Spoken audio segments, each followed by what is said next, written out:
right, and people can now hear us. Say hi, Sparrow. Hello, it is I, Sparrow of Cups, the finance VTuber that moonlights as the Greg Tech 6 VTuber. If you look at my channels, you would not believe that my finance channel is the main channel. I get to teach a finance VTuber how great credit card debt is. Yeah, how are we financing this war? Good question. There is something called a Amex with no spending limit, and we're gonna see how true that really is.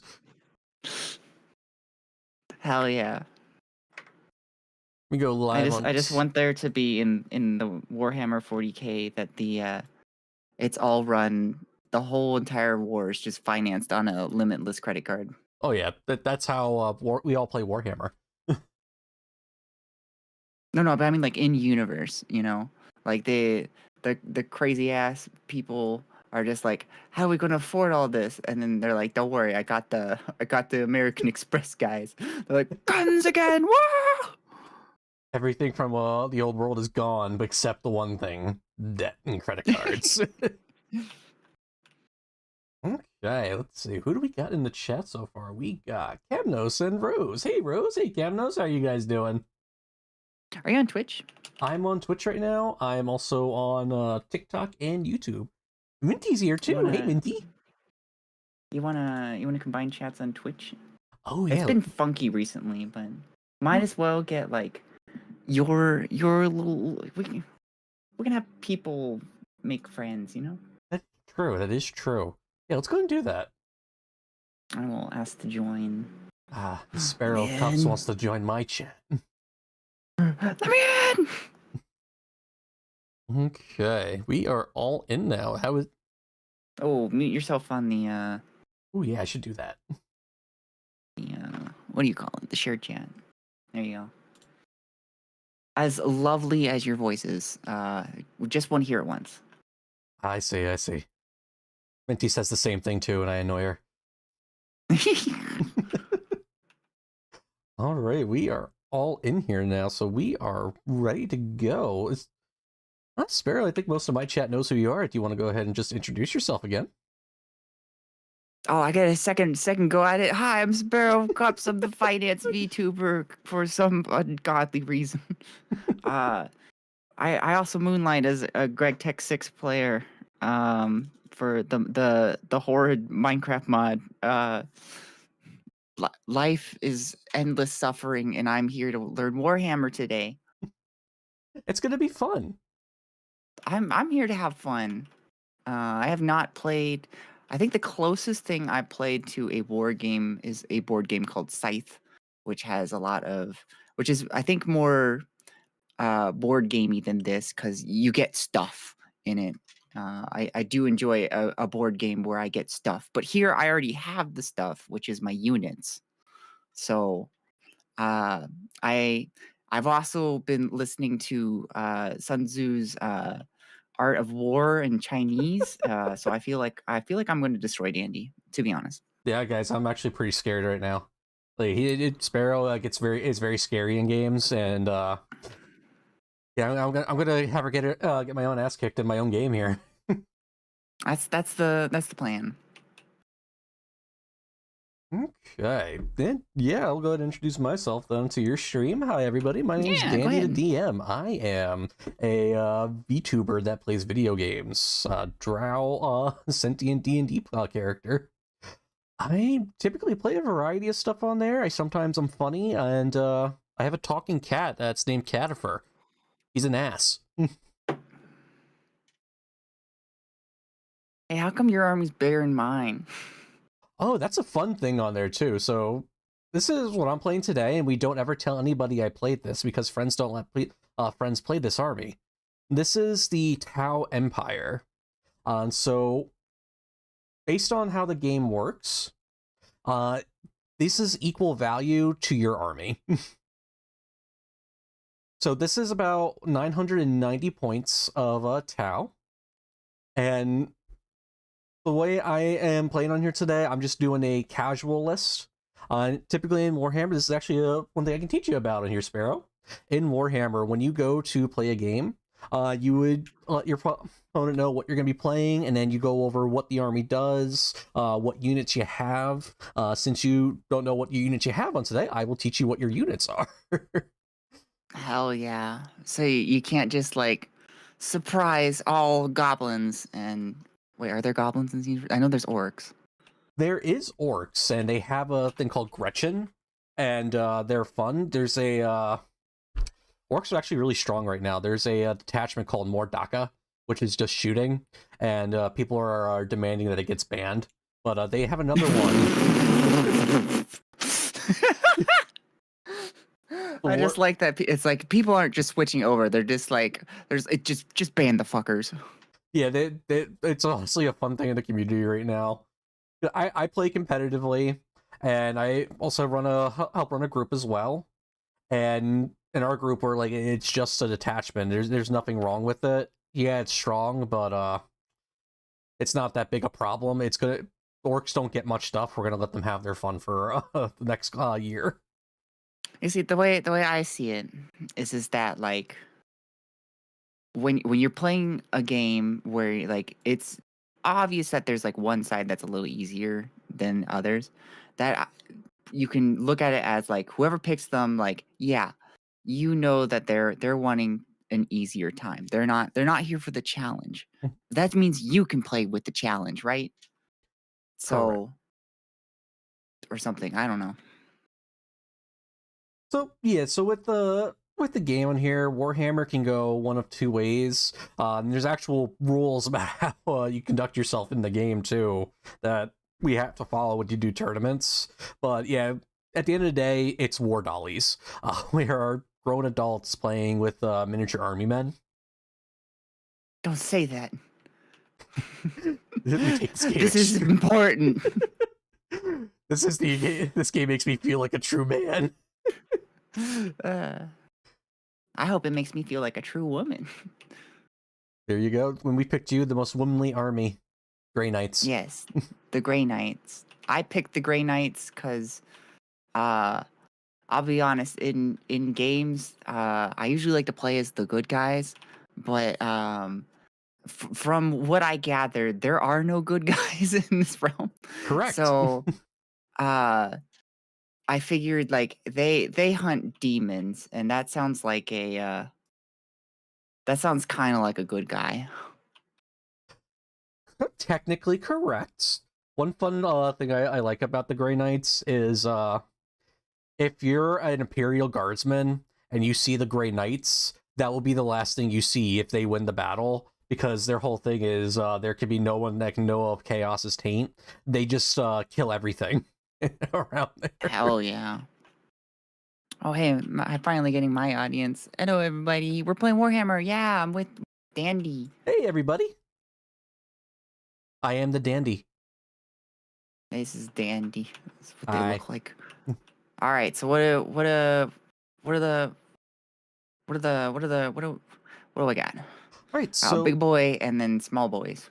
Yep. So I actually found this really cool model from one of the packs on there. This is a Nemesis Dread Knight, also known as a giant baby carrier. Nice.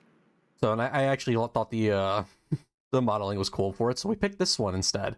But yeah, this is gonna be your big fuck you model that goes around. Is gonna actually make me pretty scared. So if you hover over it, we can actually see the stats. Hey, Candos, how you doing? Welcome in. I'm gonna try and zoom in so I can read it. Yep. Well, all right. So I'm seeing Monday, Tuesday, Sunday, Wednesday, Loads Day, and Oct Day. Yep. So those are the stats of it for how it we'll say it on the battlefield. So M stands for movement. It can move 8 inches. T stands for toughness. This is just how tough the model is. That will come into effect when during some certain charges, or during for a certain thing called a stratagem, or for trying to wound it. SV stands for save, meaning this is what your rolls start at to save on wounds. And then W is wounds. This is how much health it has. Okay. LD stands for leadership. In the game of Warhammer, there's a system called battle shocks. So the way that works is during the command phase, if this unit is below half its starting strength, it has to take a battle shock test. So you would roll 2d6, and then if your result is equal to or greater than the leadership characteristic, it passes. It's not battle shocked. If it fails, it does become battle shocked. And what it means is it can't be the target of stratagems, and it can also it has no objective control at all. Which, speaking of objective, so it just gets debuffed essentially. Everything else on it will still be normal. It just, you can't target it with any stratagems, which I did send you the Wapedia link for your army that should have your stratagems. You are... Yes, Let me go have that open. I believe, yeah, you are called the Teleport Strike Force. Teleport Strike Force. I noticed there was like several subsections. So I'm just using these stratagems. Mm-hmm. You're using those along with the basic stratagems, which we can actually see if you come over to here, up in this left-hand corner. Wait, which one's left? Quick, I gotta make an L with my fingers. All right, so wait, what's an L look like again? Where am I? See, right here. Oh, here I am. Okay. Yep. So this is one thing I like about this board. It does show all the rules and everything. So right here we have the basic stratagems. And it'll tell you how much it costs too. CP doesn't stand for what you think it does. It stands for command points. So no, but that's what I thought it was. What was the other thing that you were thinking of? Next question. Yeah, so it's a CP. Each round, when we start the game, on each of our turns, we'll each gain 1 CP. So on your turn, both of us will gain 1. Then on my turn, both of us will gain 1. And it will allow us to do these certain things, like such as command reroll, counteroffensive, epic challenge. And we go to the next one, and there's more. Grenade, insane bravery, tank shock, fire overwatch, go to ground, smoke screen, heroic intervention, and rapid ingress. Each one tells you when you can use it, and it'll be in certain phases or just after a certain action has happened. So if we scroll into it as well, like right here, for example, go to ground, it happens your opponent's shooting phase just after an enemy has selected its targets. You choose 1 infantry unit from your army that was selected as the target of 1 or more of the attacking units. And then until the end of phase, all models in your unit have a 6-up invulnerable save and have the benefit of cover. Which we can then go into benefit of cover when it comes up, because that's a fun thing to do, which again, Games Workshop does not know how it works. Hell yeah. Yeah, these things will come up on here, and then we'll also go over your stratagems as well, because you do have quite a few. But yeah, let's go back and over to your army, and just so I can tell you exactly what your army does. All right, and it looks like in my crowd, we got some Tau fans out there. They have Tau fans? Yeah, they're saying that they're the weeaboo space communists. They are right. That is exactly what they are. As them. Would you like to play as them? No. I'm good with the Grey Knights. Okay. I was gonna say, is it Sparrow? You do like no, friends don't let friends play Tau. You kind of need him back. Go put him back there, brother. It's okay. So the way your army works, so with your detachment that I've chosen for you, you have something called Teleport Shunt. So each time a Grey Knight's unit with the Deep Strike ability advances, you don't make an advance roll. Instead, until the end of the phase, you add 6 inches to that unit's movement characteristic, and the unit can fly. Whee! And fun thing about your army, everything in your army has Deep Strike, because your faction ability involves around Deep Strikes, which the way Deep Strikes work is they go into a thing called reserves.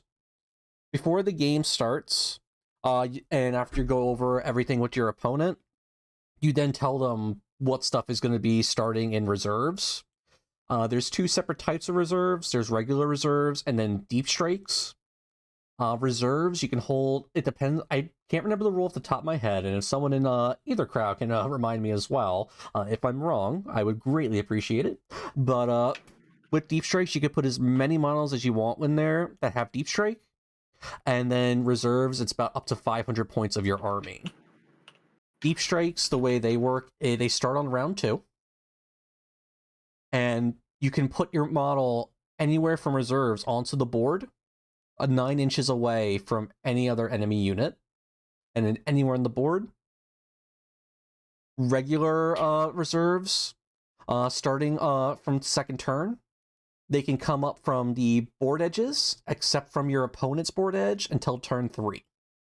So turn 2, okay, so I'm just going to repeat information back to you. You can stick however many you want into reserve, and then you are basically going to get them out starting on turn 2.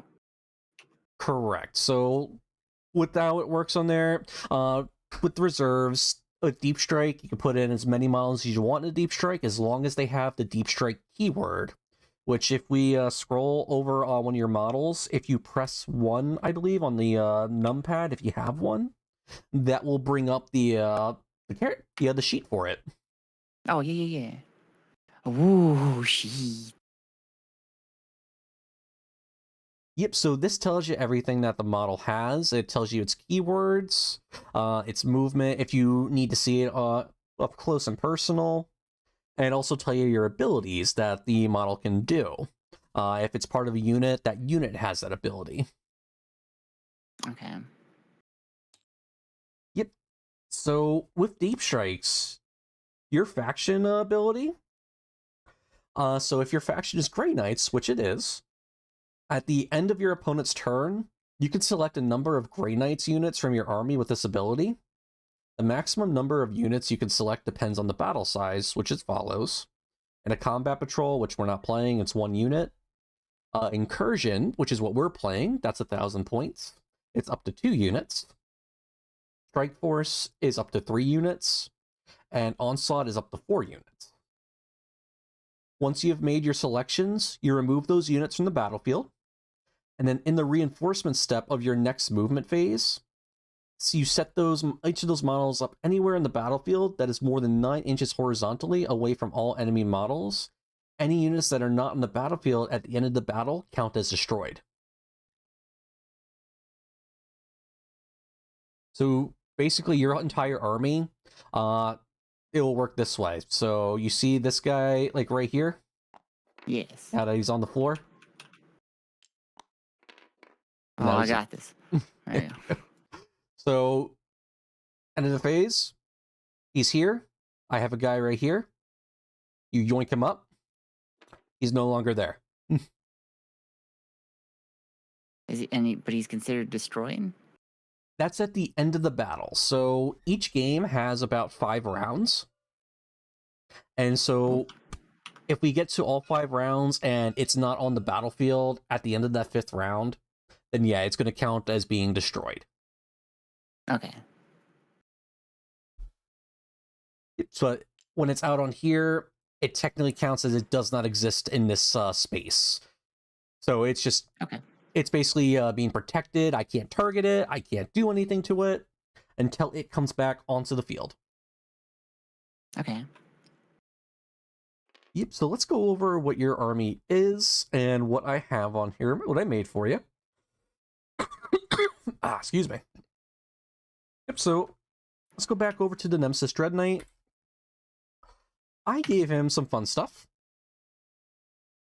So as we were stating, has 8 inches of movement, 8 toughness, 2 up save, 13 wounds, 6 leadership, and 4 objective control. Which we were stating earlier, objective control, what that works is if you're on an objective, typically, however many other models are on there, whoever has the greater objective control on the model will control that objective. So if I have 2 models that have 3 objective control each, and you have one that has 7, you control that objective because you have a greater objective control.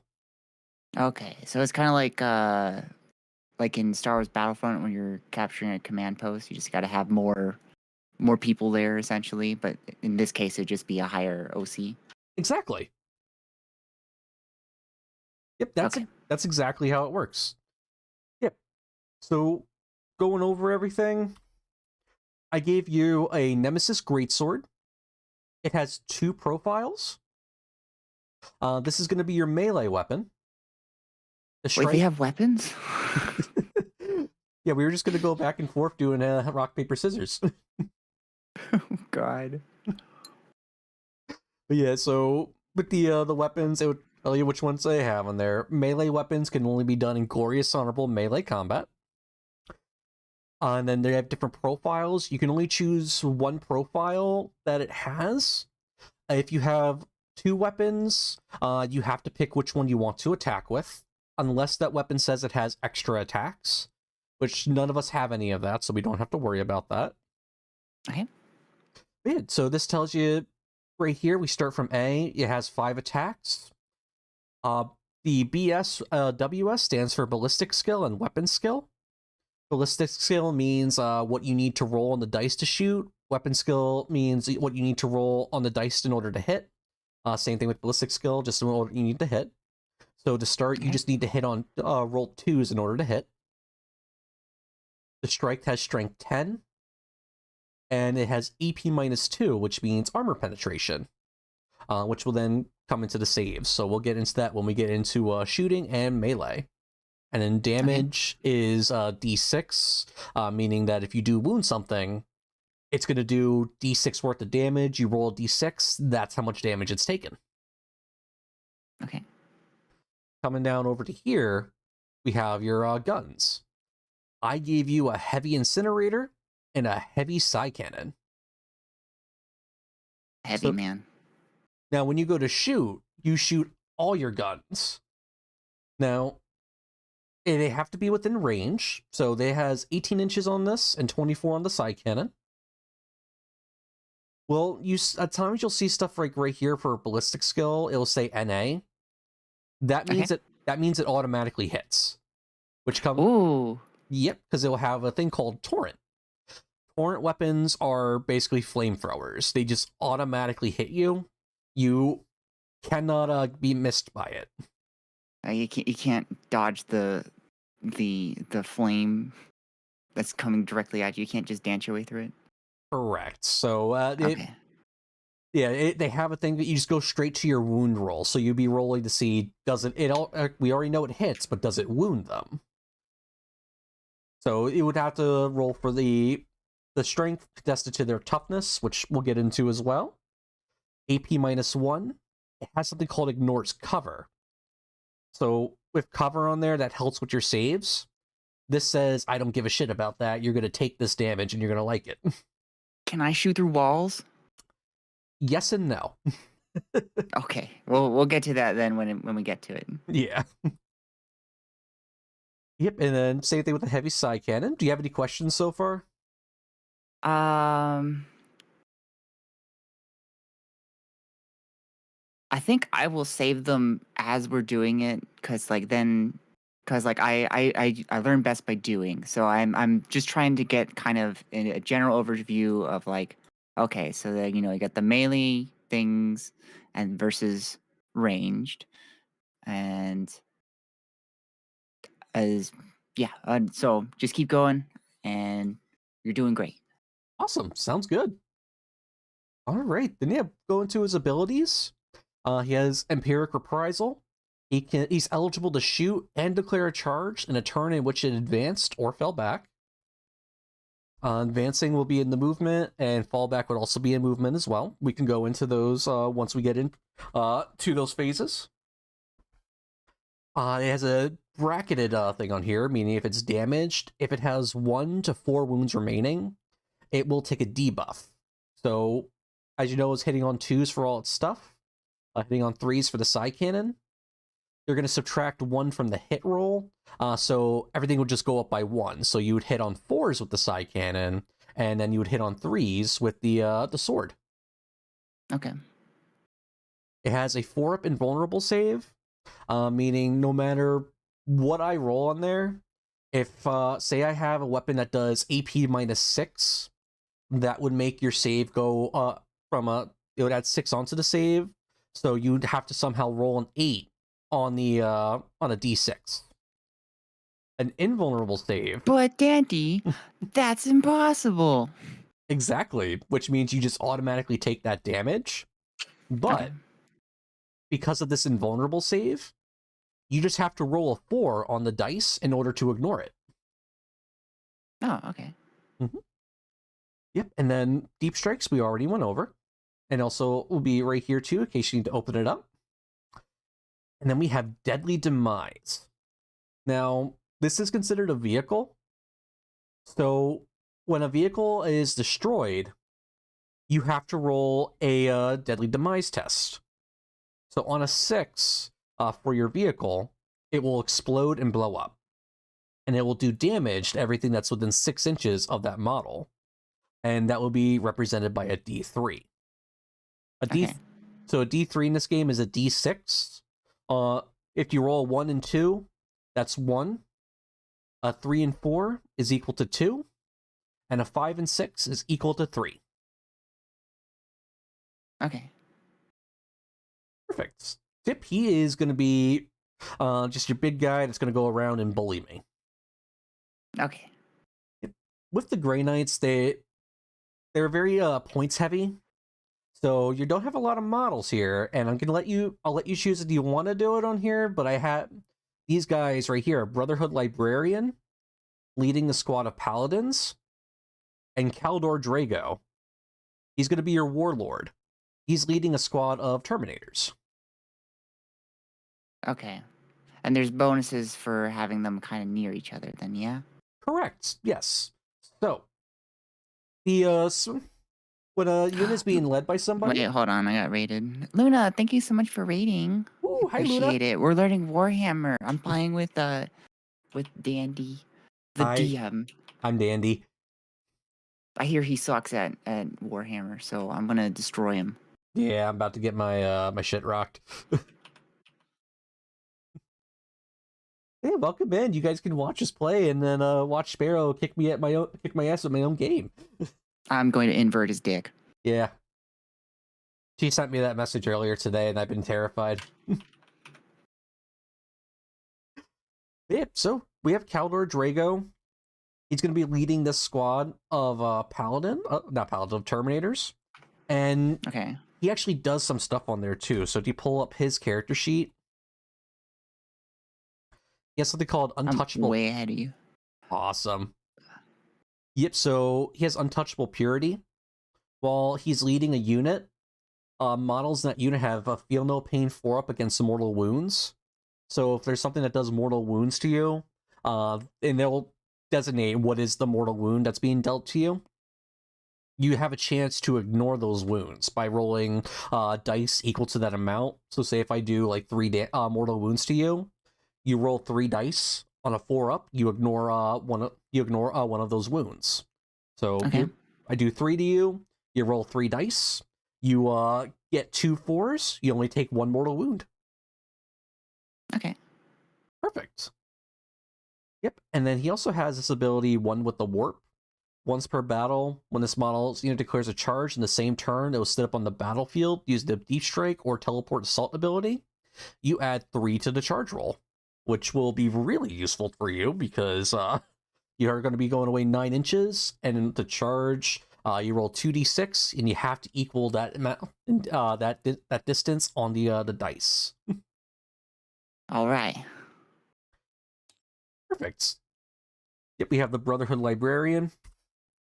Sorry if this is going a little bit long. We just want to make sure you we get through everything on there, and then we'll go into deploying everything. Okay. Yep, so you got your Brotherhood Librarian. He is leading a squad of Paladins. He has his own guns as well.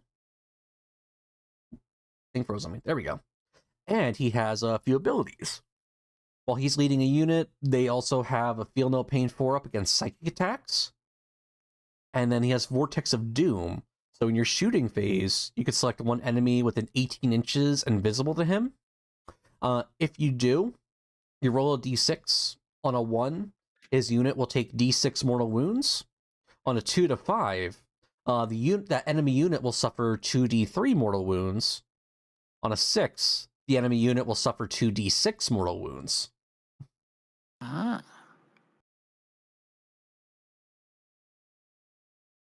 Yep, and then... What are mortal wounds again?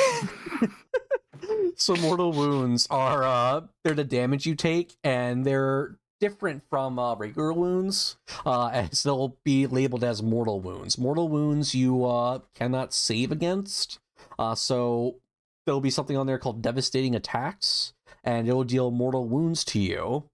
Those ones, it means that you take those wounds and they transfer over to other models in the group. So, for example, each model in here has 3 hit points. If I do 4 mortal wounds to you, that will kill a guy, and then it will spill over onto the next guy. Whereas with a regular attack, if it does 4 damage onto him, all that damage just goes onto the one guy and does not spill over. Okay. All right. And then these little guys in the back, I'm guessing, are kind of on their own. Yep, so those guys back there, let me go and pull up what they are. They are a strike squad. There's Brute Squad. Yep, so what they have is something called Scout 6, meaning during the command phase, they can move up 6 inches, and then they can move on their regular in your movement. I'm sorry, wait a minute. Does this guy have motherfucking suffering written on his sword? Yes. Am I playing the edgelord crowd? You are playing the Emperor the Emperor of Bankai's Angels. Hell yeah. Yeah, they have a thing called Scouts, which will teach you once we get into the game. And they have something called Sanctifying Rituals.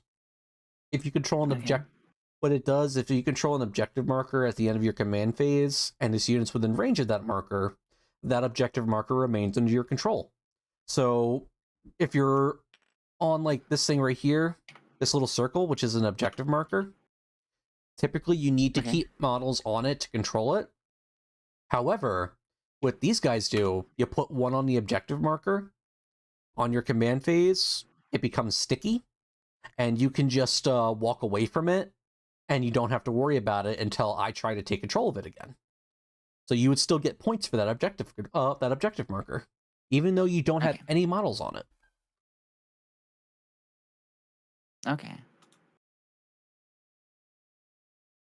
Yep, and that's about it for this army right here. And then once we get it out in deployment, we can then put everything out and go over the abilities that these 2 squads do. All right, am I ready to kill you now? Almost. If you'd like, I can go over my army for you real quick just to show you what I got. Okay. Yep, so for anybody that plays Warhammer, this is not an optimized army. This is a teaching army that we're just going to have fun with, and I'm missing a unit. Let me go ahead and get that up real quick.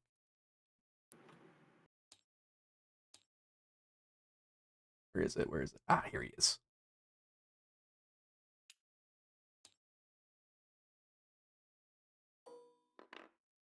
What if I just... Nah. Yep, so what I have right here is the Tau Empire. I have Starsife Crisis Suits. Let me go and I actually have the app on my phone right here for him. Let's get that pulled up. Yep, Crisis Starsife Battlesuits. They just have a Tau Flamer and a Burst Cannon. They're going to be led by a commander in a Cold Star Battlesuit, who just has a High Outburst Battle Cannon. I have Transport here, which is called a Devilfish. And what he's going to be doing is he's going to be transporting this squad right here of a strike team. They're going to be led by a Cadre Fireblade. What he does is, I believe he grants an extra attack onto my units, so they'll have 1 extra attack characteristic on their gun. So right now, what each of them do is just 1 attack each. then this will make them be able to do 2 attacks each. We got a Crutox Rider with the repeater cannon. I just thought he was cool. We're going to play around with him. A Crute Lone Spear. He does something on there, which I do not know. I have yet to actually look at what these guys do. That's a... Get rid of that. Fire and Fade. So in my shooting phase, after he is shot, if he's not in engagement range, he can make a normal move of 6 inches.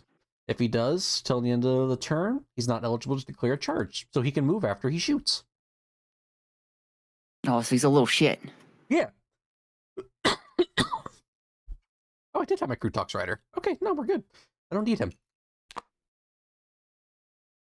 I know what to do with this.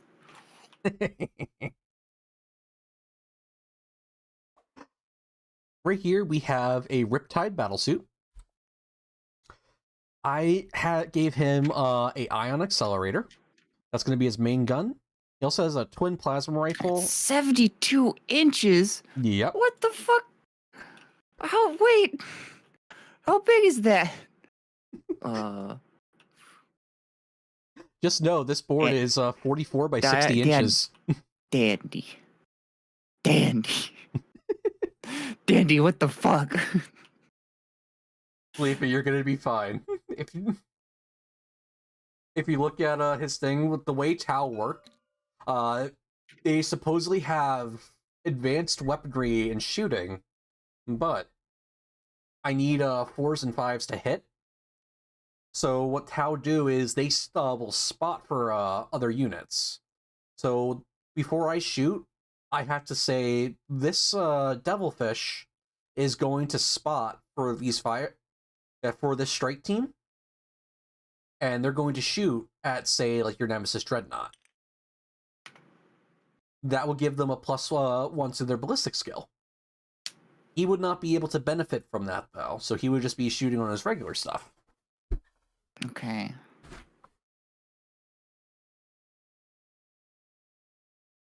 These guys right here are my Star Scythes, as we stay in the Realm Cold Star. They're going to be in Deep Strike, so they won't come out till around turn 2.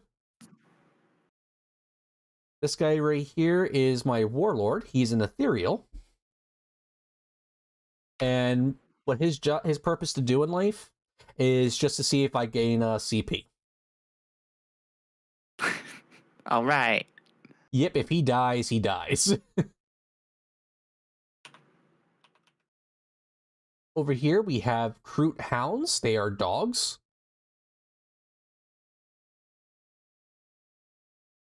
Are they leaderless? They are leaderless. And then over here, we have Crute Farstalkers. They have their own 2 dogs. Killbroker. They're going to be led by a Crute Warshaper. Which, what he does is nothing really, but once per battle at the start of the phase, I can select one friendly cute unit that is battle shocked, and within 12 inches of this model, it's no longer battle shocked. I see. He's a buff. He's technically a buff, yes. Hi, Shadow Dice Devil. How are you doing today? Welcome to the stream. Me and Sparrow here I'm teaching Sparrow how to play Warhammer. Yeah, and I mean to kill Dandy. I Yeah. hope you guys don't have Dandy as a husbando, because he's going to die. I probably will. So the way to play against this army, Sparrow, and it's going to be very easy for you, you have to get into melee with Tau. Tau have the shittiest melee in the entire game. Yeah. So just swarm and storm. I'm on it. Mm-hmm. Which should be easy for you because you move around a lot. That's what I hear.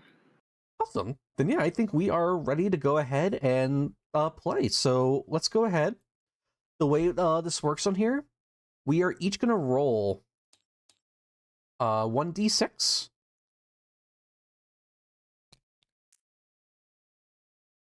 Yep, go ahead and just clear the mat right here.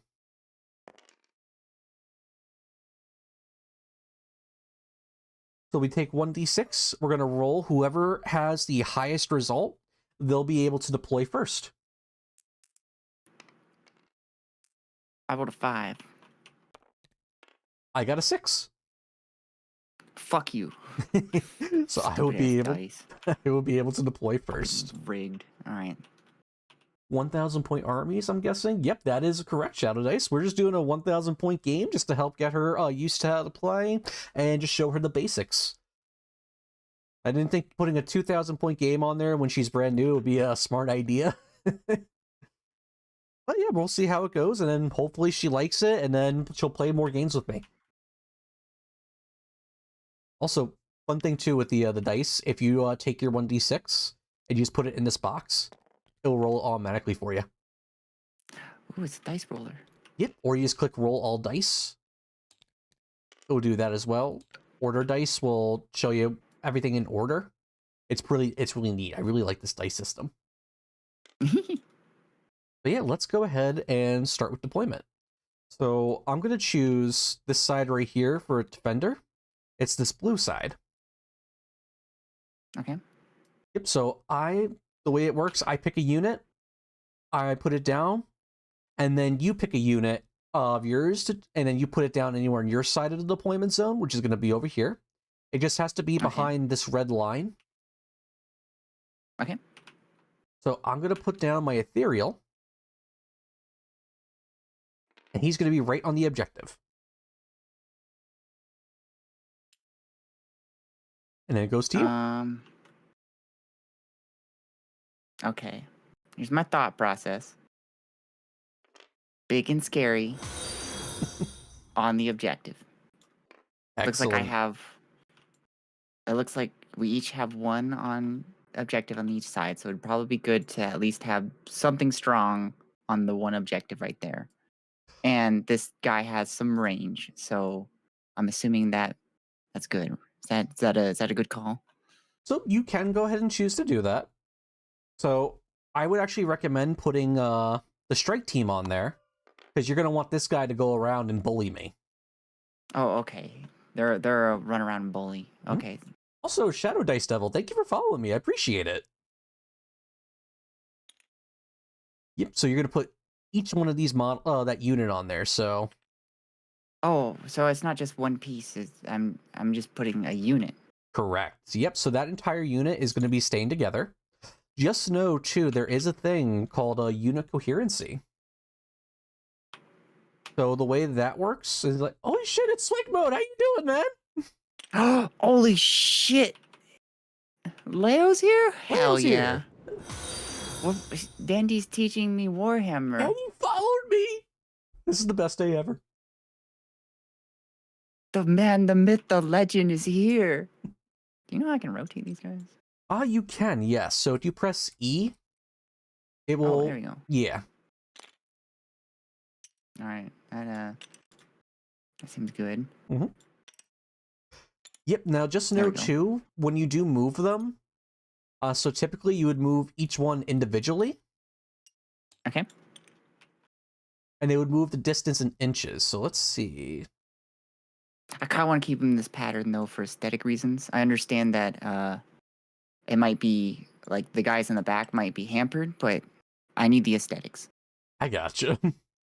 Yep, so just know, too, with the models, there's a thing called unit coherency. So the models need to be, I believe, within 2 inches of each other. Otherwise, if they are without that unit coherency, they will be destroyed if they end that movement like that. So we're not going to do any like gotchas like that today. It's just because you're still just learning. But there will be people out there that'll be like, oh yeah, they're outside of it. You have to destroy the unit, or you lose half that unit. I've had people do that to me at tournaments. So wait, let me repeat that back. If literally one of them strays a little too far, the whole unit gets destroyed. So that model will get destroyed. But just the individual model. But for example, say these guys like right here, like say we move him here and here, and this guy is over here. He just fucks off over here. Yeah, they're out of unit coherency, and that unit will be destroyed. Okay. So when you move them all, they just have to be within 2 inches. So you can't lose them during movement, but when it goes down to allocating wounds, typically put it on the ones in the back first, just this way you're not like picking one in the middle and then losing half your unit. Okay. All right, excellent. Yep, so after you place down that unit, I will go ahead and place down mine. The big boy. I'm gonna put the big boy down. Can you put your models on top of the terrain? So you can't, no. So No. this terrain doesn't have any floors. There is rolls for it. So the bottom floor, all windows are closed, which they have represented here. The top floors as well. If there's an open window, it will then go by line of sight. In order to shoot anything, it's a true line of sight. So if I have this model right here in this building, let's do this for example real quick. And let's see, we'll just move him. He's peeking through the window. Just going to move him right here. He can see him because he can make a line of sight directly down to him. Right. However, I put him because this this way. is a shorty McShorty. Mm-hmm. And they're in the building, quote unquote. Correct. Okay. Okay, that makes sense. That makes sense. Excellent. Yep. So, and then when they're in the ruins, we'll also go over a thing called benefit of cover and true line of sight, and then also what can go through the ruins and the walls and what can't. It's pretty fun for that too, because again, Games Workshop does not know how their game works. Yeah, Hell yeah. Go ahead and put these guys back. I will go ahead and let's place them right back here, just so people can keep me honest. Right, so then yeah, it will go back to your turn. So you got 3 units left to place, or 5 if you decide not to have these guys leading the units. I would recommend keeping them leading on there, but it's up to you. Well, kind of want to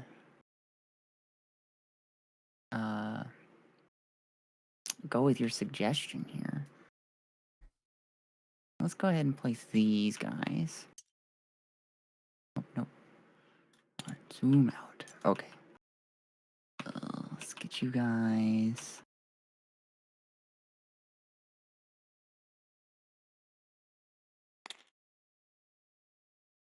Hold on, let me think about this. Yep.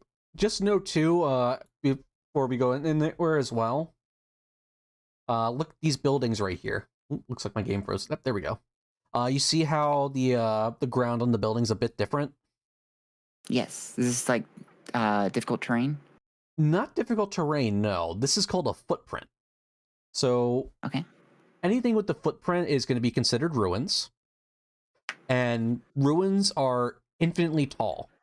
Even though they're not in this representation, they are infinitely tall. This comes up with that true line of sight as well. So the way that works, and we'll actually use right over here too as well. And pull up this guy.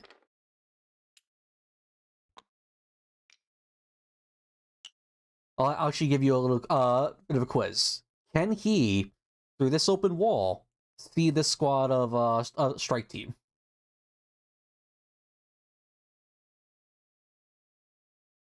What do you think can he see them? Can he shoot them?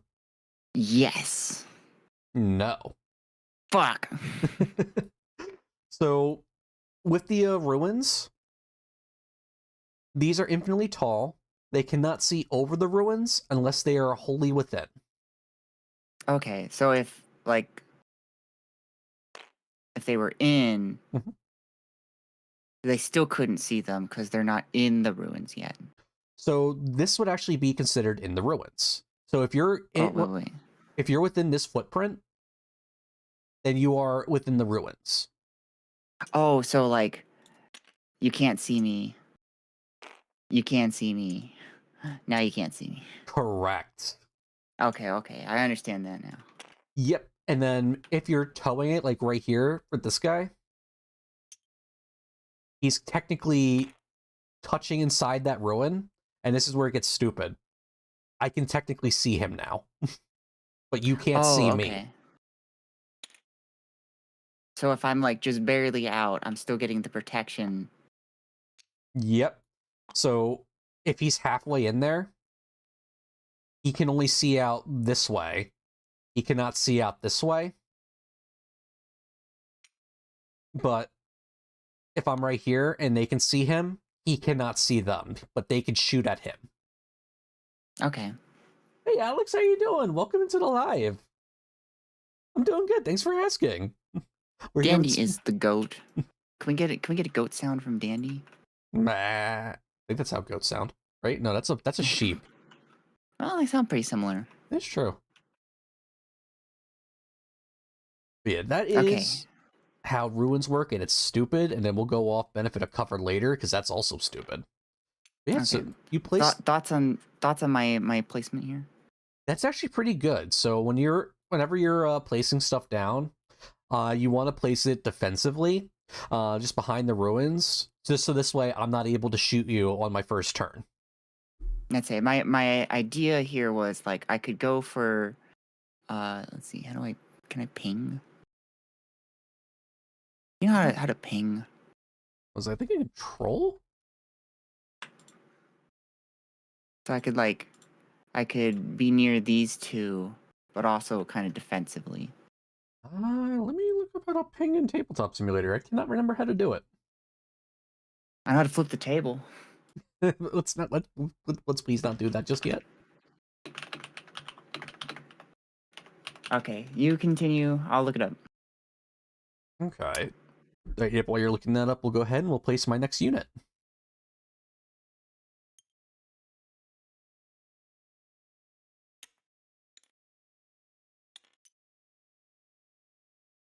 Why is this not turning? There we go. Ah, no, I want it to be facing straight. There we go.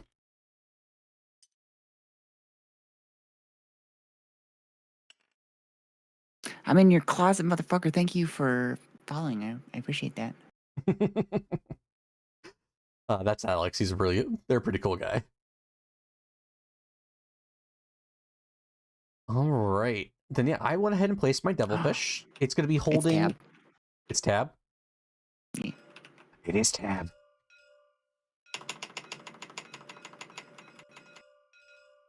We're going to crash Tabletop Simulator. And it'll be worth it. Holy shit. Wait, the best viewers on streamboo.com removed the space at BHBUASASL? Oh my god. Fuck yeah. Yeah. Holy shit, we're gonna get good viewers. I know, right? Minty, you should do me a favor and ban that guy just to show how great we appreciate that. We don't want anybody else to know about this information.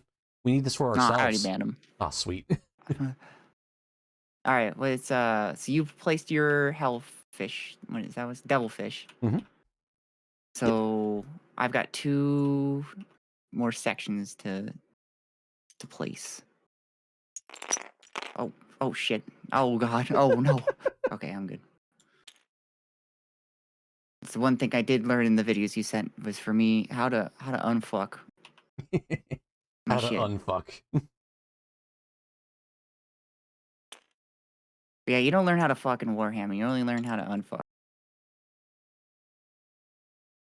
Okay. Question.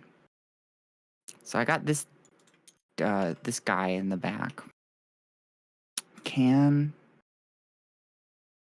Does this count as like line of sight? This is a shitty ass drawing thing. For which where? Can I get a bigger ass line? Yeah, is this like if somebody was here, would this be considered being able to shoot? Not this guy, this guy. That's an excellent question. So because of this terrain piece right here, these are both considered ruins. Right, there's the terrain. Oh, I'm so silly. Mm-hmm. Unless you have something that says towering on it, which there's something like called knights, which I play. If they tow onto the terrain, then yeah, they could be able to see in and out of it and shoot out of it. But any other unit that we have right now, I believe, will not be able to do it. Let me just double check on this guy. Yeah, So no, he then, can't like, do it. if I place them here, then I'm still good with, like, this ruins over here obscuring me then. Correct. Yep, so as long as I can't make any line of sight, which I shouldn't be able to. Yeah, no, I wouldn't be able to because I'm touching, like, right over here. So you're good, like, right there. Okay. Yeah, I would need to move to be out over here to be able to see him. Okay. Then that will be my third squad. Awesome. All right, we're going to go ahead and place the doggos.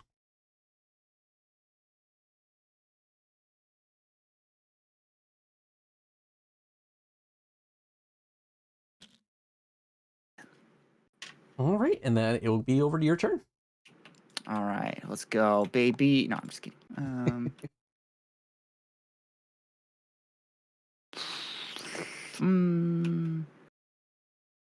Why not? Let's go. Let's go here. Okay. Can I destroy the terrain? So, no. No. I wish they used to be able to in older editions, but they no longer have that in here. I was told that I was by somebody earlier that I should consider myself lucky. This is the simplified version. Yeah, so this is a very easy edition to learn, and it's one of my favorites so far. I started back in 8th edition. And so back when you had to find dinosaur eggs for breakfast? Yeah. So this game has been out for, I want to say it's since like the 80s. But yeah, this game, sense. yeah, we're actually going to come up on the new edition within the next year. We just had a bunch of reveals for last night too from Adepticon as well, which I'm really excited for too.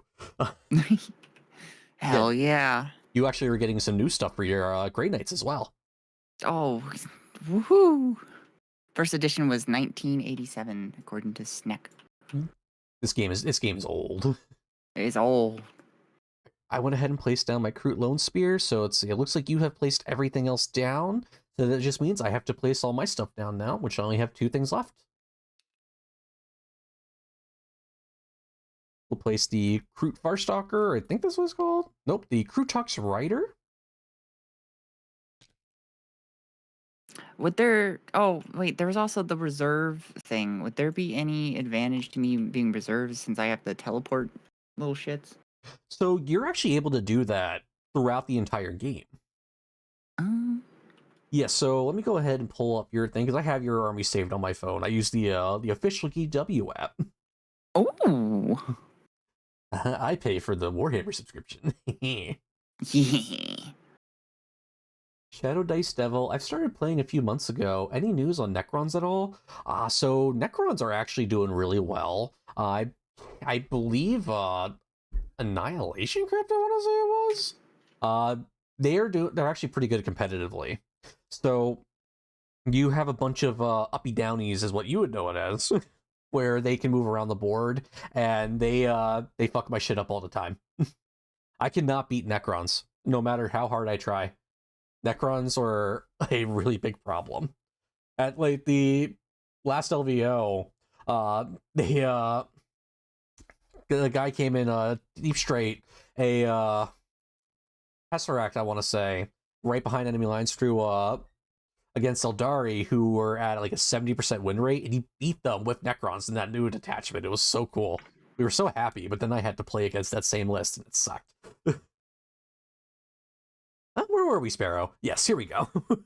You're placing your stuff.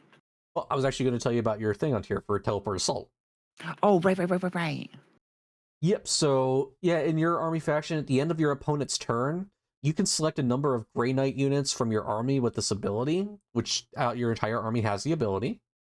The maximum number of units you can select depends as follows. So we're doing Incursion. You can pick up to 2 units. So you'll be able to remove those units from the battlefield, and in the reinforcement step of your next movement phase, you set each of those units up anywhere in the battlefield that is more than 9 inches horizontally away from all enemy models. Okay. Yep, so you'll be able to pick your stuff up and put it back down anywhere on the board. Hell yeah. I'm ready to menace you. Awesome. then yeah, we are ready to go ahead and roll to see who gets to take the first turn. And then, yeah, the way we're going to be playing is we're just going to go and just kill each other. And then with these objectives on here, we can play it as well, too, where these are just worth 5 points if you're holding on to it. At the beginning of the command phase, each of us will gain 5 objective points for it. I say we just skip that and just teach you the basics of the game. Point, shoot, and kill. And hey, I'm down for basics, so. Awesome. Yeah, we can also, if you get more into it, then yeah, we can show you the tournament settings for that then too, with the actual objectives, and then also the objective cards as well. Hell yeah. Perfect. Okay, I rolled a 5. I rolled a 5 as well. So what that means is we roll again to see who gets the highest. How about a 4? Let's go, it's me! I'm the greatest! I got a 3, so that means you get to go first. Okay, good luck, Sparrow. All right, okay. So, from what I gathered, there's 5 phases. We got... I'm just gonna tell you stuff so that you know kind of where my understanding is currently. Oh wait. So the command phase, we get command points, and then if we have anything that says, "Hey, you need to resolve this in the command phase," we resolve it. Okay. Then the second one is where we move things, and you can't have them within spitting distance. If you want to move them, so you move everything. There's different moves that you can do, but then we have the shooty McShooty phase, which they can't be in spitting distance, which is an inch. Depends on what's in range of it. So if your unit has if it's an infantry unit like these Terminators right here, if they have a thing called pistols, they can shoot into engagement range. Or there's a rule called big guns never tire. If it's a vehicle, vehicles can shoot into and and shoot out of combat. They just take a -1 to their hit roll. They can also be shot at within combat. Okay. Anyways, there's a shooty phase. And then there is a charge phase. That one I didn't quite understand, so we'll get that when we get to that. Okay. And then the fight phase is where we actually are glorious honorable melee combat. Yeah, our melee stuff. So it's not range and melee are 2 different combat sections, from what I understand. Correct. Okay. All right, perfect. So, what do we do? And yeah, it is your turn, so we are on your command phase. So each of us will gain 1 command point. So just come up here real quick. We'll go ahead and say you're player A. So you gain 1, and I'm player B, and I gain 1. Hell yeah.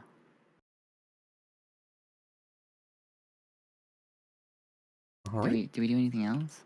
So after that, you check to make sure if there's anything else you can do in your command phase from any of your models that allow you to do anything.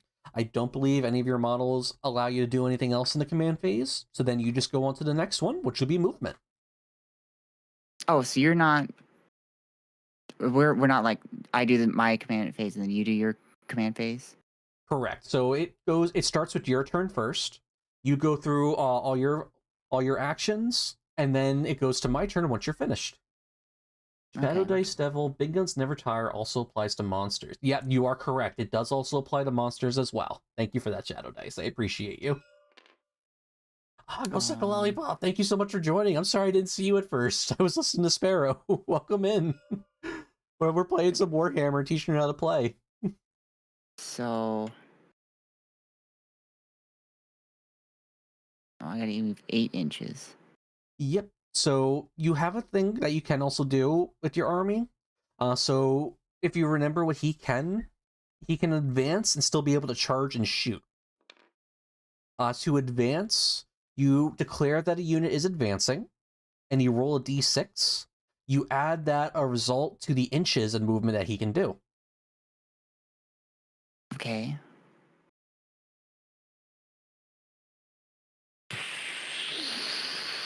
Is there any negatives to advancing? So, yes. So, with some units on there, if they say they can advance and still shoot and charge, you'll be able to ignore the negative. But typically, if you advance, you cannot shoot and you cannot charge. If your weapons Okay. have the keyword assault, then yeah, they could still be able to shoot. But other than that, yeah, if you advance, they're not able to do anything. And hey, Lone Law's here. He's the one that actually plays Grey Knights. Okay. So you said I have to move everything individually, right? Yep, so with everything too, you So can we're gonna also do. highlight them as well if you're going to move them all to the same location. Ooh. Oh. Oh. Ooh, what Did I just do happened? something wrong? I don't know what just happened. Okay, look, it just looks like it reset a little bit. Okay, we're good. Oh, I crashed. I crashed too. Will it save it? It should. Let's We're see. getting it back. We Go will Sparrow play Kick I will Warhammer. Lone Law. Fun story about Lone Law. We were in it because I know him in real life. We were in a teams tournament. I'm playing my Chaos Knights and he's playing Grey Knights. And he used his ability and said, "Bye, Dandy," picked up his knights, and then left me to die. Hell yeah. How do I get back to the specific game? Alright, so let's see. We gotta make a multiplayer game. Hey, Vex, how's It it was going? on my end, right? I believe I just so, load yes. up the same thing as last time, and then pray. Hey, Penelope! Welcome back. I haven't seen you in a while. I'm sorry, Sparrow, that I had people joining my live. Oh, that's fine. Yeah, it's good to see you Tyranids are again. where it's at. Don't know about that one. Yeah, you have to make the multiplayer game because I think that's how it worked, and then I will join your game, and then I will load everything Yeah. in.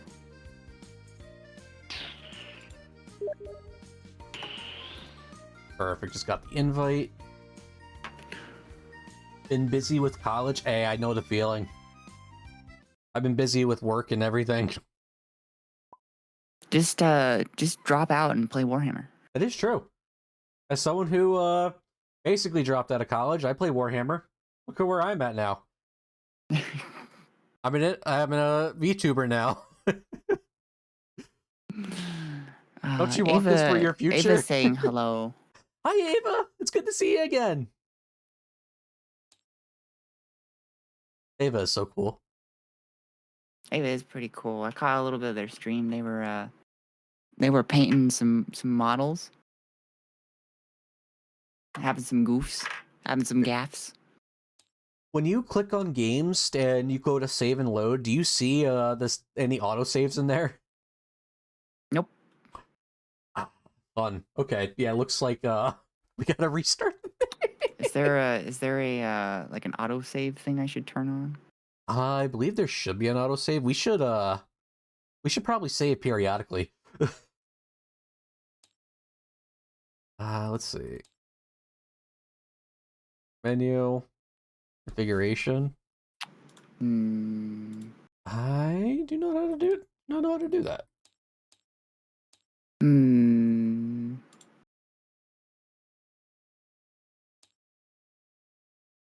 The game knew that I was about to die. So should we just reload everything and then kind of? Yeah, now that we got everything out of the way, we can go ahead and just reload the map and then reload the armies. I kind of remember where everything was, so we can go off that.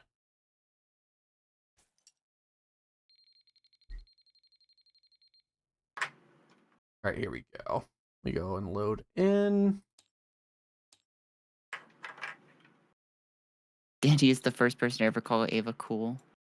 They are cool. Hell yeah. They're gonna DM you. Slide into those DMs. What, Ava? Yeah, probably talk about Warhammer. Do it. I know we were talking beforehand, and then we kind of fell off. I think I had some stuff come up. You know, Ava's pretty cool. I would gladly Ava play is pretty Warhammer. cool. I would gladly play Warhammer with her. Get my stuff back in.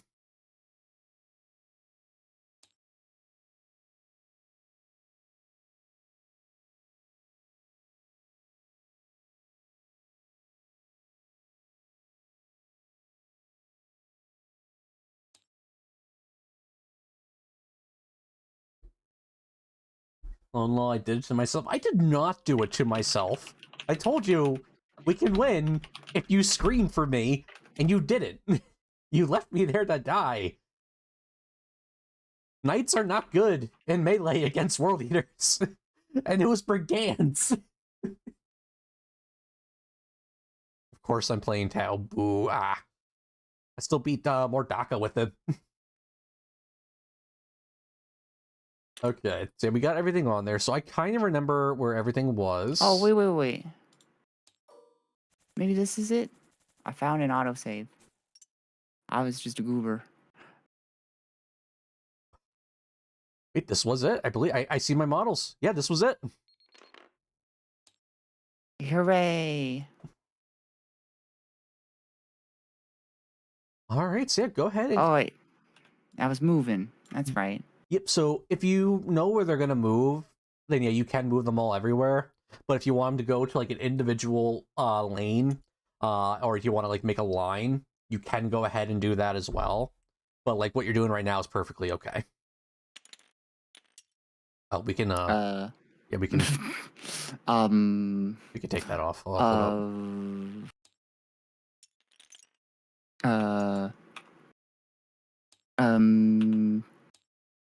Ito. mm, There we go. We just have to raise it up a bit. okay. Tau, the only faction that plays as a sci-fi faction. Okay. So that was those guys. And then you guys have 5 inches. Oh, wait. Yep, and you don't have to move them the entire that 5 inches as well. If you only need to move them like 1 inch, you can just move them 1 inch. Okay. And you said that these guys have my back squad. The brute squad. You said something about how they have a stickiness to objectives. Yep, so once they're on that objective and during your command phase, that objective becomes sticky. So you can actually just leave that objective now, and you control it throughout the entirety of the game until I decide either I get stuff back there and take control of it.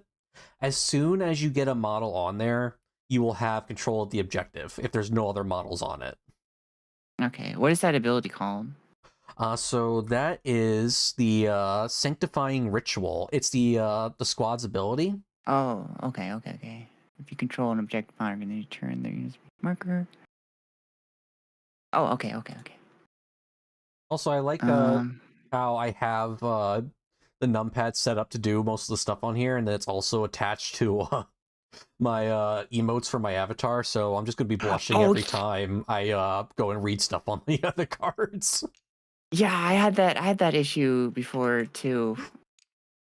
I need to get like a separate dedicated thing because I'm just like I don't use these buttons and then I use those buttons. I got a stream deck that I got from work. Ooh, I need one of those. All right, thoughts? So you can move him to be up a bit over here. And then if, like as we were saying before we crashed, you can do something called advancing, which you roll a d6, and then you can add that much inches onto the unit's movement, and he'll still be able to attack and shoot. Oh, right, this guy's got 8. I only moved him 5. Oh, I need to... Oh. So, if I advance, I do the 1d6. Adds an extra 6 inches. Correct. I'm trying to lose 6 inches, you know what I'm saying? And I can move him here, and I'm in control of the objective? That is correct. You control that objective. But then I can't shoot or charge with this unit. So he can actually still shoot and charge. So when you pull up his card, he had an ability on there that allowed him to do so. And also, I forgot too, Walton just actually reminded me with this, asking what detachments. You got teleporter shunt. So you don't need to roll for your advanced rolls. You add just 6 inches automatically, and units can fly. So that guy just get an automatic 6, and he can just fly. Hell yeah. But let's see, he had an ability. He's eligible. Oh, wait. It says do not make an advanced roll instead until the end of phase add 6. Oh, wait, never mind. Sorry, I thought I said do not make an attack roll. Yeah, so he has an ability called Empiric Reprisal. It states this model is eligible to shoot and declare a charge in a turn at which it advanced or fell back. Lona, I'm playing Kalyon with a very basic list, just some fun stuff. And she is playing the Teleport Assault Squad, I believe it's called. The original one that came with Grey Knights. I can't remember the name. Teleport Strike Force. Teleport Strike Force. This thing's gonna wreck my shit right here. I'm so excited too, but I can't see any of your guys yet. Correct. Right? Yes, correct. Because we're all hiding behind ruins. Mm-hmm. Okay, so I believe You still got these guys back here, I can move these guys, right? Okay.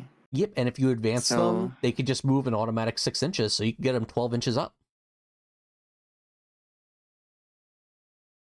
Well, I mean, when you put it that way. Oh, no. Oh, Lord. Have mercy. Just know, too, these guys, because they're considered infantry, and the Terminators as well right here, and these guys, you can actually ignore the walls and move through them. I can move through the fucking walls? Yes, you can. Wait, hold on.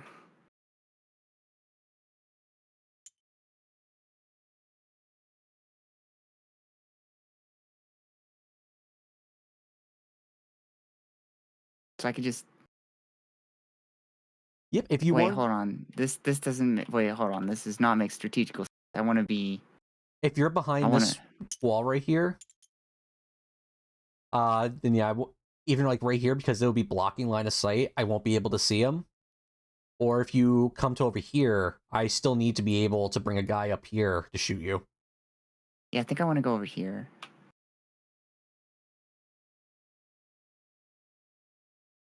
All right, perfect. Okay.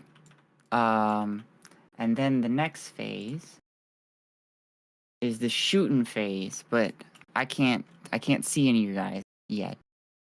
Yep, so we would just double check with everything. I don't believe you can either. Yeah, they can't see it. Oops. He can't make line of sight anywhere.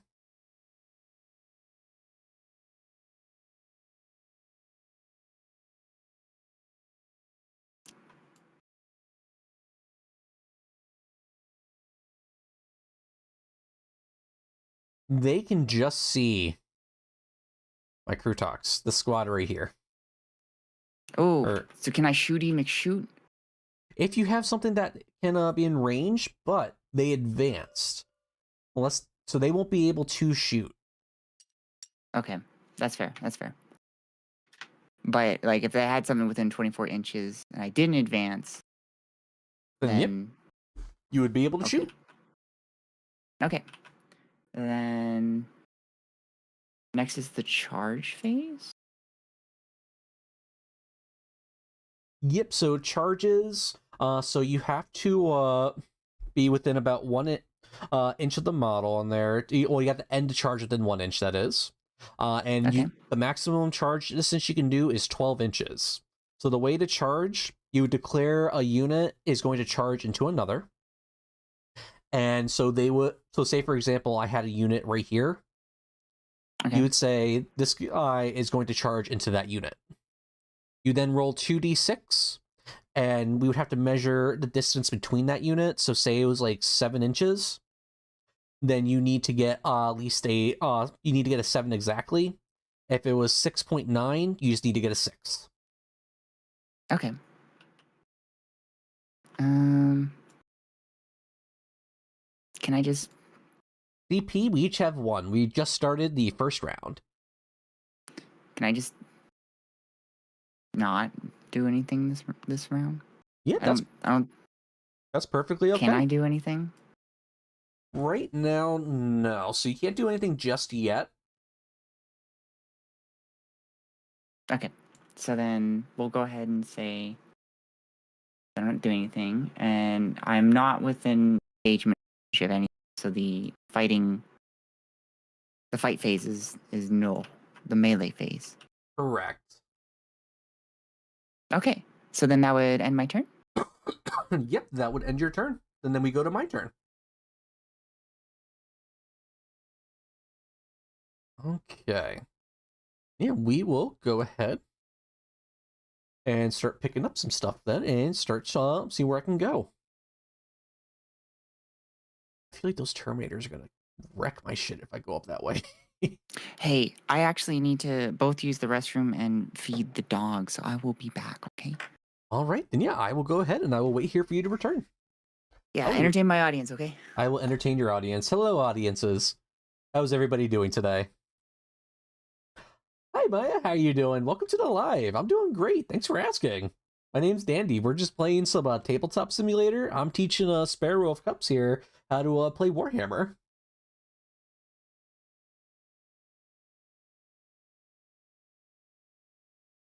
Let me go ahead and pull up Sparrow's chat, just so this way I can talk to them too. I don't see them on here.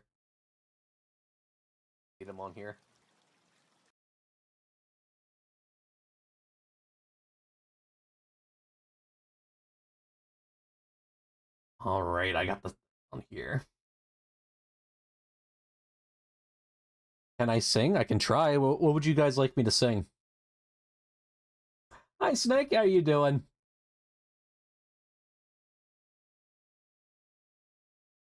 What do I mean? I don't see Sparrow's chat, Danny? Do you not have shared chat on? We do have shared chat on. She's also streaming on YouTube. I don't have her chat pulled up for that one. I just pulled it up so I can see Snake and just said hello to me. Hello, Snake.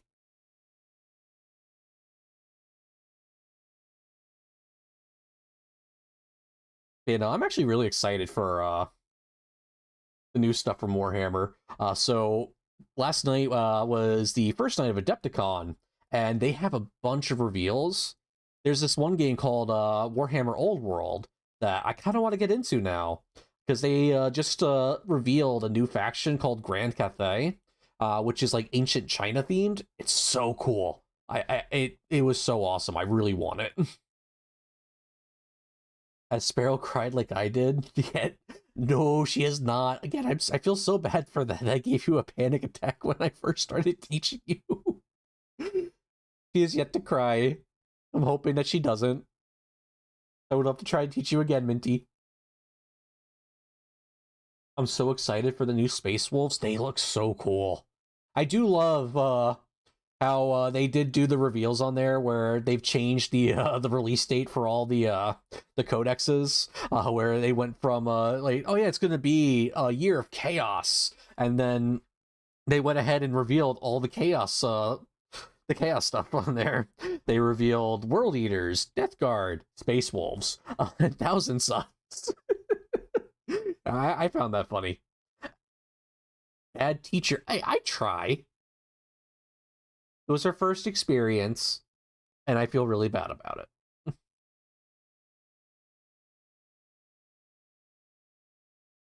I'm hoping with this on here that this will encourage more people to play Warhammer, and that she'll enjoy this more too, so that way I can get more games and stream them too. Lola, I do want to stream some games with you because I know you and I play a lot. We can actually test out more DACA because I still need to see how bad it is. Andy, quick question: is engagement range 1 inch? I always thought it was 3 inches. So when you go into melee, it's 3 inches for Age of Sigmar. But for Warhammer, it's 1 inch. So in 40k that is. So say for example, these guys charge into my Lone Spear. I would move these 4 up to be around the base. And then these guys right here would be within 1 inch of the base. It needs to be within base to base to do a melee. But these 4 back here, I don't know if you guys can actually see my screen. I don't. Sparrow's like right here, but I'm looking at my screen and showing it. Anything behind them would not be able to attack.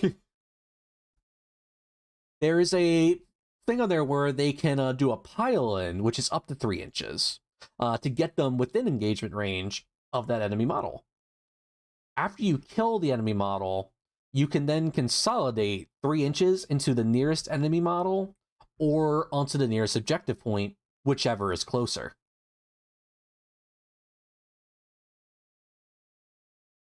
Don't run away then? I didn't run away. I killed Gazgul's squad. And then I forgot that I needed to keep that objective marker. It was a tactical retreat.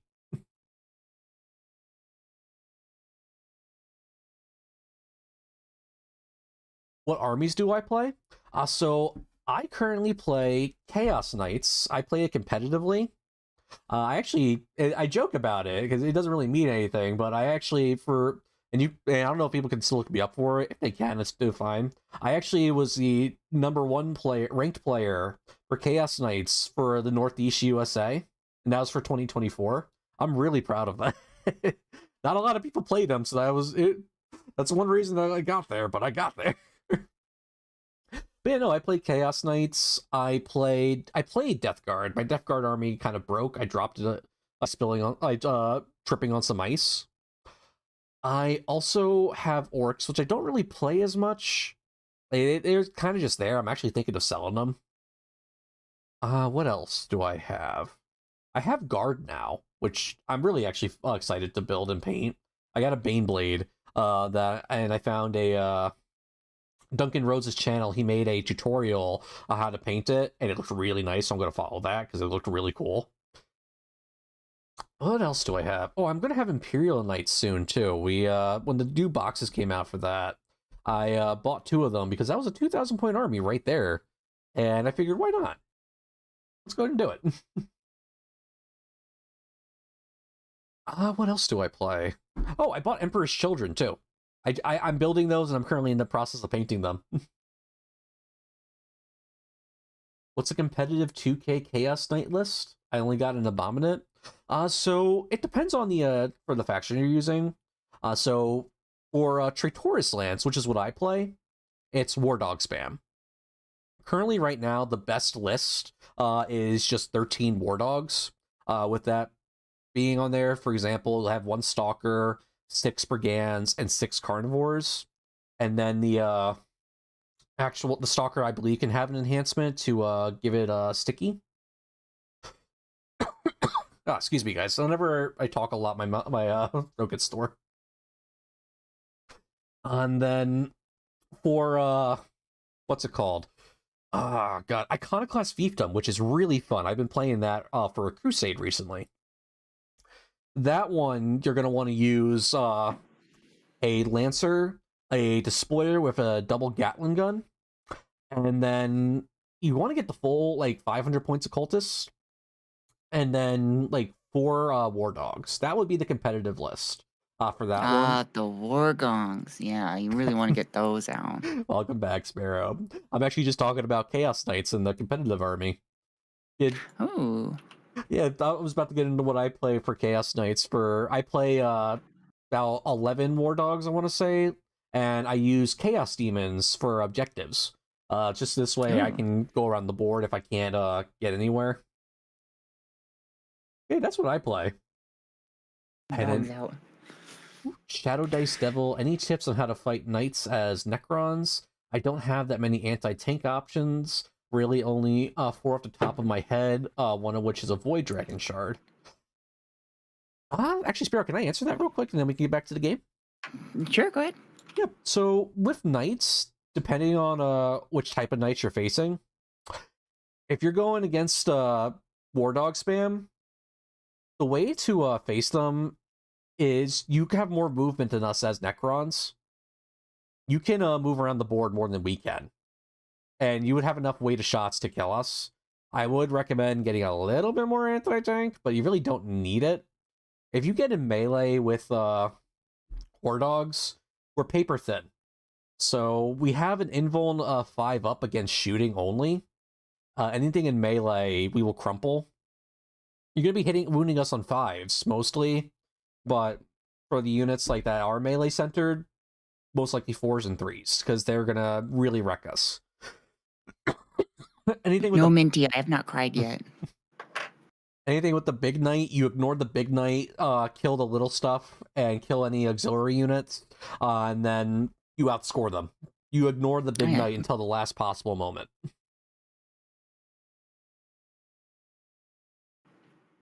Yeah, there's a lot more in there that I can't... I remember I could go into a full thing, but that won't be fair to Sparrow on here, so let's go ahead and continue with the game. All right, let's go. All right. Dandy's a badass. Thank you. See, someone thinks I'm a badass. Thank you, Ava. Okay, so we get more CP? Yep, so we each should be up to 2 now. So I have 1 and you have 1. And then that gets us to a total of 2. And then, yeah, we go to my command phase. I got enough. I have to, I believe my ethereal can do something. Let's take a look. I didn't give him anything. Here we go. Yep. My command phase, I roll 1d6. On a 4 up, I'll gain 1 extra command point. I get a 3, so I can't do anything. Thanks for the advice. No problem.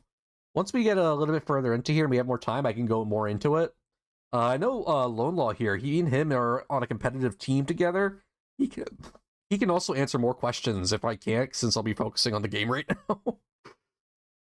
Okay. Yeah, let's go ahead and we'll move up my Riptide. So he can move 10 inches.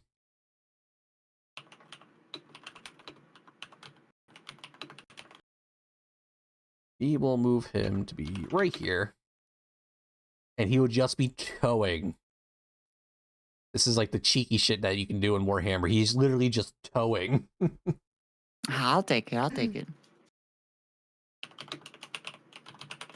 And yeah, let's go ahead and continue to do some more stuff. What happened to my, why did my devilfish go all the way over here? No reason. Oh, okay. Did you move my devilfish? Yeah, I was wondering if you noticed. It was about there, yeah. Okay. Fun fact, that will get you booted from a tournament, too. Well, no shit. Oh, let me turn on the toggles for that. Can we get rid of these bars? What does he move real quick? We can, yeah, I believe. Let me...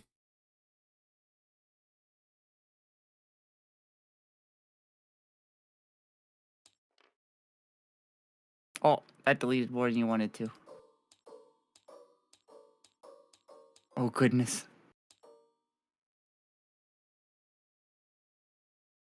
You know what? Let's just move them up really high. Let me see if I can get this on here. Show areas now, show containment, show signals.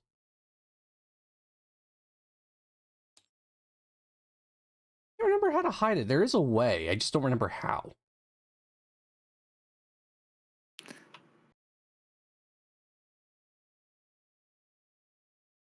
It's okay. Let's continue. Yep, we can move them really high, though. Well, that's the objectives.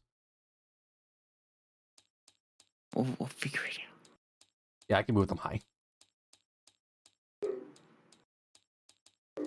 Perfect. Perfect. Big dog go outside my window. Okay, yeah, let's go ahead and get the puppies moved up. They can move 12 inches. I am actually going to advance the dogs. Dog's advancing. They're going to move an extra 2 inches, so they'll move 14.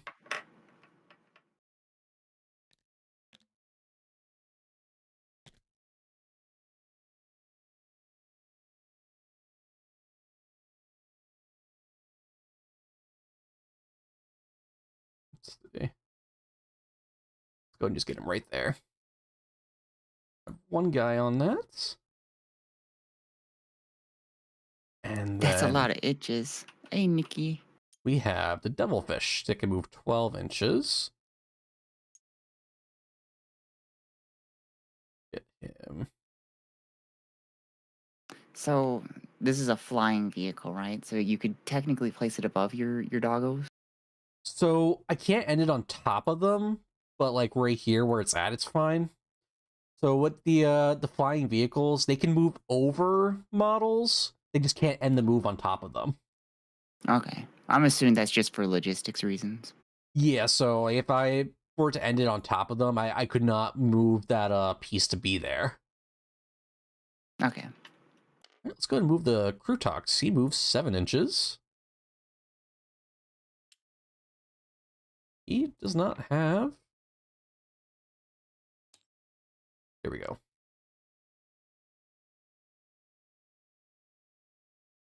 We'll get him there. And then I'm going to advance my Ethereal. Run away, little bitch. I'm sorry. Ah, you're fine. Apologize. When I play any board games, just words just come out that I didn't think I'd be saying. You know, I'm trying to be a nice person, and really, you're gonna move it that way? Yeah. Okay. All right, he's gonna move right there. All right, so he's moved there. We'll go ahead and see these guys. They can move 7. And I kind of want a screener, so we're gonna advance the Groot Farstalkers. They'll move an extra 4. I got shit in my eye. Shit, it hurts. No. All right, 7, 8, 9, 10. They can move 11 inches. That. Oh no! What happened? What happened? I don't know.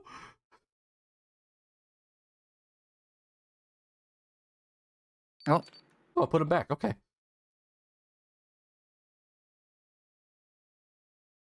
We're good. I'm just gonna.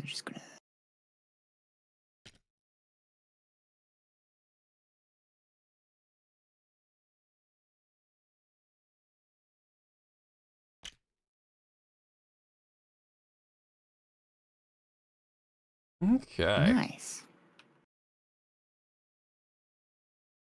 And then we got my got shit. I really did get something in my eye. Fuck. Did you go get some water to like rinse it out? Nah, it's fine. I'm a man. I can deal. Well, I mean, I'm not a man. It hurts. You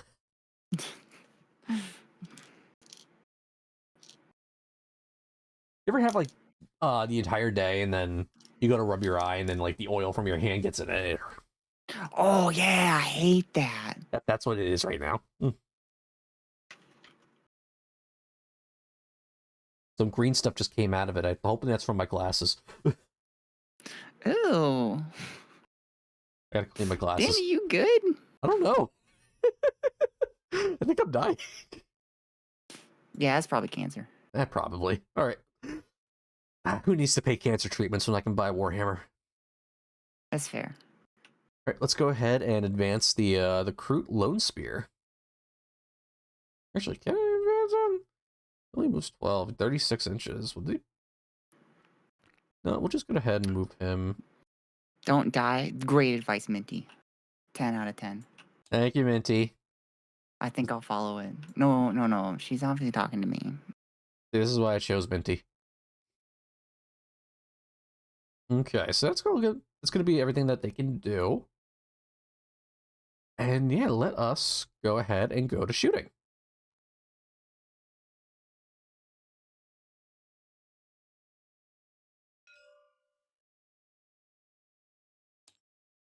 So we will go ahead and start with the Riptide over here. Okay. I am going to have him shoot everything that he can into the Nemesis Dread Knight. Nothing's gonna can spot for him because nothing can see him. So which kind of sucks. But we'll deal. So what target are you shooting at?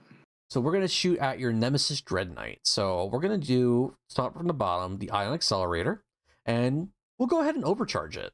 So it's gonna be 6 attacks. It will hit on 4s. Okay.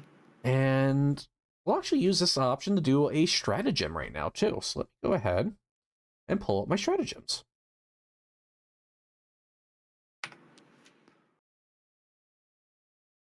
So in my shooting phase,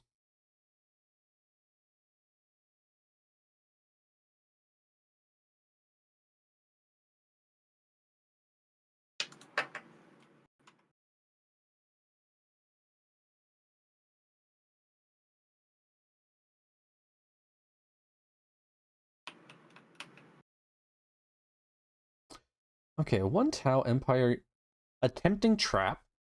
Shooting phase. 1 Tau Empire unit from your army that has not been selected to shoot this phase. The first time you use the stratagem, you must also select 1 objective marker that is not in your deployment zone. Until the end of the battle, this becomes your trap objective marker. Until the end of the phase, each time a model in that unit makes a ranged attack that targets enemy unit within range of your trap objective marker, add 1 to the wound roll. Okay. Yeah, we will go ahead and do that then. So I will do for 1 CP. So I will go down to 1. And we'll do a tempting trap. And this objective marker that your Nemesis Dread Knight is on, that's going to be my tempting trap. Okay. So I get to add 1 to the wound roll. So let's go ahead. Hit 5d6. And I am hitting on 4s. And everything is going to hit. Okay. And so now we're going to look at what I need to roll the wound. So this was overcharged. So it is strength 8 versus your toughness of 8. So in that situation, when the strength is equal to the toughness, I would need to roll 4s in order to wound. But because of my stratagem, it's making it so I only need 3s. So I just need to roll 3s in order to wound it.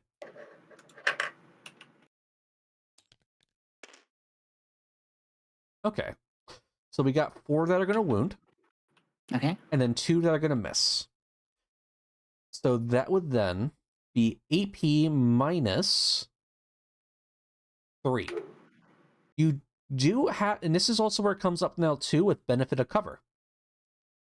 Because I can't fully see your model, half of it's blocked by this terrain piece right here, you're going to add 1 to your save. So that AP minus 3 becomes AP minus 2.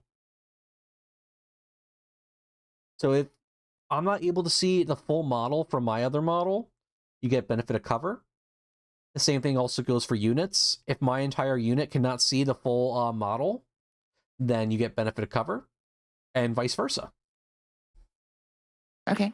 Yep, so you're going to roll 4d6.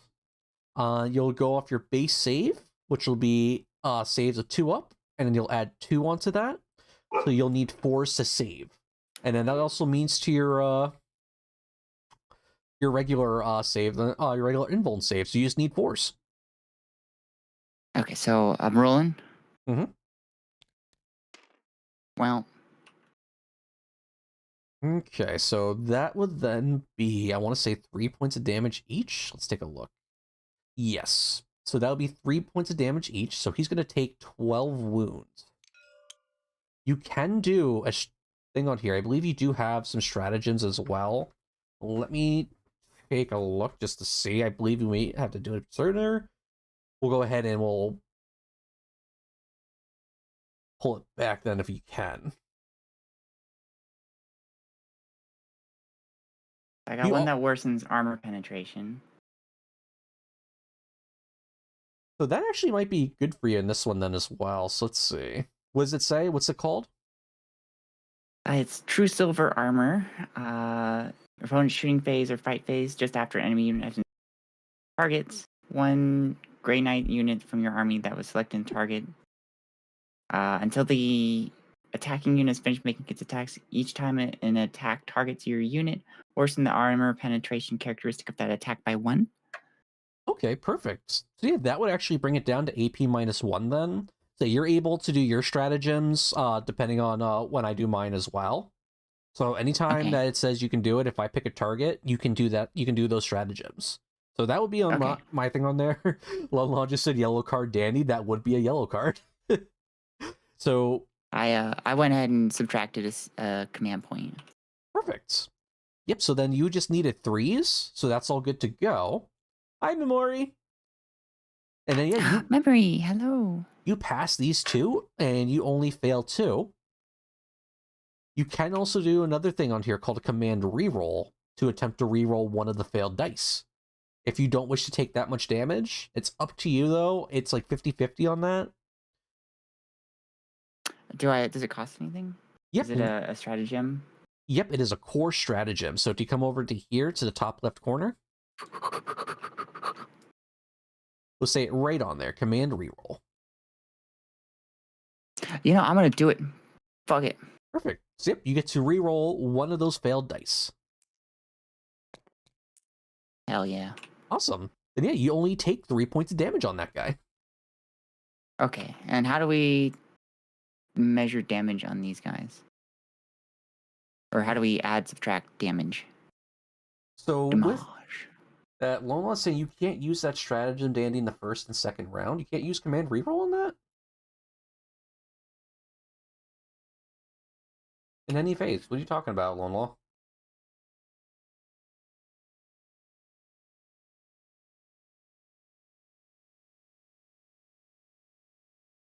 So to add or subtract damage, we're going to look that up too after this. So you go hover over the model, and you press 2 on the numpad to lower it, 3 on the numpad to increase the amount of wounds. Okay, so I took 1 wound? You took 3 wounds. 3. Wait, hold up, wait. Actually, Lone Law is saying I can't use Tempting Trap until the first... I can't use it in the first or second round. Really? Hold up. If that's true, then yeah, I wouldn't be able to do it. So then, yeah, he would have been fine. So those 3s, you wouldn't have to use the True Silver then.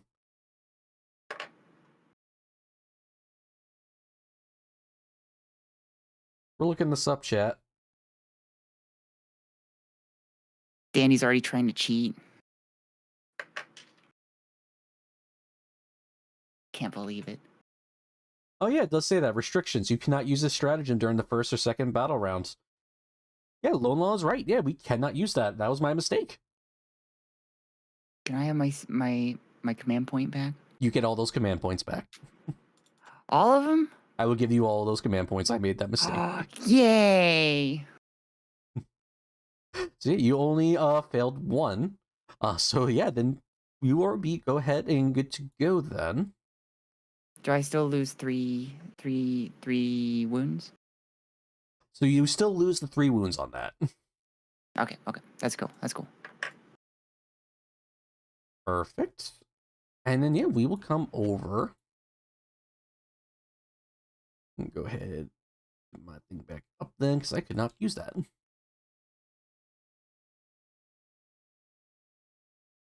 Cheater, I try not to. Alright, we're gonna come to my Devilfish. Let's see, he has 18 inches on his first gun, and then 20 inches on the second. He has Twin Linked and Assault. Let's see, can he make a line of sight? He can. Definitely these guys. And also those back guys. But we're gonna try shooting these guys. Can you target multiple units? You can, yes. So each gun is a different instance of attacking. You can have the guns go into different units. So I can have the first gun that he has. Oh yeah, I forgot. The Riptide still has other guns. Well, I didn't shoot him, so that's too late now. Yeah, so the Devilfish, he has an accelerator burst cannon and a twin pulse carbine. I can shoot the accelerator burst cannon into these guys right here, into your strike squad. And then the twin pulse carbine, if it's within range, I can shoot it into these guys right here. Okay, but you can't use like both guns for one unit and then both for the next unit, right? So once you once you declare your targets, all the guns would have to go into those targets. So you can't shoot on your gun twice in a round unless you have something that says you can shoot twice. Okay. But yeah, but in the next round of shooting, you can shoot whatever you want if you can see it. Okay. All right. Yeah, let's go ahead and we'll shoot the Devilfish first.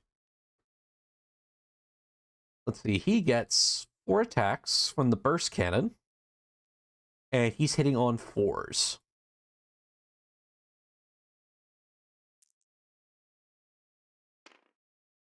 So clear the mat.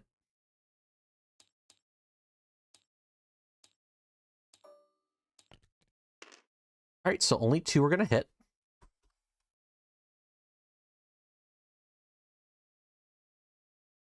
And then we take the strength versus their toughness. So we got strength 6 versus toughness 4. So do you know what I would need to be able to wound? 2 plus? So with the strength on there, if the strength and toughness are equal, you will need to roll 4s. If your strength is greater than their toughness, you will need 3s.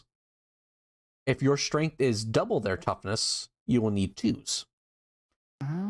If your toughness is greater than my strength, I will need 5s. And if your toughness is double my strength, I will need 6s. So with this on here, since the Devilfish has a strength of 6 on his gun, going into a toughness of 4, what do you need to do 3s. Correct. Excellent. Okay. I'm getting this, guys. All right, and then I got a 4 and a 6. Well, fuck you. So you got 2 of them going at AP -1. I can't see the full unit, so you do get benefit of cover. So it'll be down to AP -0. And then you just go on your base save, which will be a 2-up. So you just need to roll 2 2s.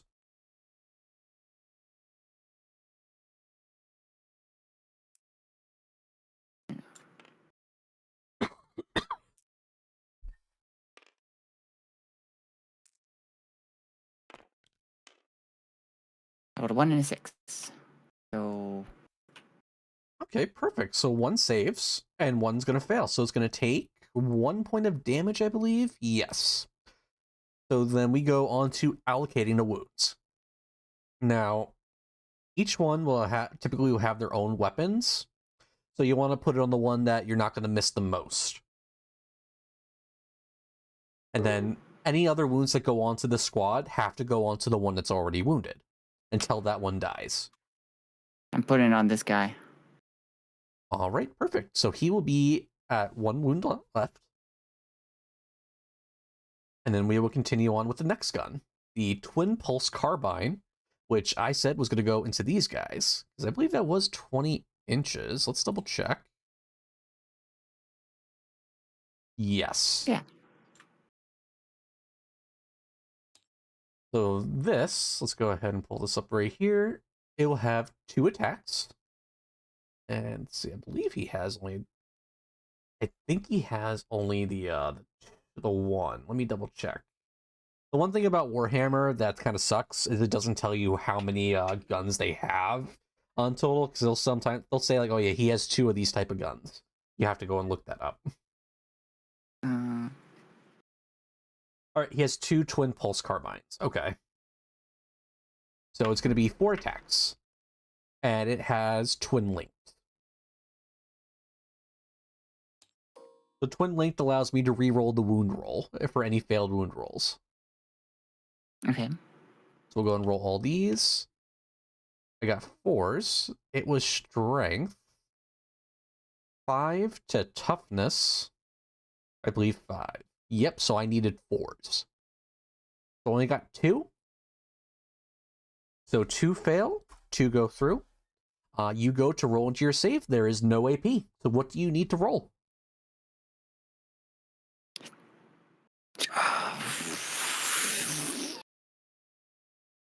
4s, 3s, 2s. I don't know.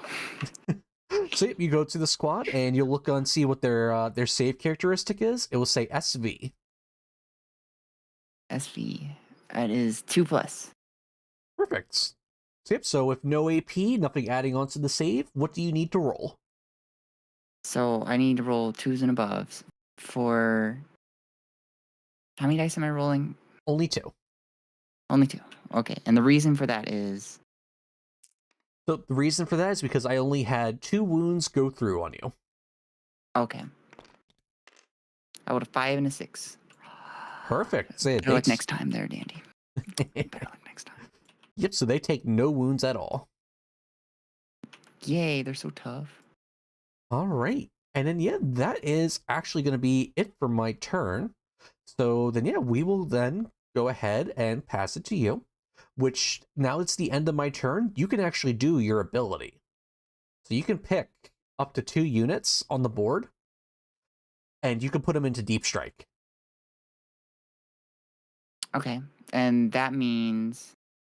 So you pick them up from the board, and then at the end of your movement, you can put them anywhere you want back onto the board, 9 inches away from any enemy model.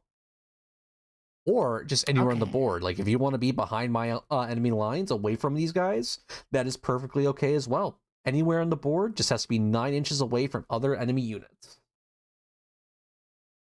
Okay. Then would it be a smart decision to get some of these guys over here? So you can go ahead and use those as well. One thing that I would recommend, I would actually go ahead and keep these guys here, have them get onto this objective, and then see about moving these guys, or even him in one of these squads, and get behind me, because then you can go ahead. Right, I can make the entire squad. Yeah.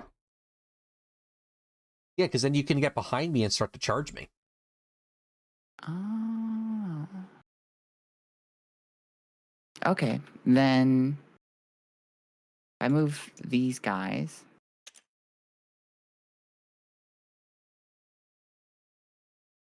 And... No, wait.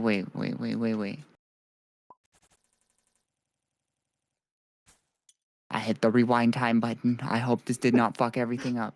We should I wonder if we should save, if we can save it real quick, just in case. Yeah.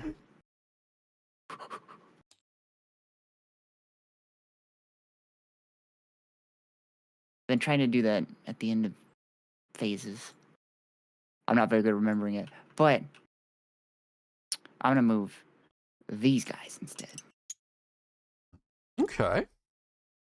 And it can be up to 2. So if you only want to bring up to 1, you can.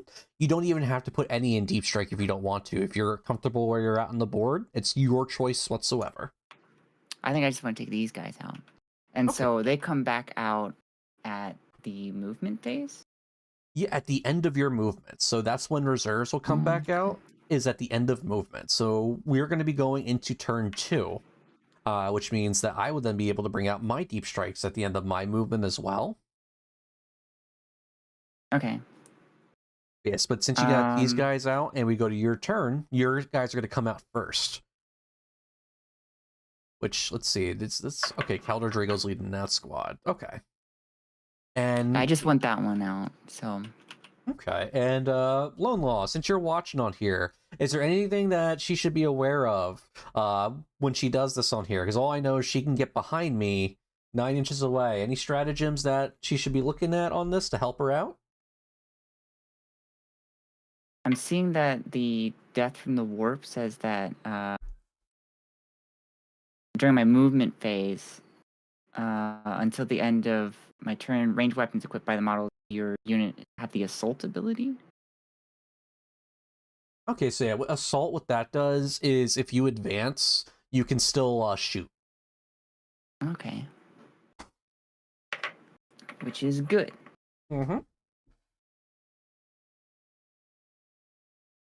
Yep, so then we go onto your turn. We got your command phase. This is when we start scoring the points. So you control these 2 points right here. That will actually bring you up 5 victory points. Ooh, we'll how say many victory 5. points do you need to win? So the game typically goes for about 100. So we'll say each one of these is going to give you 5 each. So you're going to be up to 20. Okay.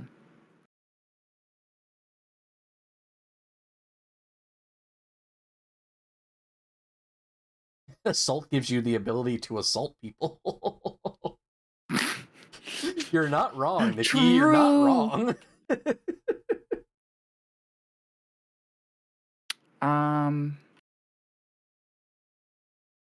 Okay. Then next is my movement phase.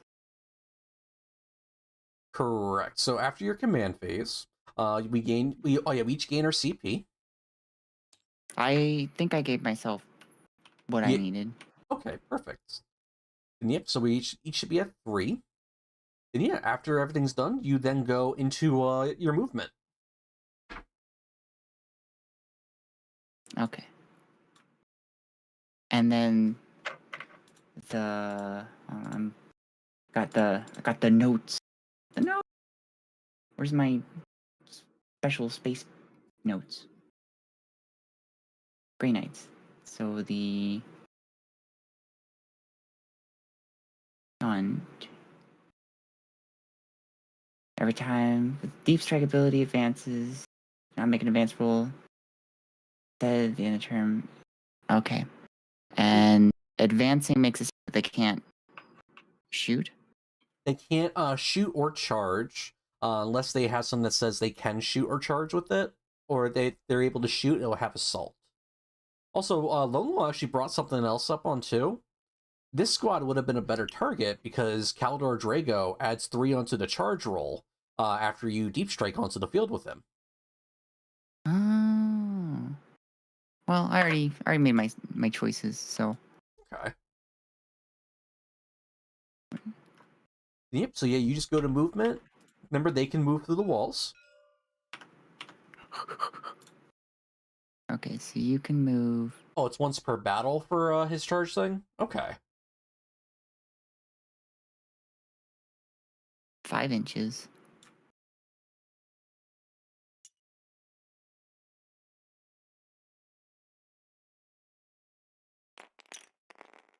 Well, okay.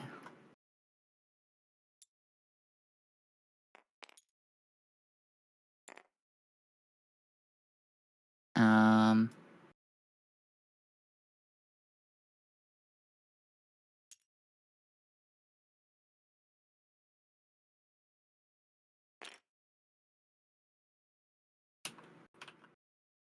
And you move 8 inches.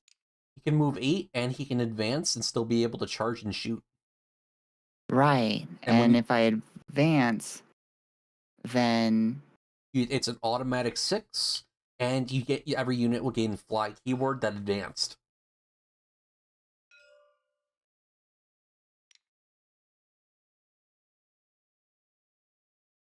wait, can I move him back to the 8? Is it okay if I move him back? That's fine.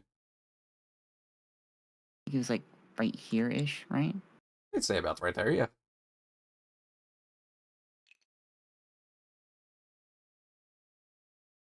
I won't go here. He's learning. Oh, you Hi. are in engagement range with the crew talk, so you have to move him a little bit further back. So Oh. he has to be outside the 1 inch for the crew talks. Like right there. which is already terrifying because I have a squad in that devilfish that's probably gonna die. That's what I was thinking about. I was like, ooh, if I blow up that, I can blow up so many things. It's gonna be so cool. Mm-hmm. I can see exactly how this would go. I'm about to get my shit pushed in. It's gonna be a quick game. Okay, now it's the shooting phase. Yep. So after everything is moved, then you go to shooting. So I'm gonna start with this guy. And we're gonna shoot the devilfish. And so Remember, you have two things, and you can split the fire as well. So you have one that's an anti-tank, the heavy side cannon, and you have a heavy incinerator. So you have a chance to kill the Crutox Rider and the devilfish in this one round. Okay. So the Oh yeah, that's right. Your deep strikes too. If you're done with movement. Oh yeah, deep strike. And you said within 9 inches? It has to be 9 inches away from any enemy units, but it can be anywhere on the board.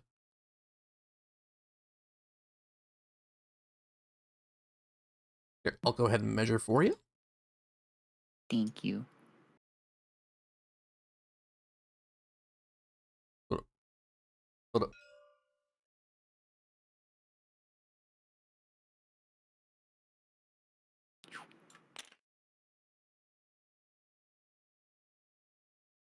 It's like 1 centimeter away. Yeah, you're fine. There you go. Does it feel better? I do feel better now. I'm about to die.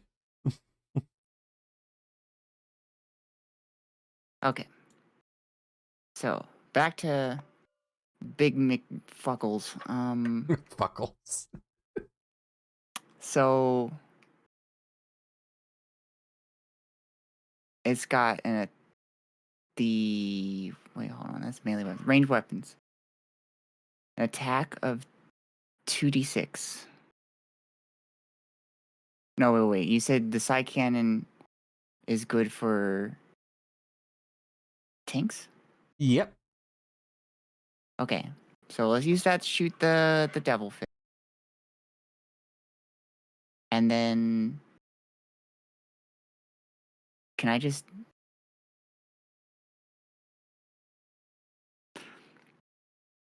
see, so you have to declare what each of your ranged weapons are hitting first, right? Correct. Yes. So you declare what each gun is going to shoot, and then you go to shooting. Okay. So we'll have the incinerator do the crouton, and then the heavy side cannons for the fish. And the way I would calculate what I'm doing is, I don't know what I'm doing. Yep. So you pick which gun you want to shoot first, and then you follow the profiles. Let's do the heavy incinerator on the crouton. The crouton. And it's got an attack of 6. That means it has an attack of 2d6. So what that means is you're going to roll 2d6. Oh, right. And whatever number you get on that is going to be how many attacks you get. So a total of 4. Mm-hmm. And one fun thing too, if you don't like that roll, you can actually do a command reroll and reroll both these dice, because if you read the rules on here, it will say advance roll, charge roll, desperate escape, hit roll, wound roll, damage roll, saving throw, hazard tests, or just after you have rolled dice to determine the number of attacks made with a weapon. I do want to re-roll. That kind of seems like a shit number. Yep, so it'll cost you 1 CP to do a command reroll, so I'll go and take that off for you. Thank you. I now have 7. Perfect. Yep, and then because this automatically hits, you have just to go to the wound roll. So you're going to add 5 more d6. And the reason I'm adding 5 more d6 is because you got 7 in total for the amount of attacks you have, and you have 2 dice already right here. Okay. So I'm gonna roll 7 dice. Mm-hmm. And then... And to hit, I need to look at... Yep, you're going to look at the toughness of my Crutox versus the toughness of your weapon. The toughness of my weapon? Strength of your weapon, my bad. Oh, okay, which is a 6. Mm-hmm. And because they're even... No, they're not even. No, they are. Because they're even, you need to roll D3? Nope, because they're even, you needed 4s in order to wound me. Oh, okay. So you got 2 on there. Got 2 on there. So I need to roll 2 at AP -1, and this ignores cover, so I don't get a cover save on this, and you can fully see them. So we go to what my save is, which is a 5 Burn, up. Dandy. Burn. Burn. I'm scared, guys. So yeah, then we go to him. He has a save of 5 up, so I need to get 6s in order to not take these wounds. And I'm taking those wounds, so he's going to go down 2 wounds.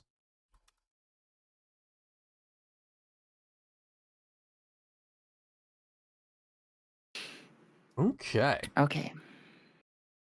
And then, because I said the next gun is going to hit the devilfish, even though I didn't quite killed Crouton, I'm still attacking the devilfish with the next gun. Correct. Okay. And so, let me try this again. I'm not quite 100% on this yet. So, my attack on my side cannon is 6. So you have 6 attacks. I get 6 attacks. So I'm going to roll 6 dice in total to see if I hit anything. Yep, and what do you need to roll on those dice in order to hit? See, the devilfish has a toughness of 9 versus my strength of 10. So I have more than the toughness. So that means that I need to roll 2+.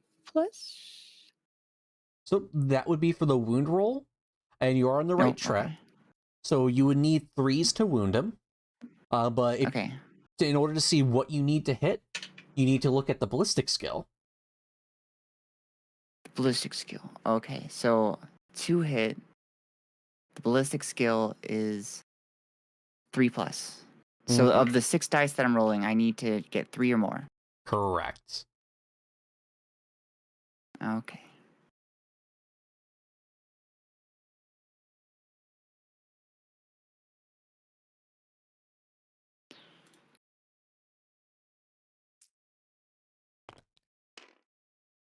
Okay, so of the 6 attacks, 4 of them succeeded. Perfect. So you got 4 that are going to hit, and then you go to the wound roll. Okay. So then I rolled just these 4? Yep, you're going to roll those 4. And I need to get 3+. Correct. So 3 of them are hitting. Excellent. All right, and it ignores cover, so I don't get a cover save. So then I have to go and roll my save. So what is the AP on that weapon? The AP is -1. Or, I'm sorry, -2. Perfect. Yep, so I need to roll 3 5s. Yes, 3 5s in order to not take the damage. And the damage is going to be 3 apiece. We're going to roll all these. All right, so I'm going to fail 2, and I'm going to save 1. So he's going to take 6 damage.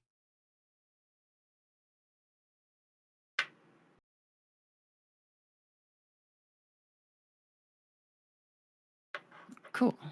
Okay. And that resolves, since I'm out of guns on this unit. We've completed the gun for this unit. The big guy. Yep. And now you go to the rest of your stuff on here. And you will go and shoot with everything else that can shoot. And also, too, if you come over to here real quick, where you put the stuff on my objective, the librarian that I put in the squad for him. Let's see, where is he at?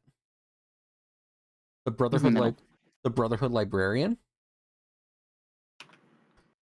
He has an ability called Vortex of Doom. In your shooting phase, you can select one enemy unit within 18 inches of the Psyker, exclude units with the lone operative ability, blah, blah, blah. If you do, roll 1d6 on a 1. The Psyker unit suffers d6 mortal wounds. On a 2 to 5, that unit suffers 2d3 mortal wounds. On a 6, that unit... Okay. Okay. So, if I wanted to fuck over Ethereal, I would roll a d6. Yep, so you can do this ability and still shoot all the guns that it has in there. Ooh. I'll just roll a die then. I rolled a 5. And so that would mean on this guy, the 5 does... Where'd it go? So it's 2 to 5. Every so it's 2d3 mortal wounds. So I'm rolling 2d6s. Mm-hmm. And so they're both 1 and 2, so that counts as 1 on a d3. Correct. So he's going to take 2 mortal wounds. Okay. Yeah, fuck that guy. Yep, so he is down Hi, to Charlie. left.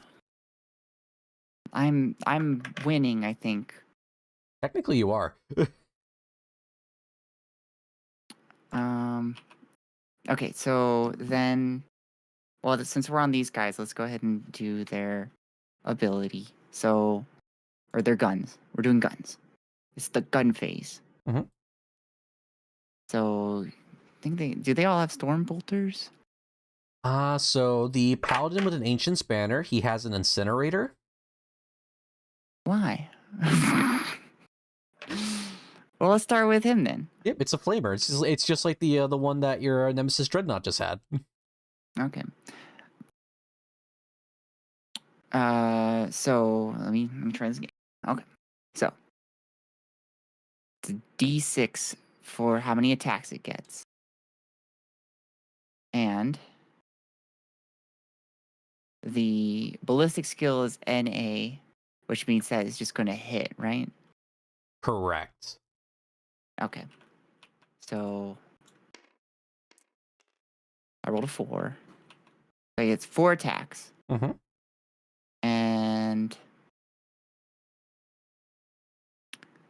so we take your toughness of 3 versus my strength of 6. Mm-hmm. Since it's doubled, that means something, right? Yep, so if the strength of your gun is double my toughness, what do you need to roll on the D6 in order to wound me? It's a D2. That's correct. It is a 2. Yes, that was Good job, Sparrow. Okay, and so I rolled a 4, so it's 4 dice total, and 2 of them are going to do the damage. Correct. Yep. And then we worry about armor penetration. So I've got a -1 for AP. So you need to roll... I don't know what you need to roll. Yep, so I have a look at my save characteristic, which would be 5. And because this ignores cover, the fact that I'm in the ruins is going to mean nothing. You are basically taking a flamethrower to my home. I need to roll 6s in order to not die.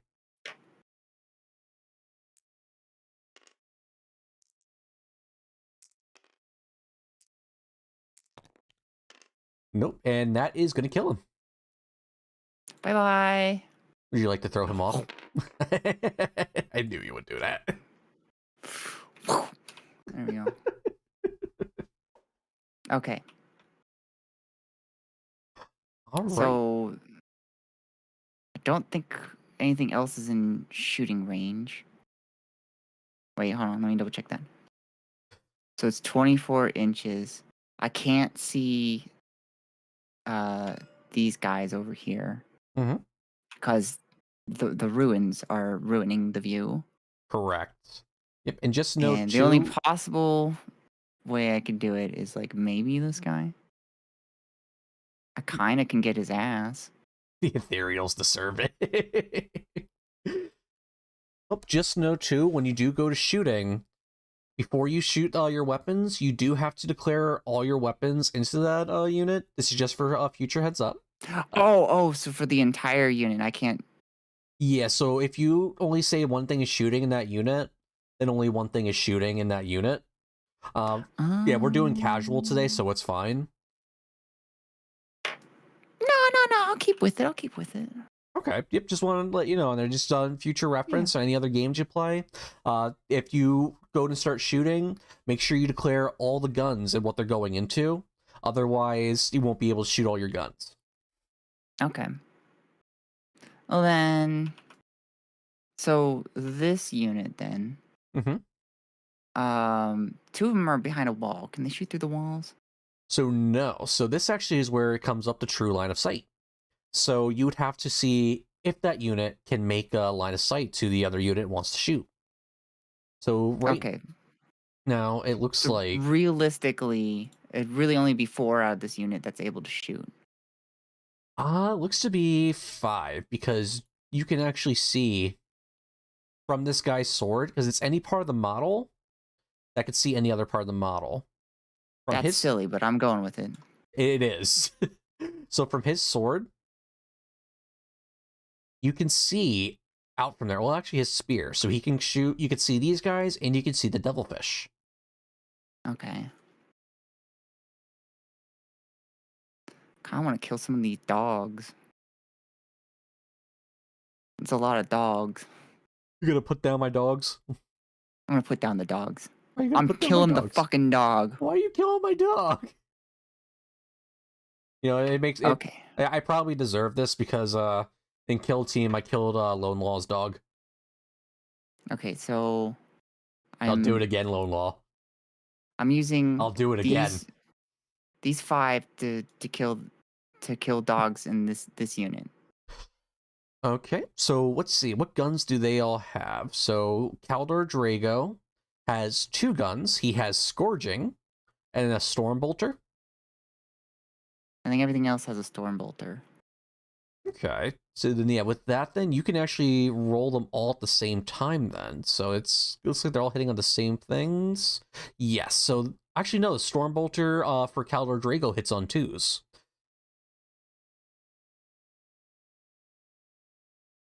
So because it's the ballistic skill that's what tells me what needs to roll higher. Correct. Okay, so let's resolve then the 3 that aren't Kaldor, or the 4. So I get 2 attacks for the Stormbolter, so that's 8 die, right? Well, you got 6 on there because these Terminators have it, and then Kaldor Drago has it. This one right here with the Narthacanum, he only has a force weapon. Oh, he doesn't have a gun. Yep. So what his Narthacanum does, in your command phase, you could return 1 destroyed model to the bearer's unit, excluding characters. So just these 4 can shoot. So roll these 6 first. Breaking news: Twitch sensation Sparrow of Cups brutally slaughters friends' dogs. Sparrow is the ATF. True. Okay, so I made my rolls, and what I'm comparing is the strength versus the toughness. You have a toughness of 3. Got a strength of 4. So that means I need to do whichever ones are 3 higher? Correct. Okay. And I rolled 5 of them are of a higher thing, and there's no armor penetration for the guns, and so for you, your LD is that the thing that you're rolling? Actually, Sparrow, you get more shots on this. Oh, I do? Yeah, so I just noticed too, you have a thing called rapid fire too. What rapid fire does is if you're within half distance of the weapon's shooting distance, so in this case it has a range of 24 inches. If you're within 12, you get to add on an extra 2 shots for each gun. So each one of these guys gets 4 shots each. So you get 12. So then should I add an extra 6? Yes.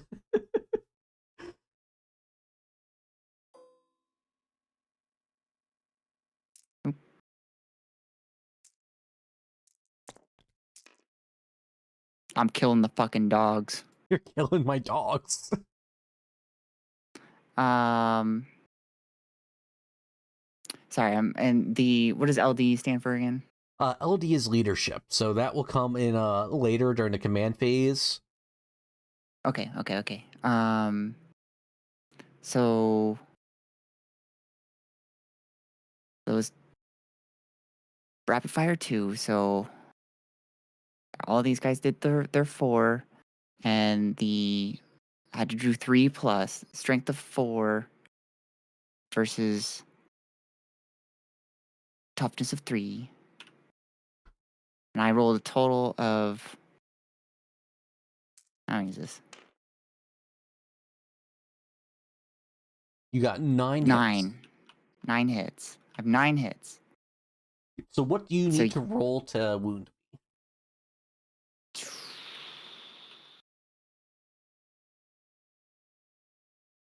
3 plus?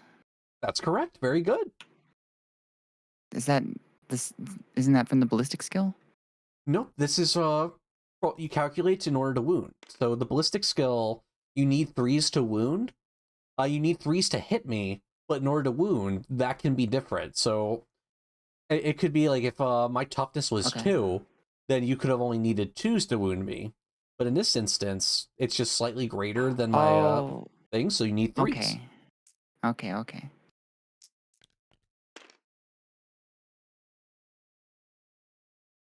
That's 7. Yep, so that's going to be 7 saves. I need to roll 7 6s. Good luck, boo-boo. LD equals long dong energy. I believe it. All right, let's see. Do I get it? 6 dogs are going to die.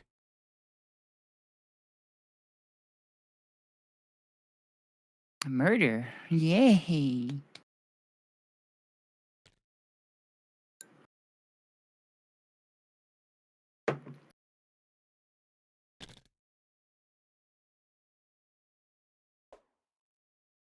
Yep, so those dogs are dead. We all saw it here, everybody. Sparrow killed my dog. Wait, there you got one hound that's got zero wounds. Oh. Here we go. Just letting you know. He was just sick, that's all. Sparrow was a cop. True. Not true.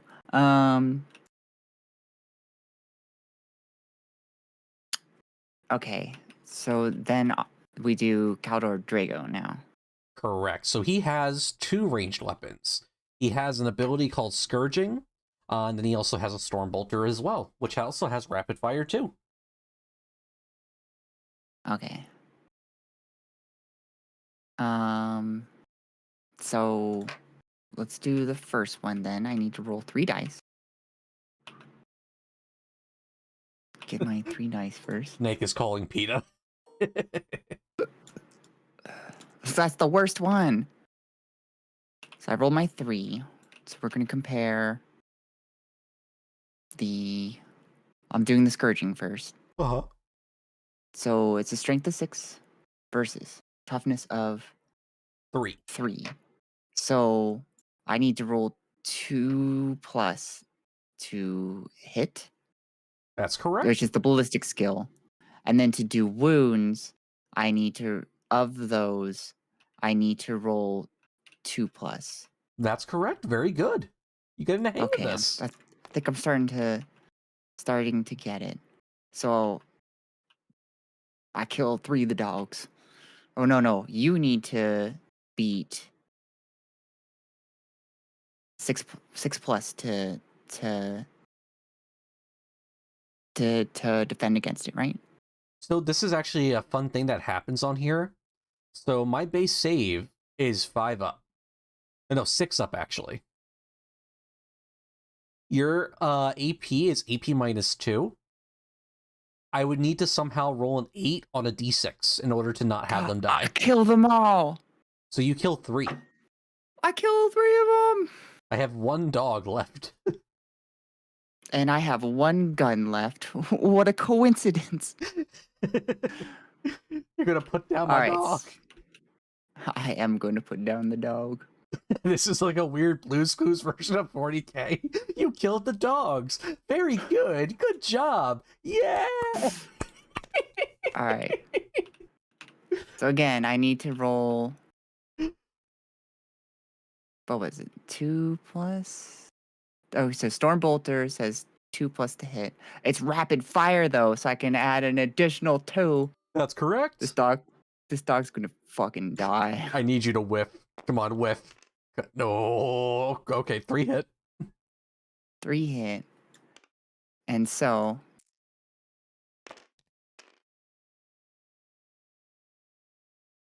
good luck.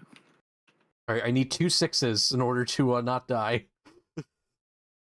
What the dog doing? More like what the dog ain't gonna do anymore. All right, come on, guys. Come on, chat. I need your help with this. All right, I can see things down here. It's my dog, Pa. I should be the one to do it.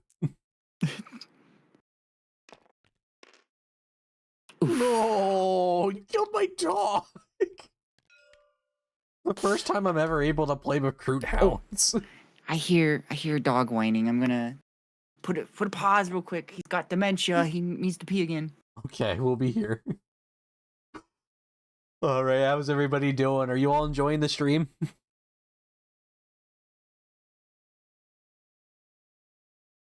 How's Sparrow's YouTube chat going on? I know you guys are there.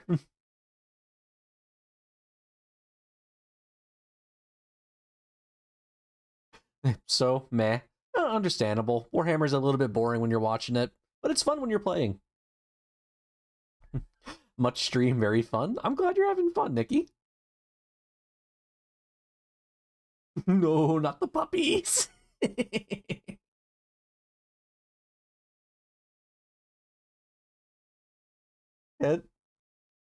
I'm joking. It's great. Oh, I'm glad you like it. Yeah, Warhammer is one of my favorite games. I'm enjoying listening to it in the background. Oh, I appreciate that, Shadow. We're just glad you guys are enjoying it and you're having fun.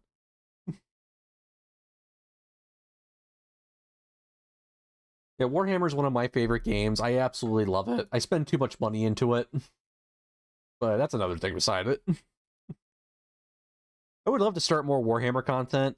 I'm honestly thinking about rebranding it. My Dandy, the DM thing is just Dandy, the Drow. Just this way, it would make make a little bit more sense to me if I do Warhammer content. Which, fun fact, this is the first Warhammer content I've done. Sparrow came up to me and was like, "Hey, you want to teach me Warhammer?" I was like, "Fuck yeah!" I was drunk at the time too when she asked me. I know nothing about Warhammer except brother and burn and holy fire. That's all you need to know. Okay, I'm back. I miss anything? No, we are good. I'm just telling the chat to leave you and come to me. Oh, all right, chat. Come on back. You know who mommy is. Hey, chat, I could be your mommy. I could totally do that. I got mommy energy. Sparrow the dog killer. Go clean your room. Only sends minion memes. Okay. Come back or your dog is next. Did I do these guys? You have yet to shoot them, no, so you can still shoot with them. Okay. I'm just hoping Sparrow's enjoying it so we can drag her down the Warhammer rabbit hole. I'm hoping so too. Are you having fun, Sparrow? I am. I'm a little overwhelmed, but that's okay. I played several games where I feel overwhelmed. Mm-hmm. So far I'm having fun though. Okay, perfect. And if you ever want other games, let me know. I'm always happy to play. All right. I'm gonna. I don't think it's gonna do a whole lot. I'm going to. I might as well. I can't shoot these guys, right? Because they're behind the ruins, and I'm not in the ruins. Correct. You need something that specifically says you can shoot the ruins if you want to do that, right? Yep, so you need something that would either say there you can shoot over the ruins, which, again, there's not much on there. The only thing that does allow you to do it is things with towering, as you're allowed to tow into the ruins, just like putting like a portion of your base on it, instead of being fully within, and then you're able to see over and out of it. But other than that, no, you can't do it with just regular infantry guys like this. Okay. So I'm seeing that for my range weapon, it's 3+. But you've got a toughness of 9. Is it worth it to just try and take pot shots on the devilfish, do you think? Yep. If that's the only thing you can shoot at, then yeah, you might as well do it. Because if damage is damage, any damage that you can get onto it is good. Because whatever is inside here, once this explodes or once it gets destroyed, they're all going to come out. Okay. So then let's go ahead and well, yeah, let's go ahead and shoot then. Right? And my furthest unit. Yeah, so you're within 12. My closest guy is not in the halfway distance, so I can't do any rapid fire abilities. I'm talking myself through this again one more time. Well, take your time. So I have 5 units, and they have 2 attacks each. So I'm going to do 10 attacks total. Okay. Oh, try it in the box. Okay. I got my dice rolls. Now we compare the toughness. Toughness is 9. And the gun. So they're saying it needs ballistic skill 3+ to hit. So everything that I rolled that's 3+ counts as a hit. And it's a strength of 4. And so that's more than double. I don't think we've done more than double yet. Is that 5+? Yep, so if your strength is double or if your toughness is double or more, then you're going to need 6s to wound. 6s to wound. Okay. Yep, if the strength is just greater than it, but not double or more, then yeah, you just need 5s. Okay. And 3+. So I can use all of these, but it's anyone's game if I can do damage. Now go in the fucking. Oh, I've tried to use this. There we go. Ooh, wow. Okay. Oh. So I got 3 wounds, and you need to. This is the part that trips me up. How do you calculate what you need to roll to negate the damage? Yep, so we would take the save characteristic. So in this instance, I have a save of 3 up, meaning on normal attacks that have no armor penetration, I just need to roll a 3 in order to not take the wound. Okay. We would then, if your guns that you shot at me have any AP, which is the armor penetration, we then add that onto my save roll. So say, for example, they had an AP of 2, and all those wounded on me, I would need to then add that 2 onto my space save, which would bring it up to a 5. Okay. Yep, so right now, I just need to roll 3 3s in order to not take this damage.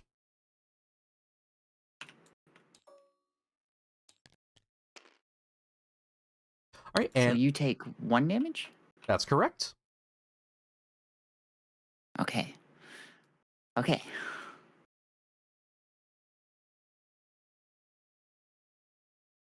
And I think I have shot with all of my units now. Mm-hmm. Now we get to the fun phase. Oh, I love the fun phase. Mommy Dandy or Dog Killer Sparrow, decisions. It's a tough choice. I know, like... Okay. The charge thing. So I didn't get to do the charge last. Sparrow? Nope. Hello? My phone cut out. Oh, I was saying that I didn't get to charge last time, so I don't know the basics of charging. Okay, well, yeah, in order to charge, you will declare a unit that will charge into another. And you can have multiple units charge into others. You can also charge through terrain if it's infantry. So, for example, these guys right here, you can charge them into this devilfish. You just have to measure the distance, and then you'd roll 2d6 to try and get and equal that distance. So let's go ahead and see what the distance is between these Terminators and my devilfish. So it'll be 8.2. So you need to roll an 8 in order to be within engagement range of them. Okay. Same thing. And I'm rolling 2d6 every time that I'm charging? Yep, for each unit that you declare a charge into. So you declare all them that are charging first, and then you go and roll. So let's go ahead. Okay, so I need to declare first. Correct. Okay, then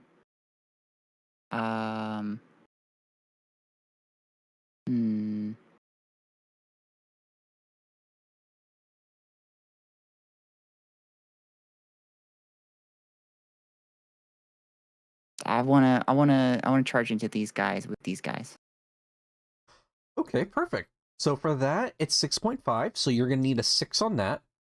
You'll need an 8 over here, and then you also have your big guy right here as well. Okay. Can I charge multiple people? You can, yes. So that would be called a double charge. And then this is where it does get a bit tricky on it. So your model does need to be able to fit through that gap in there to be able to double charge. So I need to kill the crouton before I could do the devilfish, and that means also like I can't do it now because the crouton's in the way, so I can only charge the crouton at this time. Technically correct, yes. So okay, yeah, because the base I don't believe would be big enough to fit through this gap right here. If you ever do need to charge 2 things at once, you would declare a double charge. You would say I'm charging the Croutox and I'm charging the Devilfish, and your charge would need to be whatever is farther. So you would need to get a 4 on the for the Devilfish, even though you're only about 1 inch away from the Croutox. If you don't get the 4, you fail the charge and you're not in melee, even though this is the closest thing. You need to be able to meet that roll if you charge into both. Okay, so then just to declare again, the Dread Knight's going to charge Crouton, and then my units here and here are going to charge Devilfish. Okay, so both these units are going to charge the Devilfish? Yes. I'm going to do the Dread Knight first, because that's a simple little... It's simple. Yep, so with that, you're in there already. It looks like it is when you got into there. He's already technically in engagement range, because you look the distance between it, it's 0.8. Engagement range is 1 inch, so he would technically need to be back a bit further. But really, just don't roll. All you need is 2 inches, and you're in. Okay. Wow. All you need is 2 inches, and you're in. Right? Every man knows that feeling. So I'm doing basically the same thing now, but now I'm in the fight phase. So right now you're in the charge phase, so you need to see... Oh, right, I still need to roll. So I don't really need to roll with the Dread Knight, but I do need to roll Yeah, you still technically need to roll with the Dread Knight, because there is some instances where if the unit has fly, you can actually move over models. So, for example, this Dread Knight right here, if he has fly at times, if you charge into both of them and say you get a 12, you can then move the model 12 inches over. Oh, okay. So that would be one way you could have charged the devilfish, but because he doesn't have fly, he can't go through other models. Right. I'm still going for the crouton. So I rolled a 6, so it's gonna count, right? Yep. So you move him as close as possible. It needs to be base to base. So like right there is fine. And then now I'm gonna do these guys. So I need to roll an 8 at Correct. least.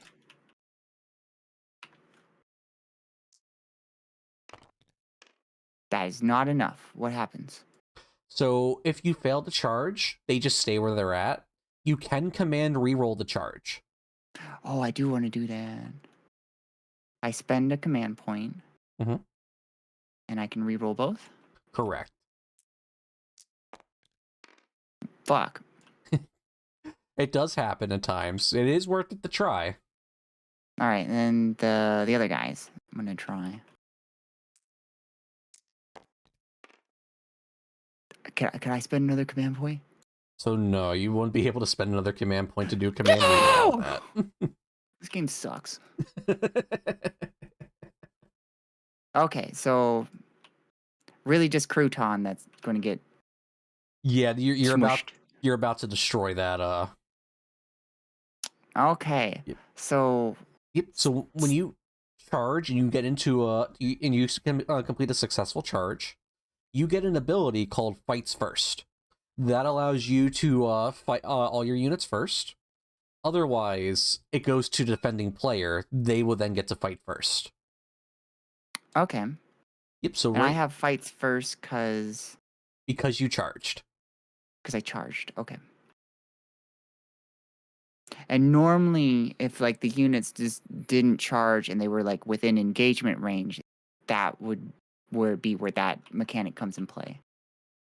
So if they're in engagement range already, they won't be able to make another charge. They would have to stay in there until either they fall back or until they kill that unit.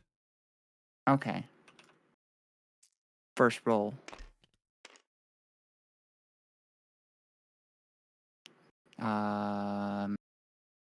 The attack is 5. I need everything that's 2+ is going to potentially do wounds. I got a strength of 10 versus your toughness of 6. Mm-hmm. So that's not double, it's under. So that would be D4s? That would be 3s. D3s, okay. So I get to roll all of these. Correct. And everything 3 and above. Well, okay. If two Fuck units... it, I'm keeping it. It's a good roll. I'll allow it. Okay, 1, 2, 3, 4, 5. So we got 5 of them going through at AP. What's the AP? The AP is -2. Oh, okay, what's the damage? The damage is D6. It's psychic. You're gonna kill this guy because he only has 3 wounds left. They all go through. Do I roll a D6 for the damage? You're gonna roll a D6 for each one of those. Oh, okay. So he's gonna take 5, 6, 7, 8, 9, 10, 11, 12, 13. He's gonna take 15 damage. Do you get to roll any defending rolls? I do not know. He is dead. Nice. Rest in peace, bud. Yep, and when that happens after you kill something, you can then do a consolidation move, which is going to be 3 inches to the nearest objective marker or the nearest enemy unit. So either way, you're going to be within engagement range of this guy right here. Aye. So yeah, and then now when that happens, and this is why it's good to get in melee with Tau, because Tau crumple in melee. I do get to activate my unit now to fight, but the only thing I have on melee for mine is an armored hull. And that hits on 5s, that's strength 6, and it only does 1 damage. Oh, you're literally going to ram me. I'm basically like trying to because that's your hole. So you're literally just trying to ram. Pretty much. If 2 units are in engagement range, is there any reason where not that kind of it'd be hole. better to not fight first? Not really, no. So if you're in engagement range, and if both units charge into something, and they have fights first, you're really going to kill that unit. There's no downside to having fights first. Technically, if there is a stratagem called well, I can't remember the name, but it's a regular stratagem. It allows you to pick a unit to fight next. So if you pick a unit to fight first, they can spend 2 CP, choose another unit, and then that unit fights next. But really, there's no downside. And so the thing that lets me take things out of the play field, and then I can play them later at the end of my movement. When does that happen? I'm scrolling through my stuff. Is that teleport assault? Yep. So like the deep strikes. So like what you're allowed to pick up units and then put them into reserves. Yeah. What phase is that? I don't want to miss it. So that is at the end of my turn. Oh, okay. Yeah, so you'll be able to pick up stuff. So you can actually technically pick up the Nemesis Dread Knight and out of melee and put him back into reserves and deep strike him again. But he's already going to be in melee. I don't want to do that. Yeah, I was hoping you would do that because I'm about to die. I want you to squirm. I am squirming. I'm about to die. Tower not good in melee. I only got one. I only got 1 hit. Oh wait, you're rolling, right? Yep, I needed a 5 to wound, so you have 1 at no AP. So do I lose 1? You need to roll save in order to not take damage. Oh, okay. And how many am I rolling? I'm sorry. Just the 1. Just the 1, okay. I rolled a 5. All right, he is good, so he does not take any damage. Hell yeah. It kind of went dunk. All right, yeah, then we will... Is there anything else that you can do on your turn? Because after that is going to go into my turn. You can't pull them out of melee with that army. Wait, you really can't? Hold up. Lone Law knows more than I do about Grey Knights. He says we can't do that if they're in melee. I trust Lone Law on this. Well, I trust him. So, because he knows more than me about Grey Knights, so apparently if he's in engagement range, he cannot be put back into reserves. But these other 3 guys can. Okay. Well, I think that's all I can do. So. Okay. And yeah, we will go to my turn. I do not control this objective anymore. We look at my objective control over here. I have OC of 2 and an OC of 4. So they are not going to be able to do anything. So he's going to control this objective, but I'm not. So you got... Okay. I don't control that. Over here, I knew we were just touching this one, so I control 1. So I'm going to get 5 points.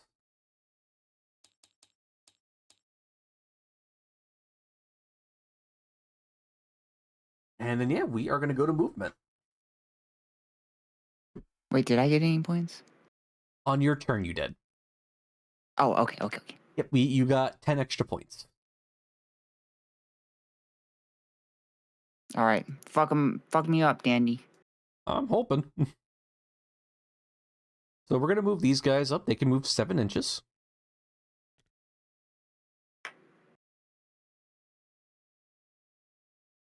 Ooh, individual movement.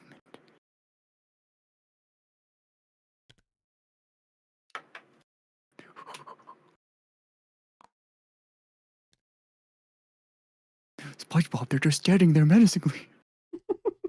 I can't laugh on there because it messes up the mentions.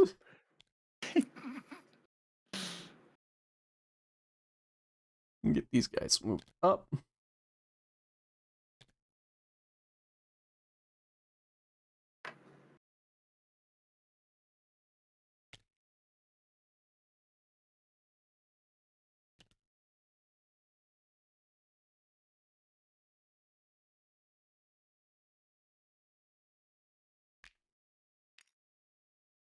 And he's behind there.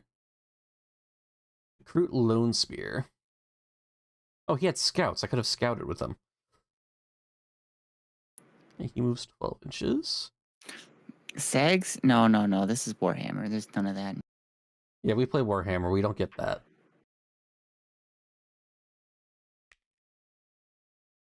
That's only in the videos that I watch that I'm not allowed to watch.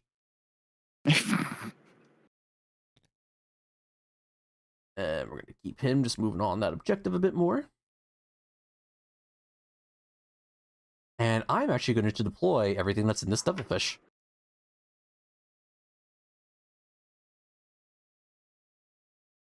Now, when you deploy things from a transport, it has to be within 3 inches of the transport. Okay.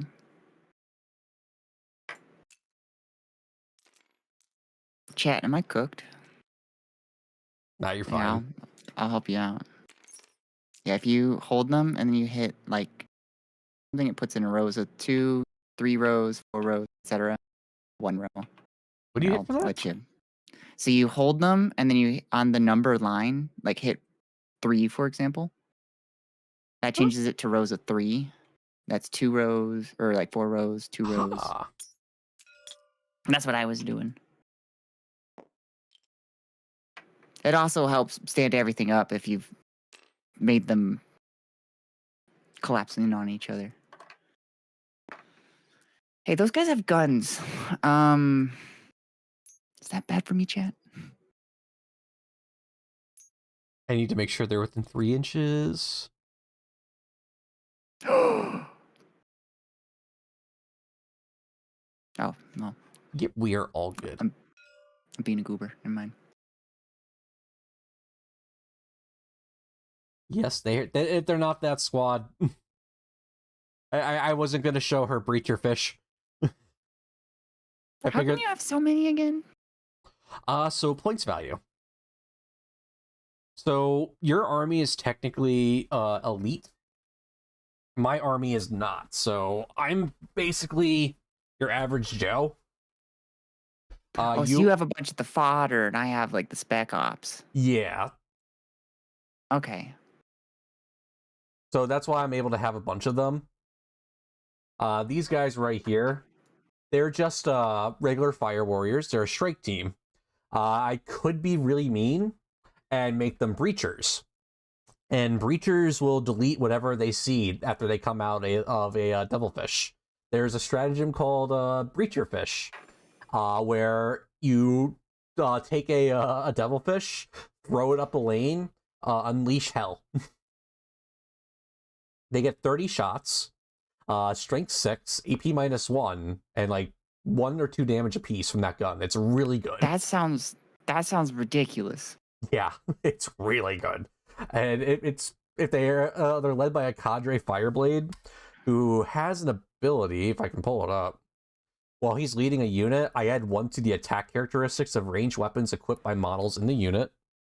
And each time he makes a ranged attack on a critical wound, the armor penetration of that attack has AP -3. That sounds redonkulous.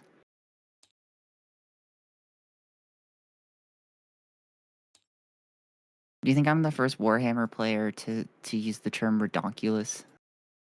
Maybe. All right. We're going to have some fun with this. No, I'm so ready. So they're going to be within 8 inches. They're going to stay where they're at. And I'm going to go over to my thing. Oh, yeah, we each get an extra CP. I'm nothing without CP. If you come over to the top right-hand corner again, I can show you the stratagem that I'm about to use. This is the left-hand corner. They should have it. It's called grenade. I just got to double check to make sure they have grenades. But what this does, it's like we select one enemy unit that is not within engagement range, and it's with 8 inches invisible of my grenades unit. I'll roll 6d6 for each 4-up. That enemy unit suffers 1 mortal wound.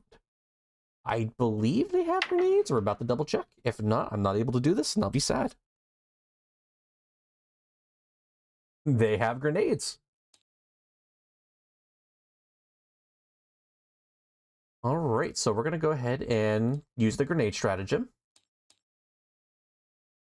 So I'm going to roll... Who's got grenades? This squad right here. So they have a keyword called grenades. The keyword grenades gives them the grenade stratagem. Okay. Oh, okay. I see it now. CP, what is that? A food company in Thailand? So CP stands for command points. They allow you to do these things called stratagems, which are special moves that you can do in Warhammer. Excuse me. I am hungry. I've not eaten dinner yet. What are you doing? I haven't ordered anything yet. I tried making something. Like I had a late lunch, but now I'm hungry. Right. We got to get through this game first. It's true. So what I'm going to do now is I'm going to roll 66.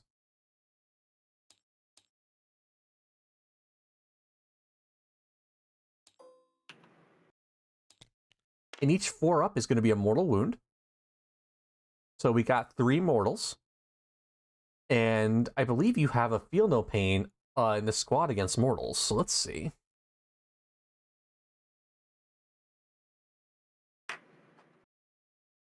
Feel no pain.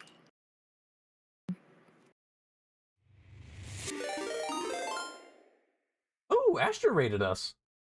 Hi, Astra. How's it going? Hey, Astra. Vesper, how you doing? On over. Thank you guys for the raid. Is that the legendary Vesper? Oh my god, Vesper. Guys, make me look good. I don't know, how do I do that? I don't know how to look at myself. I'm winning, guys. She's not wrong. I do not see a feel no... Oh, wait, yeah. While this model is leading a unit, models that have the unit... In that unit have the feel no pain 4+ ability against mortal wounds. So that means that I'm rolling 4+s to see if I don't get mortally wounded? Correct. So you're gonna... I did 3 mortal wounds, so you need to roll 3 dice, and you need to roll 4s to ignore the wounds. Okay. How's your guys' stream, Astra? Get those out of the way. Let's drop these in here. So I got 2 of them were 4+. So I only take 1 mortal wound? Yep. So which model are you gonna put it on? So I wouldn't recommend Drago. I wouldn't recommend putting it on Drago. I would recommend putting it on the unit he's leading, because that is technically his bodyguard unit. This guy. Okay.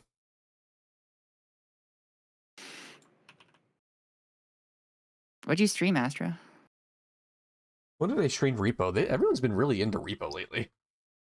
That's so fun. The number go up. It is.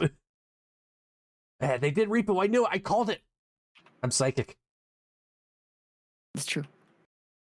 Okay, so that was the grenade. Okay, so that was the grenade. Now we're going to go on to the rest of the shooting. So... You don't have to, right? I kind of have to. Okay.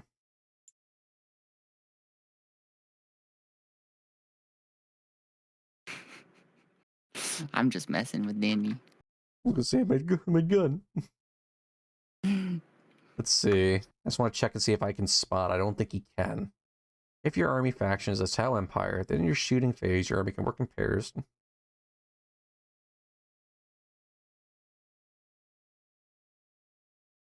Holy shit, you got fucking Sully from Monsters Inc. leading this?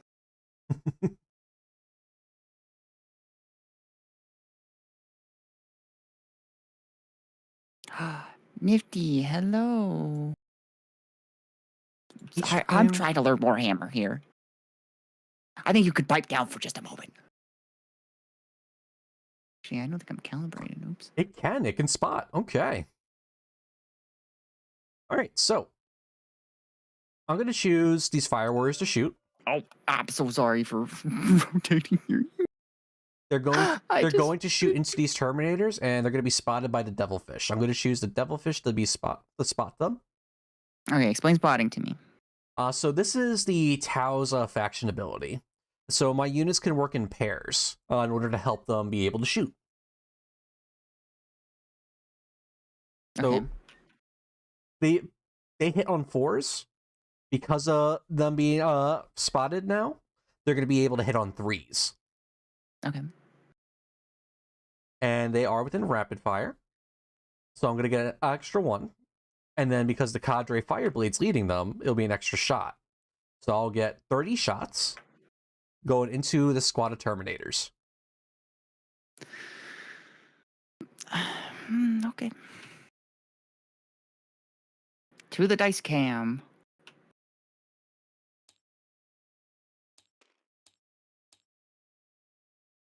That's a lot of dice. Hey, Decade. Hey.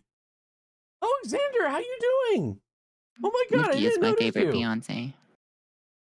Wow, you're not noticing your chat. I'm having fun playing with you. Oh. How you doing, Xander? It's been a while. I'm glad to see you again, man. All right, we're hitting on 3s.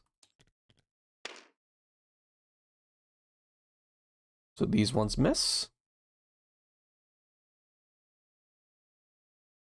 And then strength 5 to toughness 5. I'm wounding on 4s. Surprise you still. I always remember you, Xander. You're awesome. I missed you in my streams. We need 4s. Chat, this isn't looking so good. So we have 1, 2, 3, 4, 5, 6, 7, 8, 9, 10. You have 12 shots at no AP. So Can we say hi to Catifer? You can say hi to Catifer. He is fixed now. He can talk to people. You took him to the vet? To get fixed? I took it to the vet a while ago. So no AP, which means, and it's the same strength versus toughness, so I need to roll 4+? Nope. So you would roll your save characteristic. So what's your save characteristic? Save characters. That's messing me up because I see say SV, and it does not translate to save characteristic to me. But SV stands for save. I need 2+. Oh, on Nifty, my favorite chat buddy. I think everybody. Not like yes. Dandy here, who's more So useless I'm than a hairball. Huh, 1, 2. am I right? How many dice am I rolling? That's a lot of dice. I have to roll for how many you've rolled, right? Catifer is a mean to me, Sparrow. Isn't Catifer always mean to you? He is. It hurts. Yep. So yeah, you're gonna need to roll all 2s. So I need to roll 12 dice total. Let's see. I believe it was 12. Let's double check. So 1, 2, 3, 4, 5, 6, 7, 8, 9, 10. 12 dice in total, yes. And each one is a fail.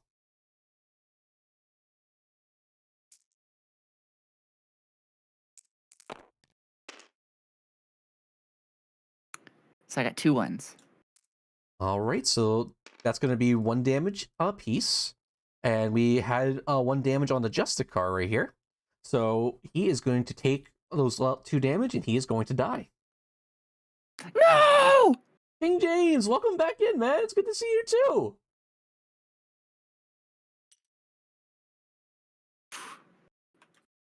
And I'm getting all my old viewers. How are you guys all doing today? I have disposed of the body. Just wanted to say hi. I might drop in once whenever you're streaming. I'm glad to see you're okay. Aw. It's good to see you again too, Alexander. Ooh, Hansberg, thank you for following. I appreciate you. So wait, let me get this straight. You took 30 shots at me, and you only killed one guy? Yes.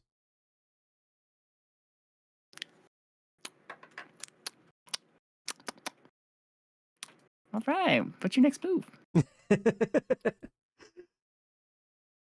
Yeah, if you had it on there, I would have killed, let's see.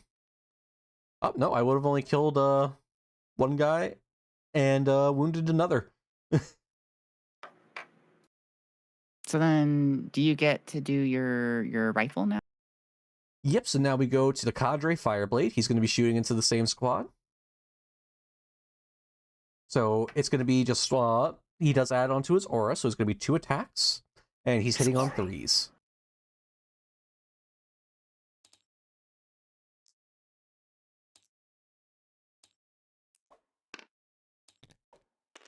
Only 1 hits.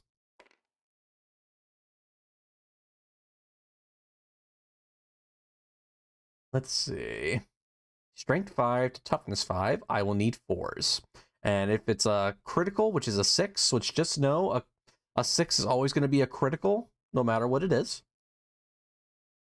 then it's going to add an extra 3 to the AP. So roll a 6. And it's a 6! Let's go! That'll be AP minus 3. 18 minus 3? AP minus 3. Oh, AP minus 3. And so that means I need to roll,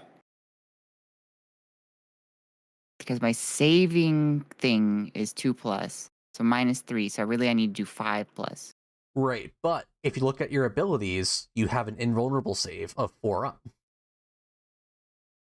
What does that mean?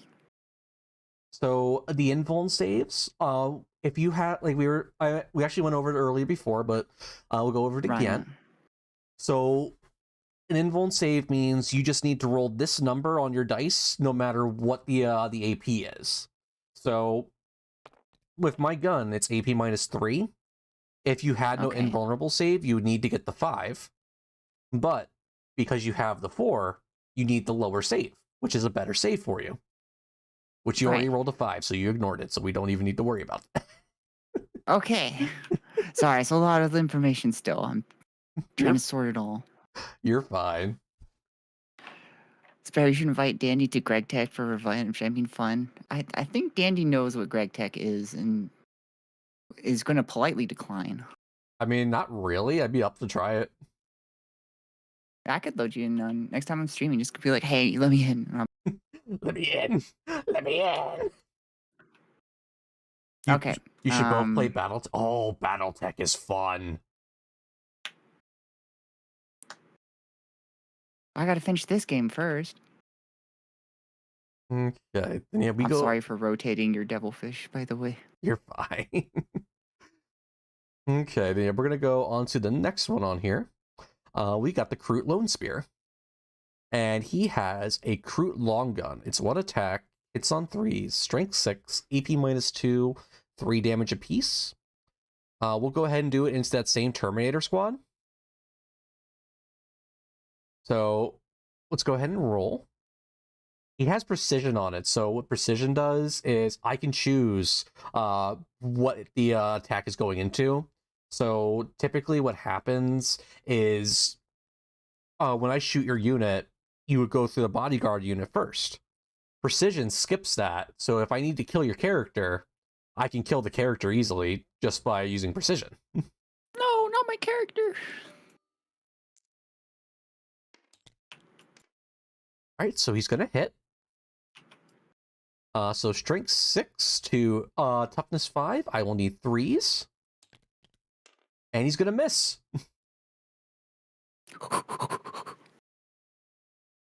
I gotta kill that fuck.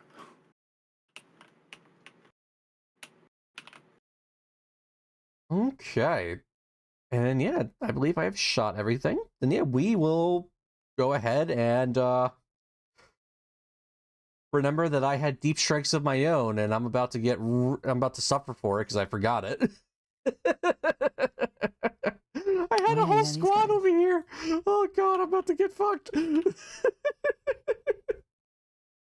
Rest in peace, the rest of your army. Hi, cutie pets. All right. And yeah, that is gonna be it. So we go to melee, and you're the defending player, so you get to go first. Okay. So, starting with the greatsword on the devilfish, I get Dandy's Finally, uglier than a hairless cat. 5 Sparrow's attacks. feathers shine brighter than Dandy's future, which is as dark as a And- litter box. So my What the strength fuck, is 10. Jennifer? Your strength or your toughness is 9. So I need to roll 4+, right? So your strength of your thing is 10. My toughness is 9. So you're greater than my toughness. So you need a 3. 3s. Same as 4. And then if I'm less than, it's 5s. Correct. Okay. I'm gonna get this down eventually. Okay, so... And We then got- I needed to do 2+. So that's 3 attacks that are going to wound. So you actually And needed it's an 3s to wound. So strength 10 to toughness 9. So you got 2. 3s. Okay, I got 2. Okay. And it's an AP -2. Yep, so I need to get 5s.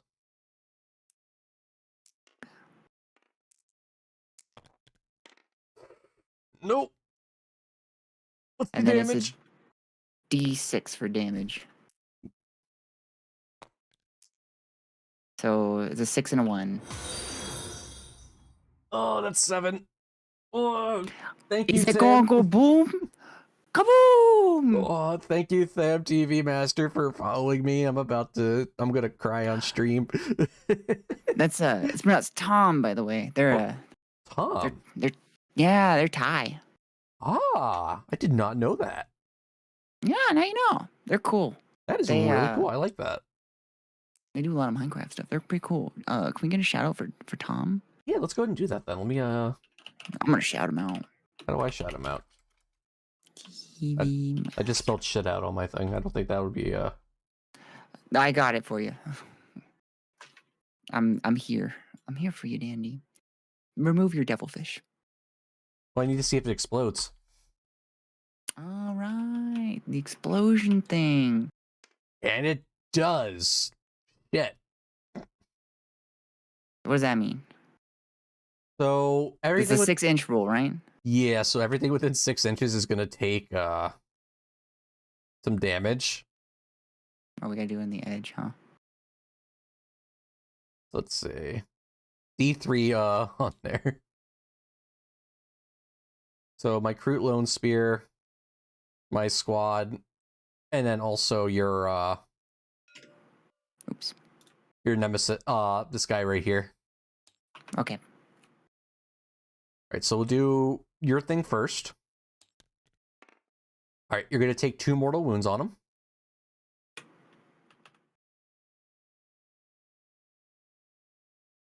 Done.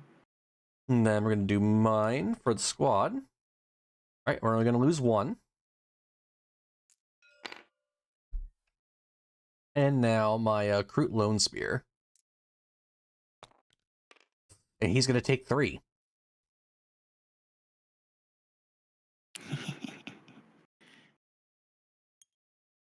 I love you too, Nifty. Mwah. And so I have Okay. killed something. Do I still get to do the consolidate? So yes, so you can consolidate 3 inches to the nearest enemy or onto the objective, whichever is closer.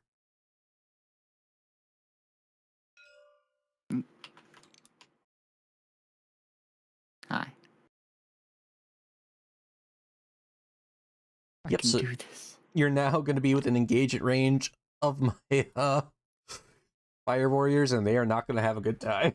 It's gonna be great. All right, then I get to activate them. So then we do my pile in. So he's going to move 3 inches in.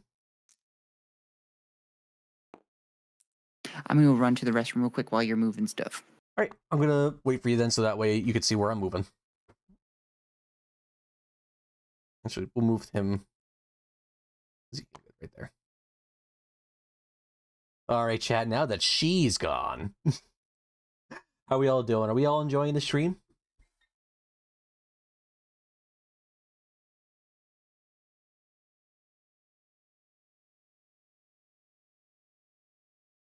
Dandy, I got a question for you. Yeah, what's your question?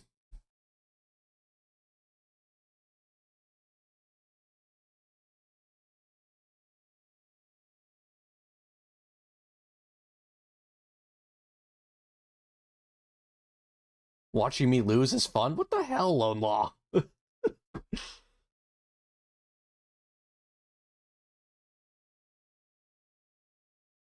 I sent you a vid on TikTok. And why me? I don't remember sending you a vid. Let me take a look at that. I may have done that by accident. Let's take a look at that.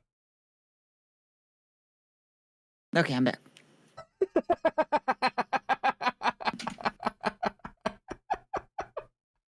Are you winning? Oh, God. I just saw the video I sent Nifty by accident yesterday. Is it something spicy?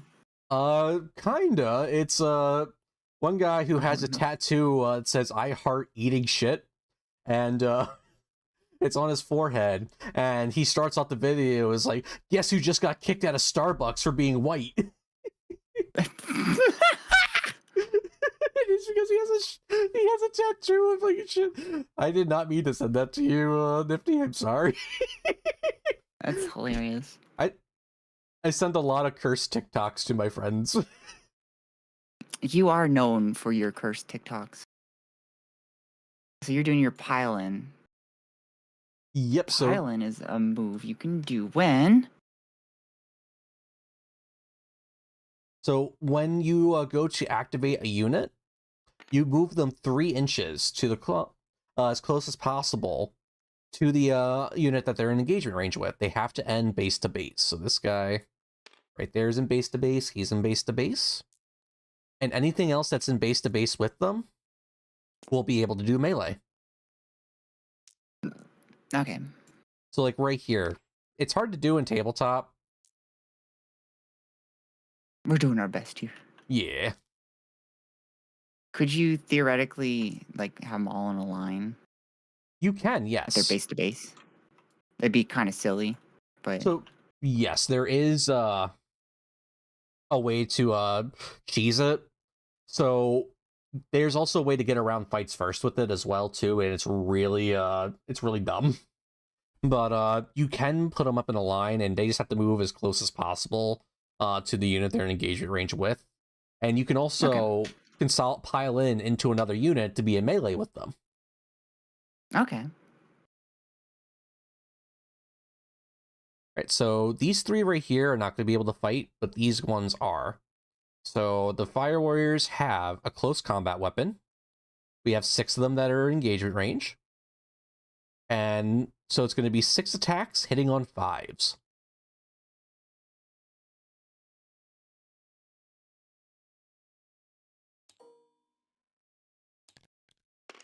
And we got 2 that are going to hit.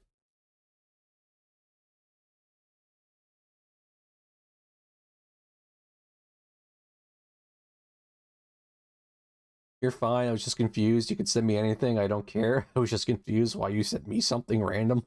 I mean, I try to send it to people that I'm that I talk to daily. But it was pretty funny though, wasn't it?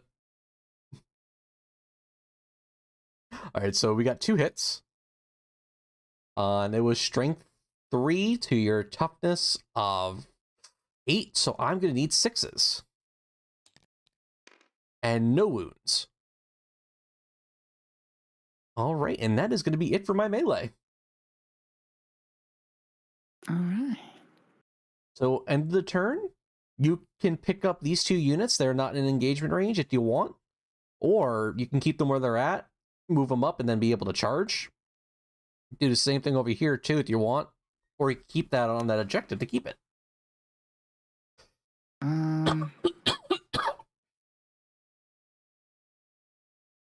I think I am going to take these guys. Okay.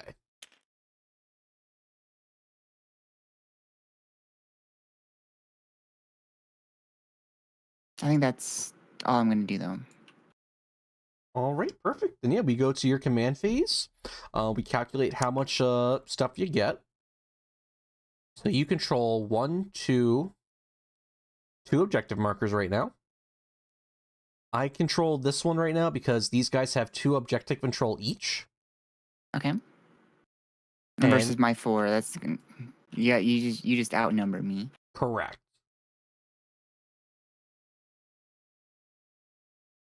So yeah, then yeah, we go to, after that, everything's all good. You don't need to roll any battle shocks. I will need to roll battle shocks probably. But yeah. That's when they're at half wounds, right? Correct. I think it's just your Kroot Lone Spear. She controls 2 lone law, so she picked up the squad that was on here at the end of my turn, and then I have more OC on this one right here. It only has this one and this one because it's sticky. I got a sticky one here. I discovered. Making things sticky. All right, go ahead, Sparrow, can do your turn. Okay. So we each gain a command.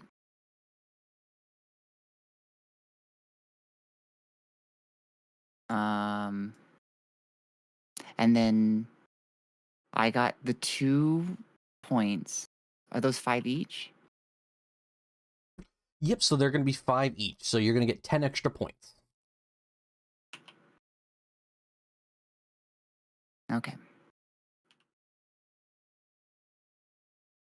So that is the command phase. And now it's my movement phase.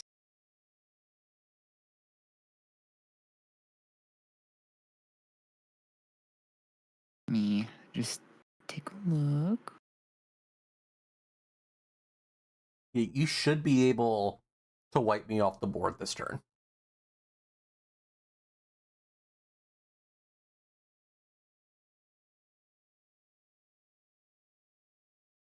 So what's the I'm reading abilities here. What is the declare battle formation state? Is that the charge phase?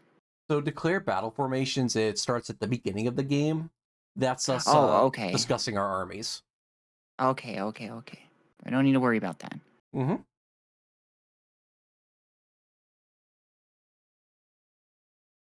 Oh, wait, it also says that in my command phase, I can return 1 destroyed model, excluding characters to the bearer's unit. Yep, so you could bring back that one guy that died.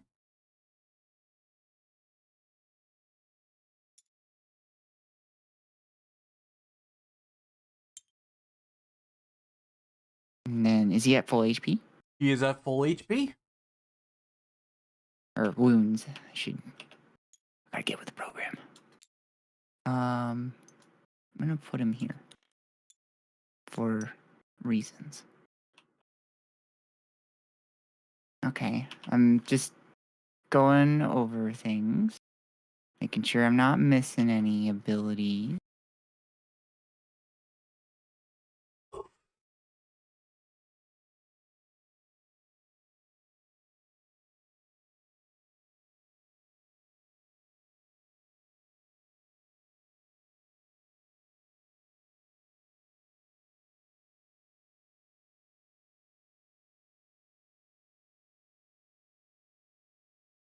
Okay, you guys can move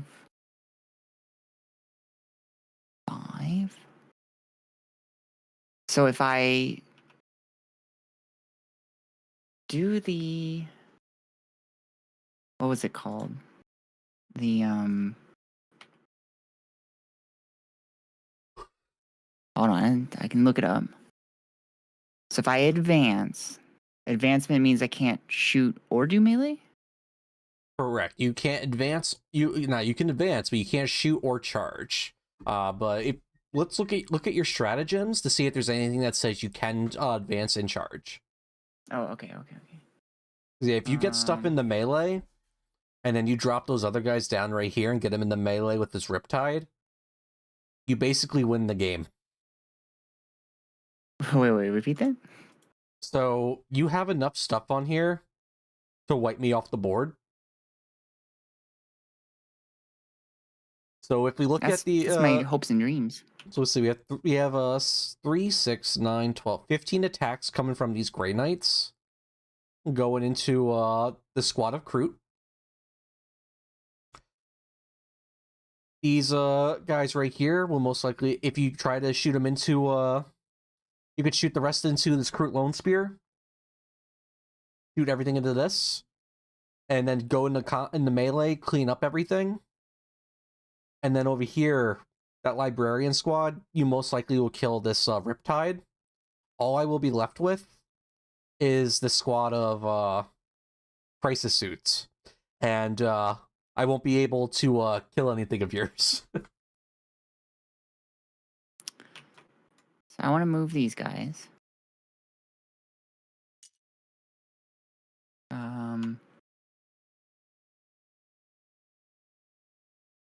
Is this within engagement range?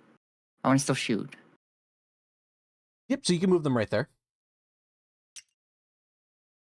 Because I'm planning on shooting this guy. And I'm keeping the big guy there to wipe out your dinky little things. But I'm planning on my other Grey Knights over here to shoot these guys. Mm-hmm. And I was thinking about teleporting the people kind of over here that I have in reserve. So I'm going to do that because I'm ending my movement. And it's got to be within how many? So you got 9 inches from a person? 9 inches away from enemy units. So let me go ahead, I'll measure it out for you. I appreciate that. Oh God. Oh, no.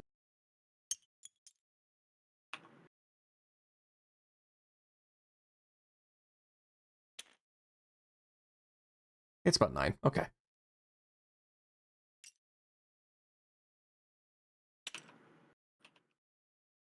Okay. Then it's the shooty phase.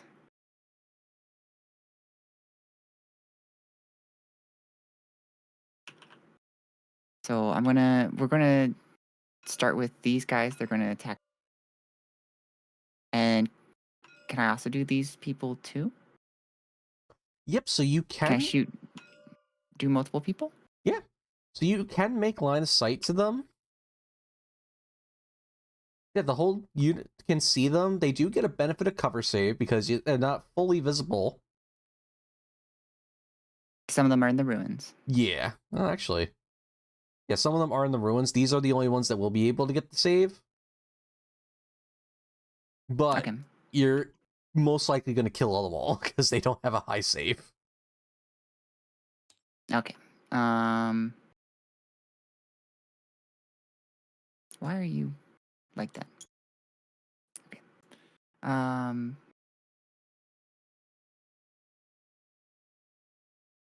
Okay. You all have storm bolters, I believe. The Calder, Drago, and this guy do not have the same guns. The Nerthesium doesn't have a gun. So, ranged. 2 attacks.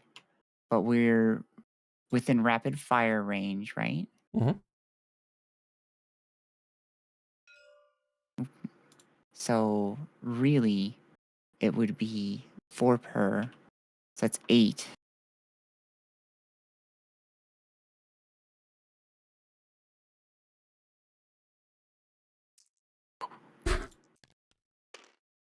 Okay. And They have a. They have to do 3+ to hit. So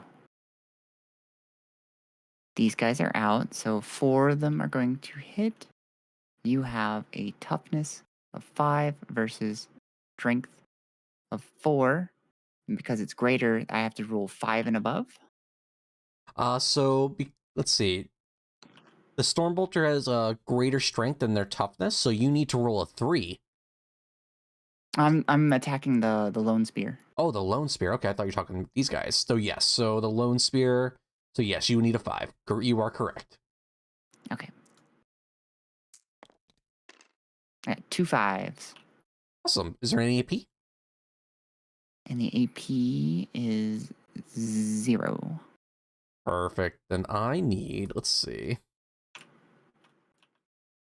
You know, fun fact, I actually sold all my Tau to a buddy of mine, and I'm actually buying them back now for like $300. The money and the silly space people are just going back and forth. That's not looking so good for you. You said it was 3 of them, right? Oh, 2 of them. Either way, it's gonna fail. I think it was 4 of them, but if that is the case, then he's dead. Yeah, they're damaged in 1. I life type. I'm learning how to play Warhammer. Okay, and so I've killed a unit, which means I can consolidate. So that's only if you're in melee. So in shooting, melee. Okay. Yeah, if you kill a unit in melee, you can consolidate to the nearest enemy unit or objective within 3 inches, whichever's closer. And shooting, they just stay where they're at. Okay, and then so that was with just the guys with the bolt guns. I still have Drago that I need to resolve. Correct. So Drago, like you said, are going to go into these guys? Yes. And so he gets 3 attacks.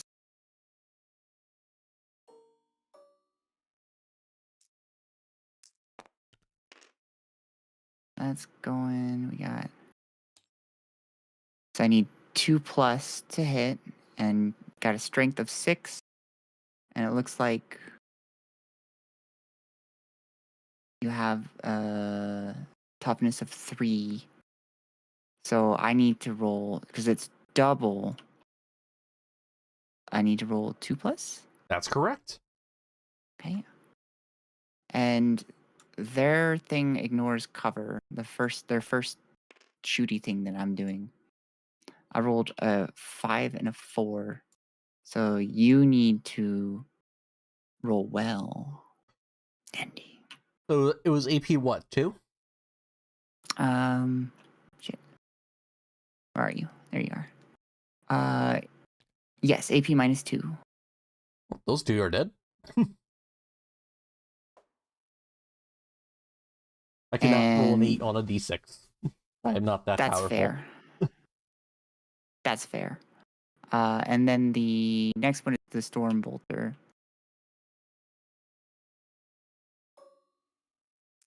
Two dice.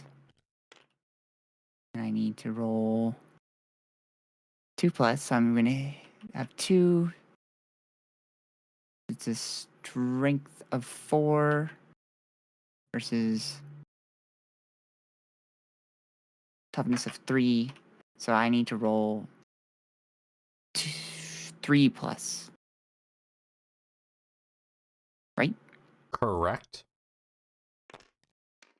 I rolled 2 6s. And what's the AP? AP is 0. Awesome. All right, so then actually I get a benefit of cover on this. So instead of those 6s, I will get 5 because these guys are in there. So I need to roll 2 5s, otherwise I lose 2 guys. All right.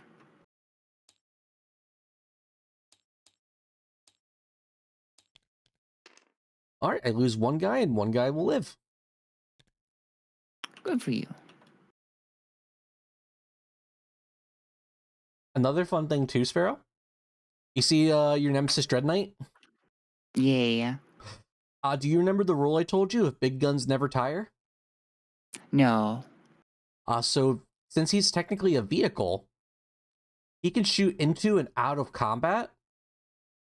He just takes a -1 to his hit roll, but you got that heavy incinerator. So you can actually potentially clear out this entire unit, and then also still shoot my Riptide.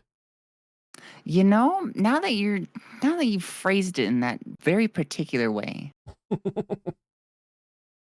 why don't we use the heavy incinerator on these guys and then the second gun on this guy? There you go. So I need 2d6 to see my attacks. I had a total of 8 attacks. And the incinerator has no BS. There's no bullshit involved. So Correct. that means I don't need to roll higher. I just roll what to hit. So you skip the hit roll, you immediately go to wounding. Okay. So I'm going to roll 8 of these.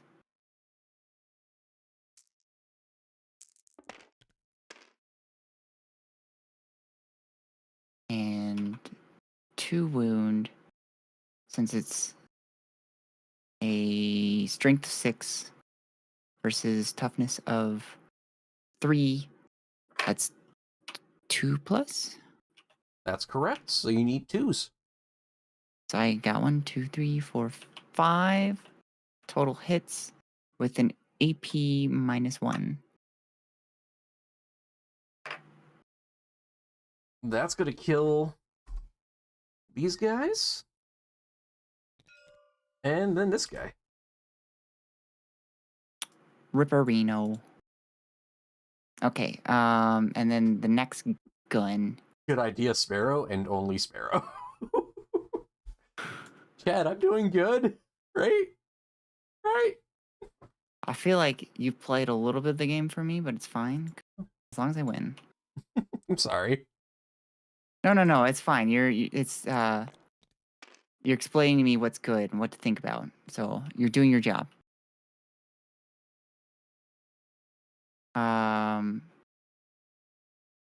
Okay, so 3 plus, strength 10, -2 AP. So just these guys. So, wait, before you do it. So remember, if he needs 3s to hit, and you add 1 to the hit roll onto it, because the big guns never tire, this 3 will now need to be a 4. So you have 4 that will hit. Oh, right. Okay.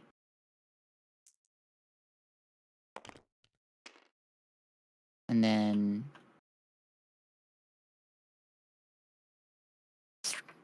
strength of 6 versus toughness of 9. So it's not double. So I need to do 5. Strength of 10. Heavy side cannon. Oh, oops. I was looking at the wrong thing. Strength of 10. Okay. Strength of 10 versus toughness of 9. So it's 3 plus. That's correct. Okay. So 2 of them are hitting. And the damage is 3. AP -2. Awesome. So then I have a 4-up invuln. So I need to get 4s. Alright, so I'm going to fail 1, but I pass the other, so I'm going to take 3 damage.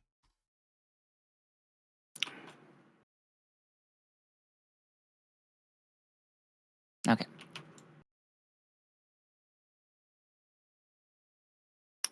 And do I have line of sight on this? So yes, you do. Okay. I haven't shot with this unit yet.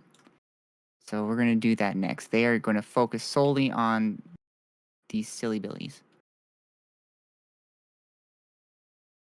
And let me just check see what guns we have. We have all this.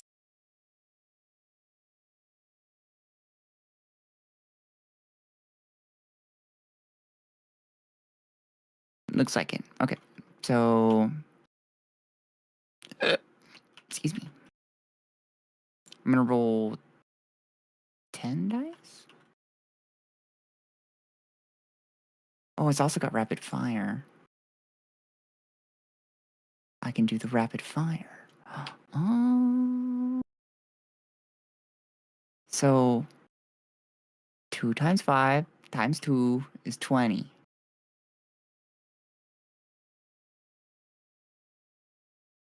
There's a lot of dice in this game. Yeah. The most dice I've ever rolled in a single attack was about 200. Jesus Christ. Do you even have 200 dice? I did at the Did you time. borrow some? Okay. So I need to do 3 plus. I got a strength of 4 versus toughness of 3. So I need to be doing 4 plus? So strength of 4 to toughness 3. So you're gonna need 3s. 3s, okay. Okay. I'm guessing orcs, that's exactly what it was. I played my buddy's orcs one day, because I said Tyranids have better melee, and I was wrong. I was so wrong. Orcs had better melee in 8th. So I can get rid of these.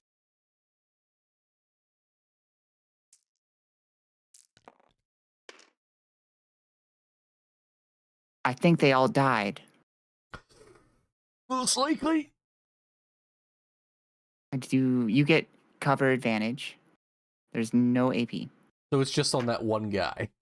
So I need to roll on him. So 1, 2, 3, 4, 5, 6, 7, 9, 12 at 5 up. All right, so we're gonna try this, chat. First one. He's dead. He's dead, Jim. And then the others all need 6s. They're all dead.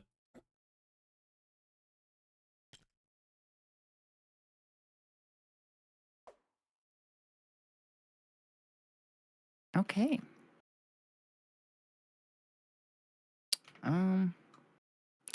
Well, now we shoot the other thing.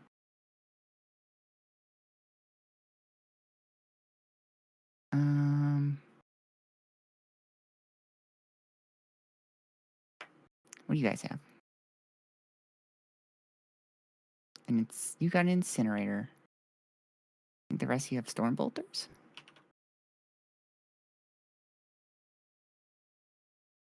Oh, you've got complex things.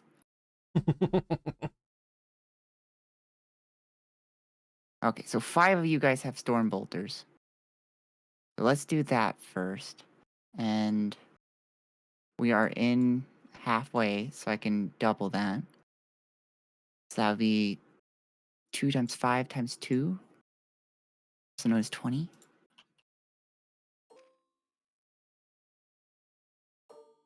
I can see why Minty was crying about the math. Yeah, I mean, I accidentally gave Minty a panic attack when trying to teach her how to play the game.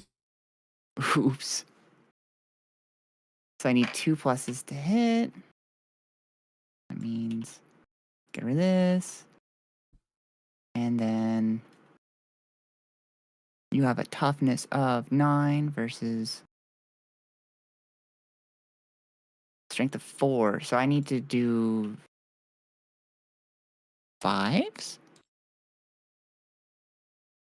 That's correct. Well, toughness of 9, strength of 4. So my toughness is double your strength. Number double or more, you're gonna need 6s. 6s, okay. Minty, I hate the math. I'm willing to try again. I will teach you again, Minty, but again, I don't want you to have a panic attack again. It felt so bad. 3 of those are going through. An AP of 0. All right, so I need 2 ups.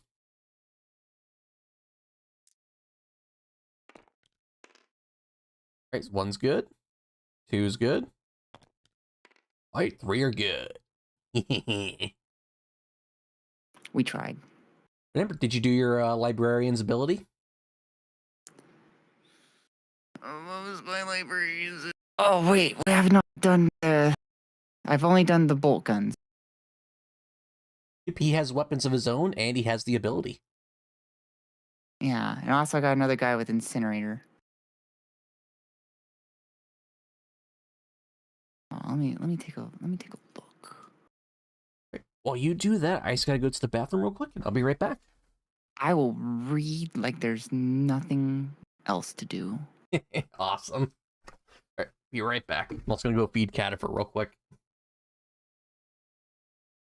Okay, so he's got the Vortex of Doom that I need to do. And then I also need to do the incinerator as well as his stuff, the Purge Souls stuff. All right, chat. What's going on? Not gonna lie, I avoid crunchy games in general because I get so overwhelmed.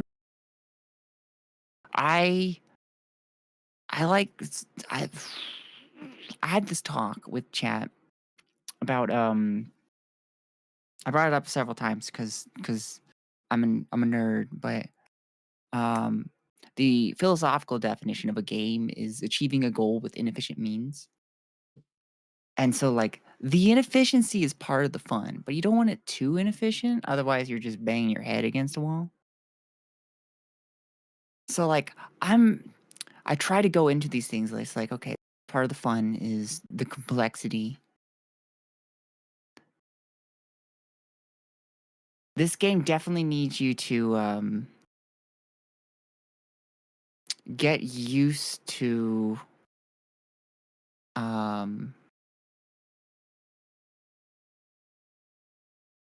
whatchamacallit, to the mechanics of knowing when to roll, what to look at. Like if I were to do this again, I'd want to like write down all my trooper stats and stuff. So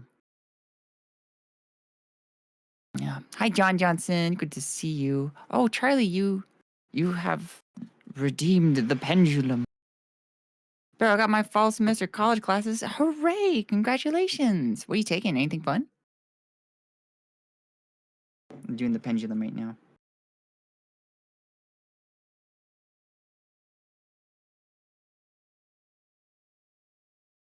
The pendulum has spoken. Yes, for Charlie. Yes, I said I feel like I need a note journal. Yeah.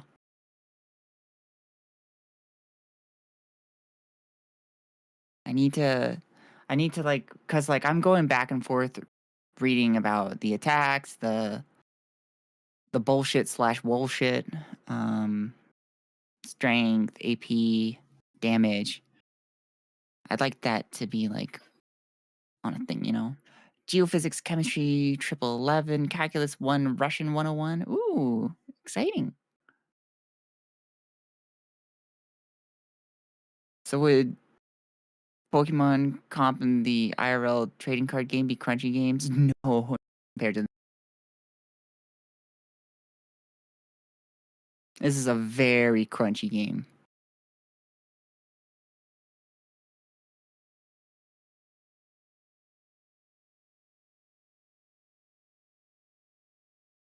I think I've rolled like over 600 dice so far. My wife went through my clips part of my Discord. Uh-oh.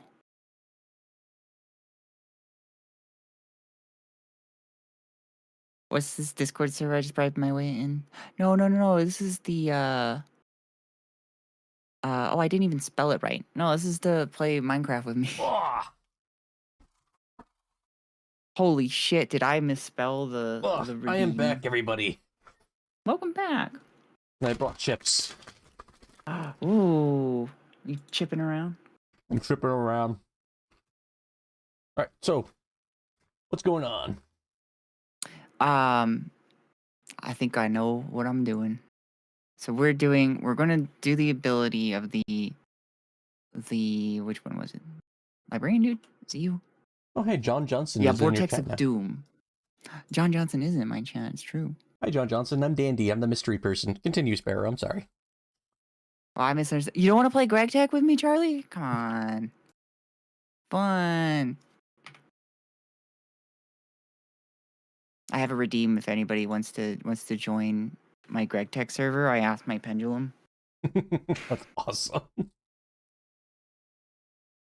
Vortex of Doom. So you are in 18 inches. I need to roll a D3. Hi, baby No, Ether. unholy abomination.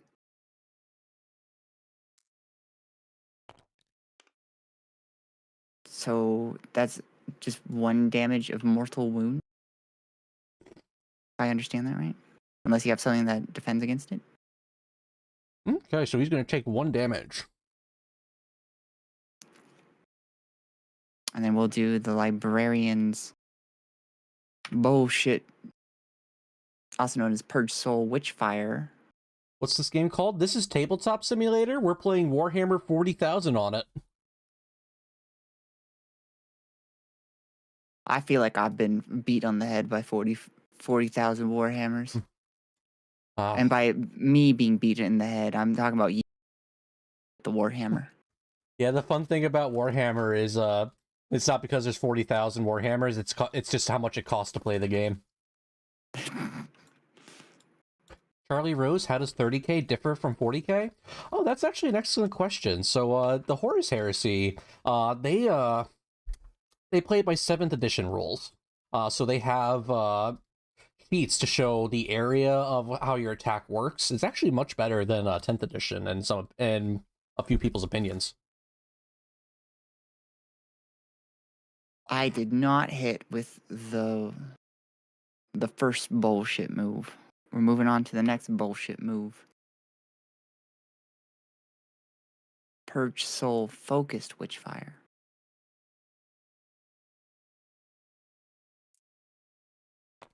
I didn't even know there's a of 30k. I did not hit with that bullshit move either. All right, there's a ton of systems. There's Age of Sigmar, which is the fantasy version of Warhammer, which I think you might like too, Sparrow. I don't know how much to play it as much, but I'm still trying to learn myself. There's 30k, which is the Horus Heresy. They have really cool looking models. 40k, which we're playing right now. And then there's also another one called Warhammer the Old World, which is really cool. They have some really nice looking models there. I got 4 attacks. OBS is crashed. Fuck. Are you all good? Yeah, it's easy to reopen.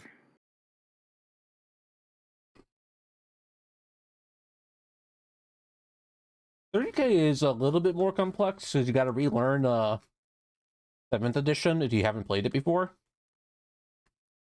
Is the stream dead? No, the stream's still going. Oh, no, they're on my side. Oh, yeah, and yours. Yeah, do you guys come to my side? The stream's still on, and then once Sparrow gets back up, you can go back to her. I'm friendly, I swear. We ward our last hammer. Come on, I believe. I believe in you too, Sparrow. Why are you being sneaky?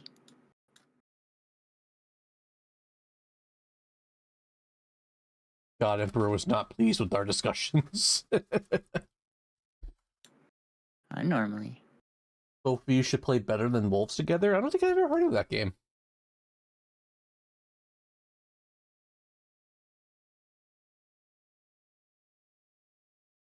Better Than Wolves? Oh, that's a Minecraft mod.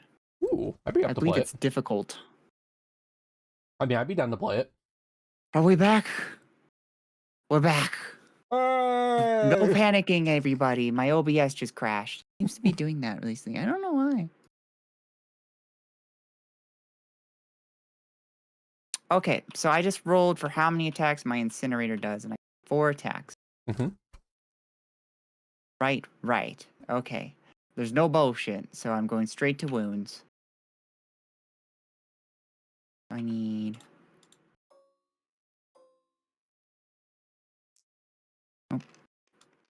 Need all of you guys. Okay, and strength of 6 versus toughness of 9. So I need 5 plus, or yeah, 5 plus. That's correct. You need 5s to wound. I have rolled nothing. You stand for now, Riptide Battlesuit. And I believe that resolves all of my shooty bits. I'm gonna quickly save here.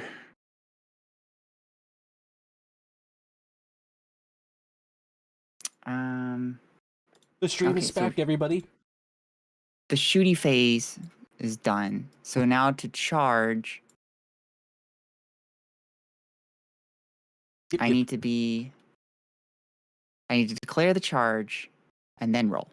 Mm-hmm. And I need to do all my charges before we do this.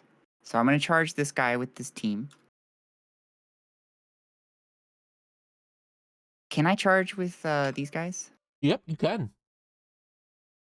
I was just measuring. I need about an 8-inch charge. Okay. That and that. And then I want these guys to take on the small fry. You got it. These guys. Okay. So just because I'm last with these guys, I'm going to go ahead and roll the 2d6 for them.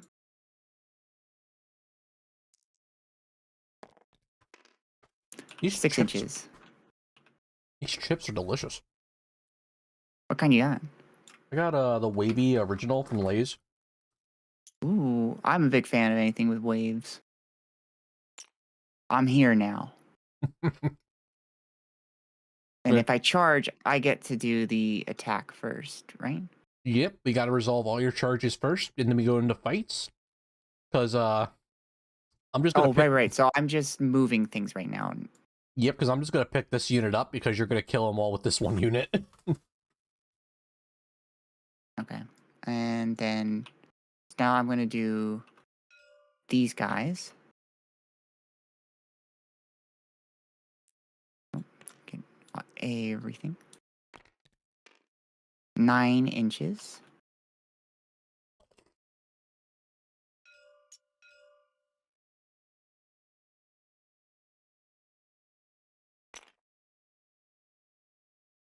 Nice. And then these guys. So that I'm not being rude, is Dandy's friend a dude, not a dude, or something else? Are you asking if I'm a dude, or? No, I'm the friend. I am... I don't know. Let me roll for it.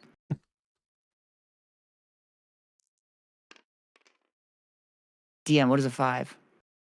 I will say that is, you didn't quite make it on there. You don't know. You don't know what you are. We don't know. Yeah. Sorry about that. I rolled a 4 though on these guys, and I don't think I can move them. Oh, Dandy is my friend. So you are asking about me? Okay. Yeah. He also said no. I mean Dandy. Yeah, I'm a dude. Last time I checked. Oh, you're the friend. I am the friend. I like the polls you guys have started. Sparrow Stream died. What do we do now? Top winner is curl into a ball crying. You guys are so goobers. Okay, so I gotta check just again have to be one sure group I'm a that dude. did not do the. Did you do the litmus test? The ligma test? Here. Not the ligma test. The litmus test. Now, what is that? I don't know. Okay. I'm doing my charging. All right, go ahead. You need to get a 9. I need to get a 9? For these guys right here? Oh, no. I already rolled the... I'm sorry. I rolled the charge for them. I rolled 4. Gotcha. Okay. I'm doing I'm sorry. I'm not in the charging phase. I'm in the fight phase now. We are fighting. Gotcha. Okay. Okay. And to do that, do the same thing as shooting. Just make sure that they all have similar weapons. Cat Sparrow's about to kick my ass. Effectively, Sparrow has won the game. Okay, so y'all have the same attack except for Drago. Drago's over here being special. So I need 5 times 4. I need 20 d6.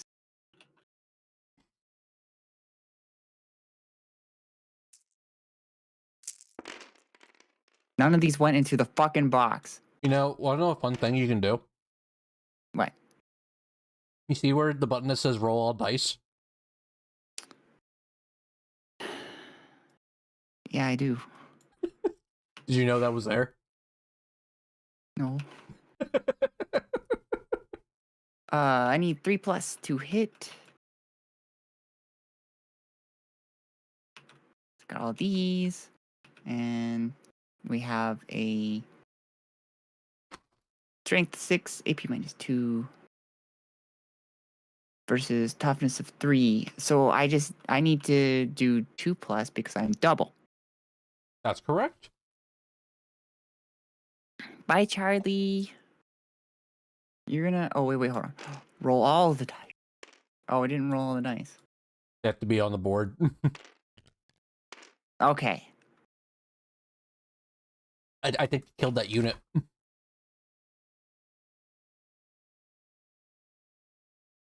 Well, how do you know? What's the AP of your melee weapons? -2. And you've got 4+. So go roll some 6s. Let's see. We got 2, 4, 6, 13. Okay, chat. I can roll 13 6s. Let's see it, Dandy.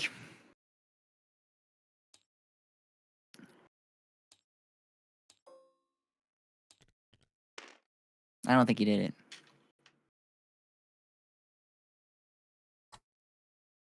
Yeah, that's 11 dead. So, yeah, that, like I said, Oh, wait. Cadre over here is special. It's 2 damage per.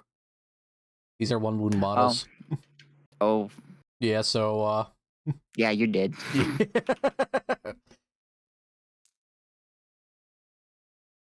Everybody congratulate Sparrow on winning the game.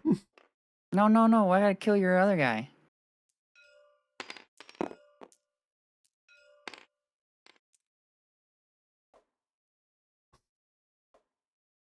I'm Damnedy now. And you're Sparbo. Hey, die, Sparbo. I Sparbo gonna kill. Damnedy scared. Damnedy scared. All right, let's figure out these guys. I think everything is. Oh, this guy had 1 out of 2. I should have done something with him, right? At the beginning of the command. Nope. So it's for the unit. Oh. Yep. So if you lost 3 of these guys, then you would do the battle shock test. Oh. You lost nothing. Okay, I'm rolling 15 dice. Did I lose the crisis suits? No, I actually forgot they existed. So what happens is she kills this, they come in on my movement, and they die on her turn.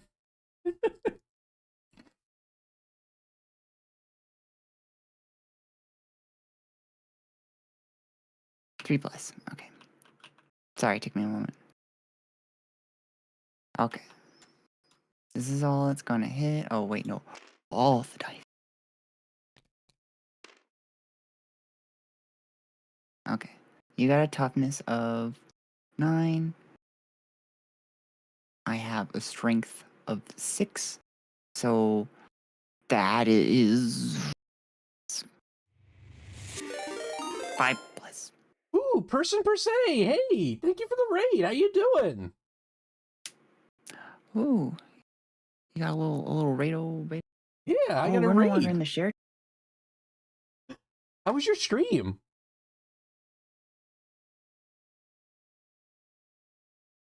We got a per se raid.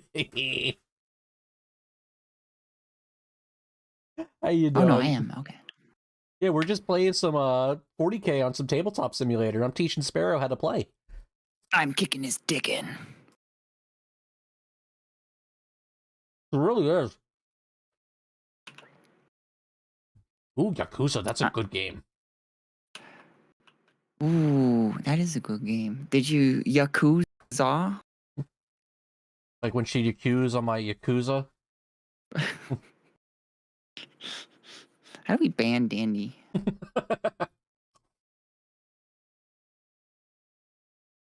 Oh shit, you teaching plastic crack. I'm teaching plastic crack. It's virtual plastic though. The first one's free. The first was free. I'm sorry. I have a strength of 6, you have a toughness of 9. Mm-hmm. So that means I need to do 5 pluses? Correct. Okay, and I've got 5 of these things that did 5 plus. And what's the AP? AP is -2. All right, so I need to roll 4s.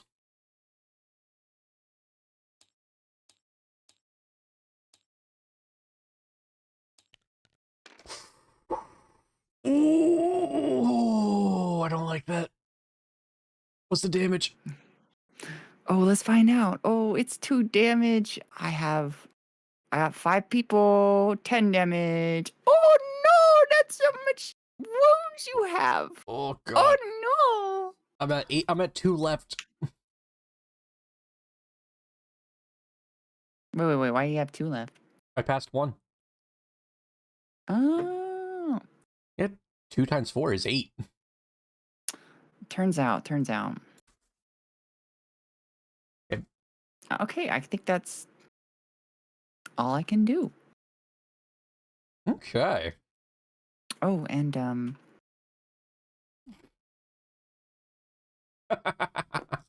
gotta get that out. Let's see. We go to Mike. Sticky this shit. All right, Dandy. Let's see what you got. So we go to my turn. I gain 5 points because I control this objective. And now I need to roll a battle shock test, which is 2d6 on this guy. And I need to beat a 7, otherwise he's battle shocked. And he's battle shocked. What does battle shocked mean? So battle shock means he can't control objectives, and he also cannot be the target of stratagems. Okay. He's got a very slight debuff. Yes. So right now he's just standing there at 2 wounds. So we go to movement. End of movement. We bring in these guys. Where are you gonna put him? You gotta be 9 inches away, right? Yes. So let's see. Can you measure for me?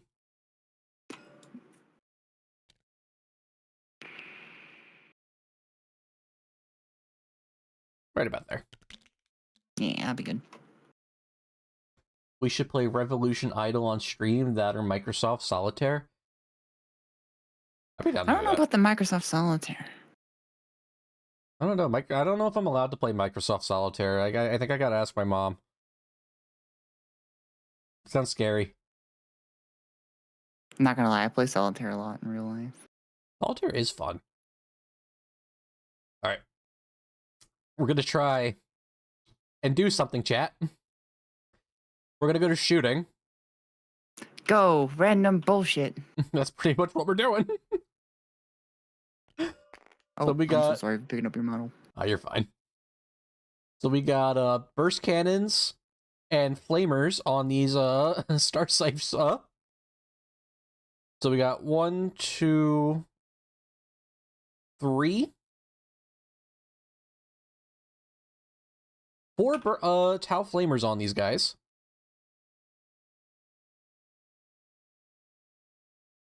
And then we have 1, 2, 3 burst cannons. So we're gonna roll the 4 flamers going into these guys. Actually, yeah, no, that's 1 to 9.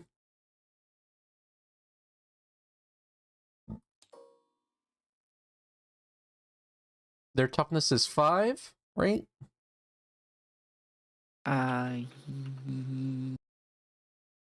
Yes. And let's take a look and see what my guys can do.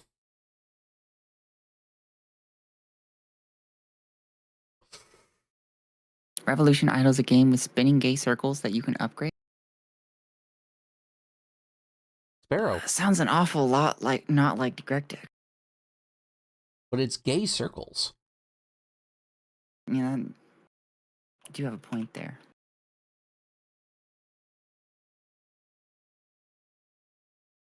Right, let's go ahead and roll these all.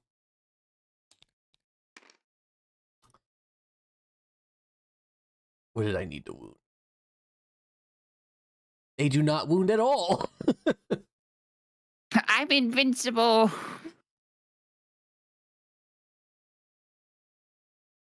Hey, Catifer, what do you think of the Yakuza? Ah, man, Catifer didn't answer. Let me go ahead and ask him real quick.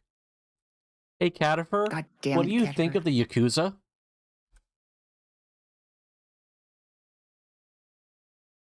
Yakuza? They're just a bunch of wannabe tough guys.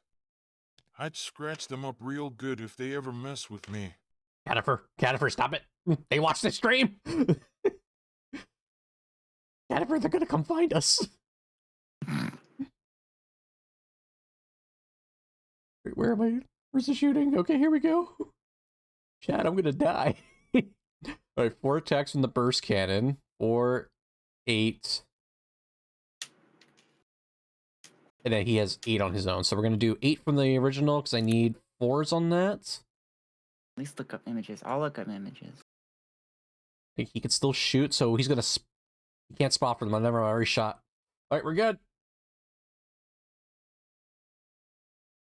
Revolution. Heard of Misi? I see Warhammer. Did not expect you to be playing Tabletop Simulator. I am. She's a woman of many games. I've been cajoled into this. She asked me one day, when I was drunk, if I could teach her how to play Warhammer, and I was like, "Fuck yeah, let's go!" I was at a PBS themed burlesque show that day. It still confuses me. Like the public broadcasting system?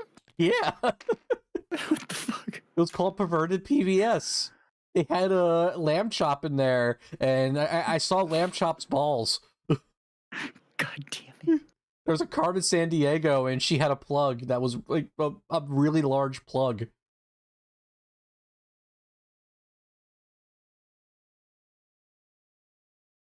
I can't look at Rubber Ducky the same anymore. Not Rubber Ducky. I need force.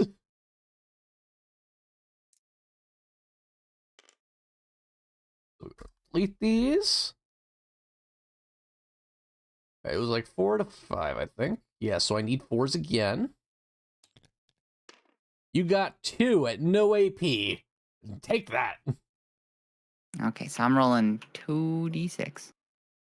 What about balls? Well, per se, I went to a burlesque show that was PBS themed called Perverted PBS, and they had some really good talents there. One was a very large man who dressed as Lamb Chop, and he made his own Lamb Chop suit. The mouth was moving every time he talked, and he also wore lingerie, and I saw his balls. Were they all that you hoped for? They were all I hoped for. They hung low. I rolled a 1 and a 6. All right, so one's gonna good and one's gonna fail, so that will be 1 damage.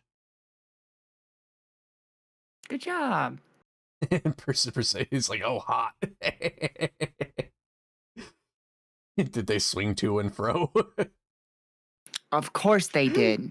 You think they're not swinging in a burlesque show? Those things are flopping everywhere. They wobble to the floor.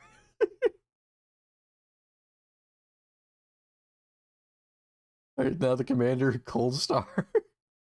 He has 8 attacks going into them.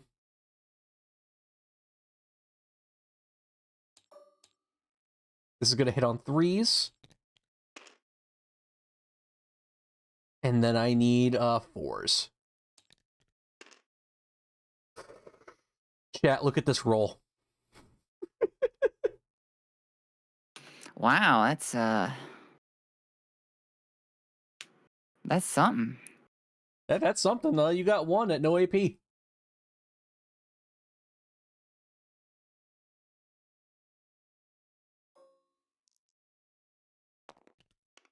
I rolled a 5. You pass. All right. Can't even stop me. All right, Sparrow. We are going now to melee. So you wanna charge me? No, because they're gonna kill me in that turn. If I can survive this, I can potentially do an Overwatch. So we're gonna try.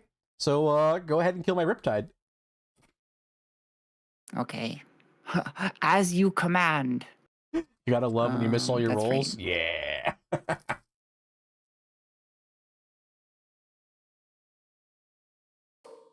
10, 15. Oh, wait. Roll all of the dice. Uh-oh. It's not looking good for you. I got... See, to use my weapon. 3+. So, everything but 2 of these attacks. Oh, okay. You gotta go. Well, okay, have a good day, person per se. Thank you for the raid. We hope to see you again soon. There we go. What do I need? 6s again? You needed... What's their toughness on it? Or the strength on it? 6? You need 5s. 5s. Well, I got 4 of them. Alright, so I need to roll 4s and up to not die. Hi, Blue Ladybug Katie. I'm being taught Warhammer. It's complicated. Hi, Blue Dandy's Ladybug. gonna die, though. Yeah, she's killing me. We're castrating Dandy today. Oh, no, I died. Oh, he died. Goodbye, Riptide Battlesuit. I won't miss you. Oh, wait. Here, I got you. Wait, does he explode? Oh, he was so close to exploding. Oh, that's right. He's a vehicle. Oh, I think we can call it there, Sparrow, because what's gonna happen? You don't want me to bleed you out? You move up and you kill these guys. You don't want to suffer that humiliation on stream. No. My pride as a Warhammer player. All right. I successfully beat the Dandy the DM. Did you have fun at have least? A little party. All right. My thoughts on Warhammer. Do I feel the crack energy? No. But would I be willing to play again? I think yes. I don't think this would be like something I do all the time, but like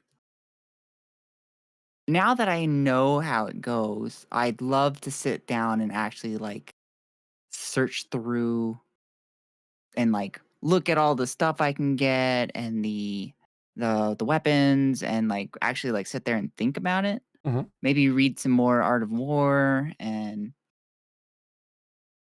I'd be willing to do it once a month. Hey, let me know. I am more than happy to play. Warhammer is a fun game. It's a fun pastime. I love playing the game. I've been playing for the past 3 years and then played back in 8th edition, so I've played until that ended as well. It is a great game to just sit down and just roll dice with your friends.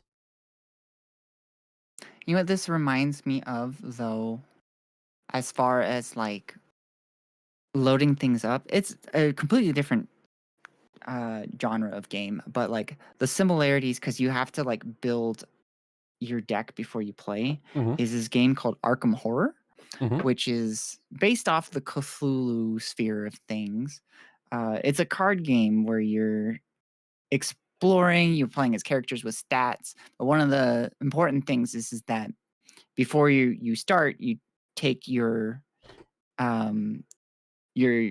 deck, because you're not given a deck, you have to build it. And so you're sitting there thinking, okay, how are these going to work together, and how are they going? That's what this reminded me a lot of, because I could see about like, oh, I need to think about how my units work together, because you obviously just can't just pick all the big strong guys.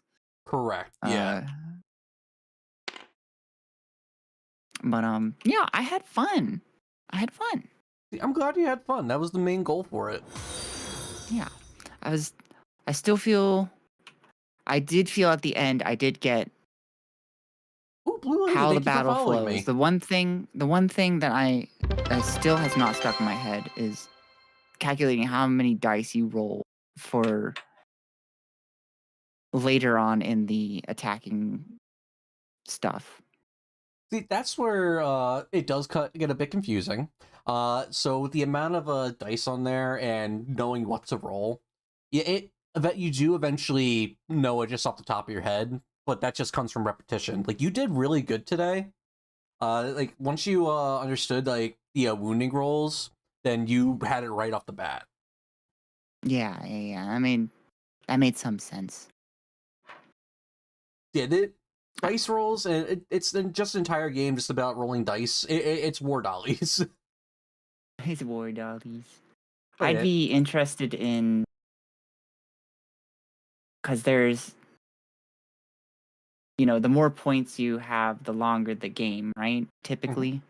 Correct. Yes, and there's different types of games on here too. So. Oh, really? Yeah, so with Warhammer, there's Kill Team, there's Combat Patrol, and then there's what we're playing right now. This is all set in 40K. And there's another thing that I actually want to get the group into, so that way I can force you all to play Warhammer. But it's also a narrative event as well. It's called Crusade, where we take units that we think look cool, and we run them through a story. Each unit is named, and each battle they're in through tells their own tale, and you give them these things called battle honors, and they can actually upgrade the unit. They get experience points. Ooh, that sounds more up my alley. I'd be willing. It's really fun, and I would love for everybody in the group to play it, because that's one thing I would think that would be real good for us to all stream as well, like actual storytelling with Warhammer, and then going through the entirety of it. Because I run Crusades for my gaming group. It's really cool. Oh, fun.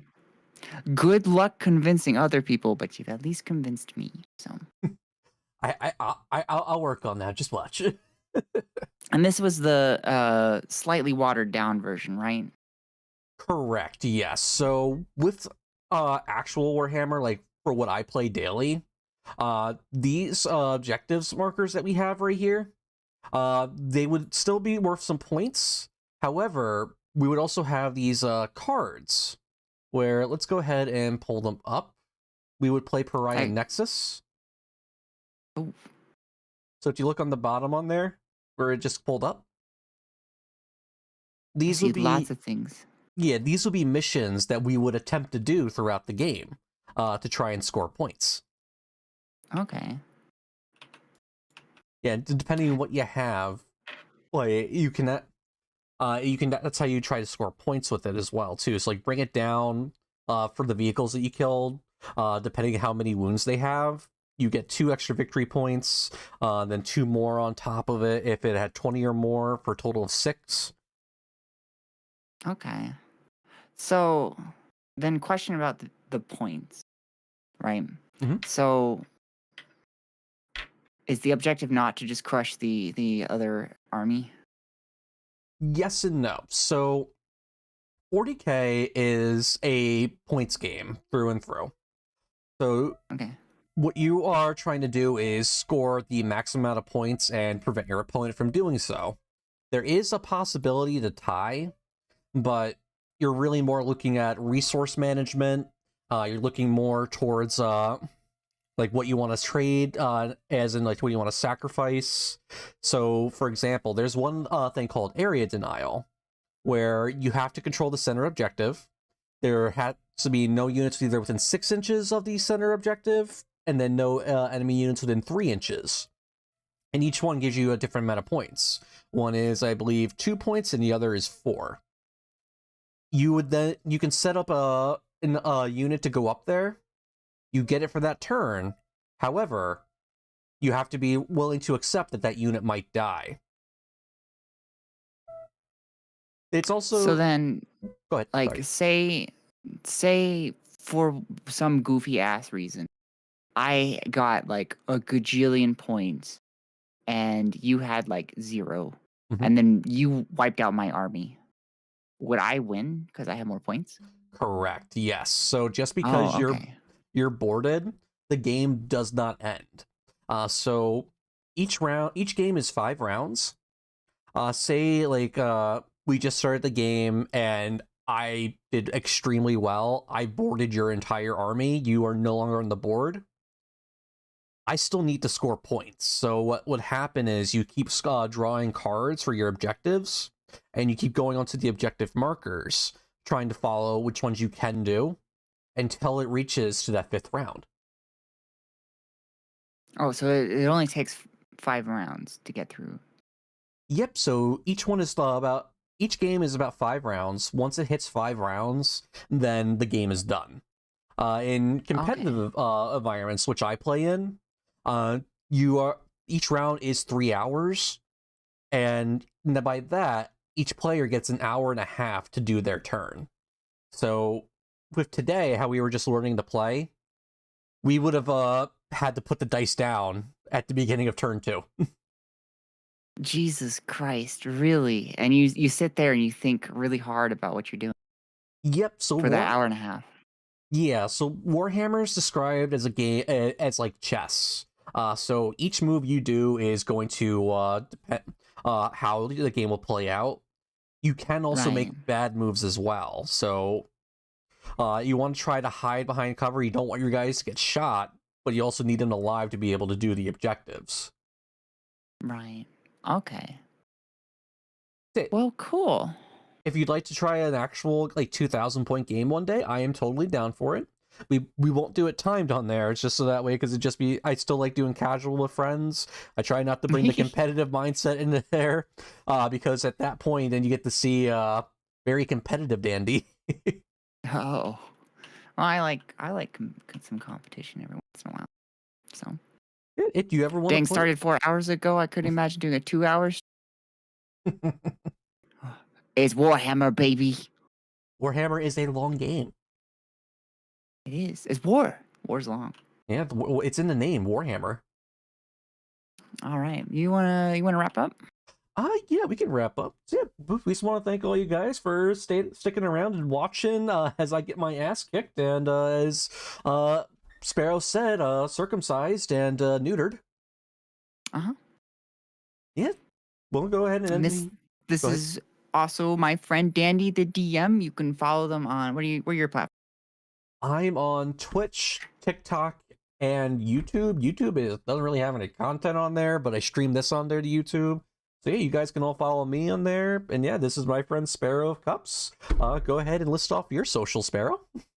I stream on Twitch and YouTube. I got 2 YouTube accounts. I've got Sparrow the GT6 VTuber and Sparrow the Finance VTuber.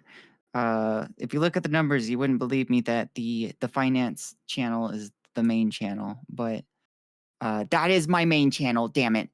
And you can give me a follow, say hi. I mainly stream a lot of Minecraft, but I do a lot of multiplayer on Twitch, especially with my friends and people I've met.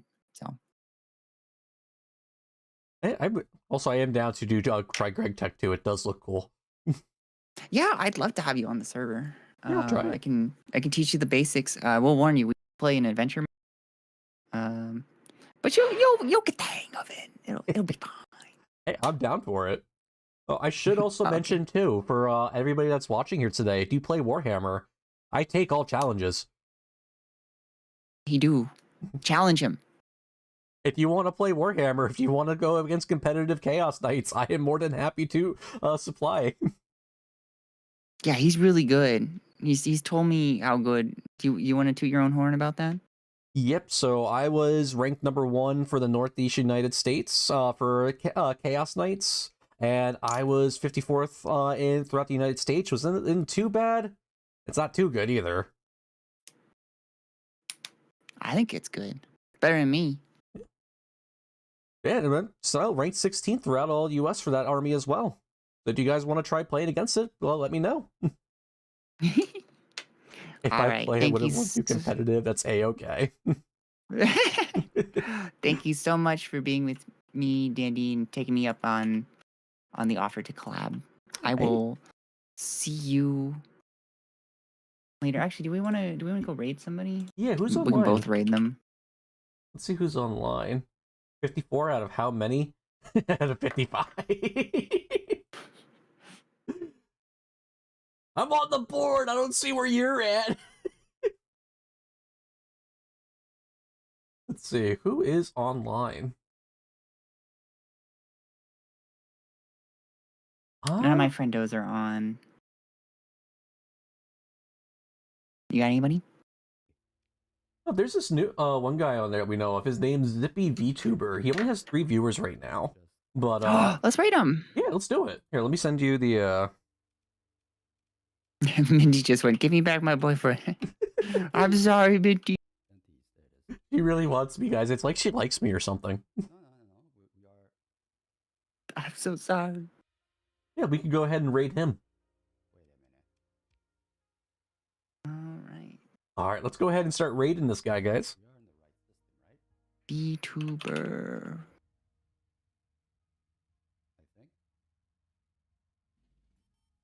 Where's my page? God damn it.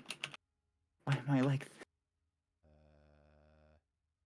Okay, let's go out. Alright. I am going to hit raid. I will Alright, chat with you all later. Thank you all for watching. You guys have a great day. Get out of the way, share chat started. I'm trying to hit raid. We got 6 seconds till we raid everybody. Okay, I hit raid. Raid now, let's go. Oh, hello. Alright, time to say hi. Hello, thank you for the double raid. Hello.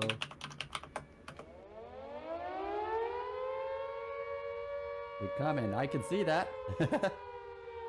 Hello. Alright, how do you think we did? I think we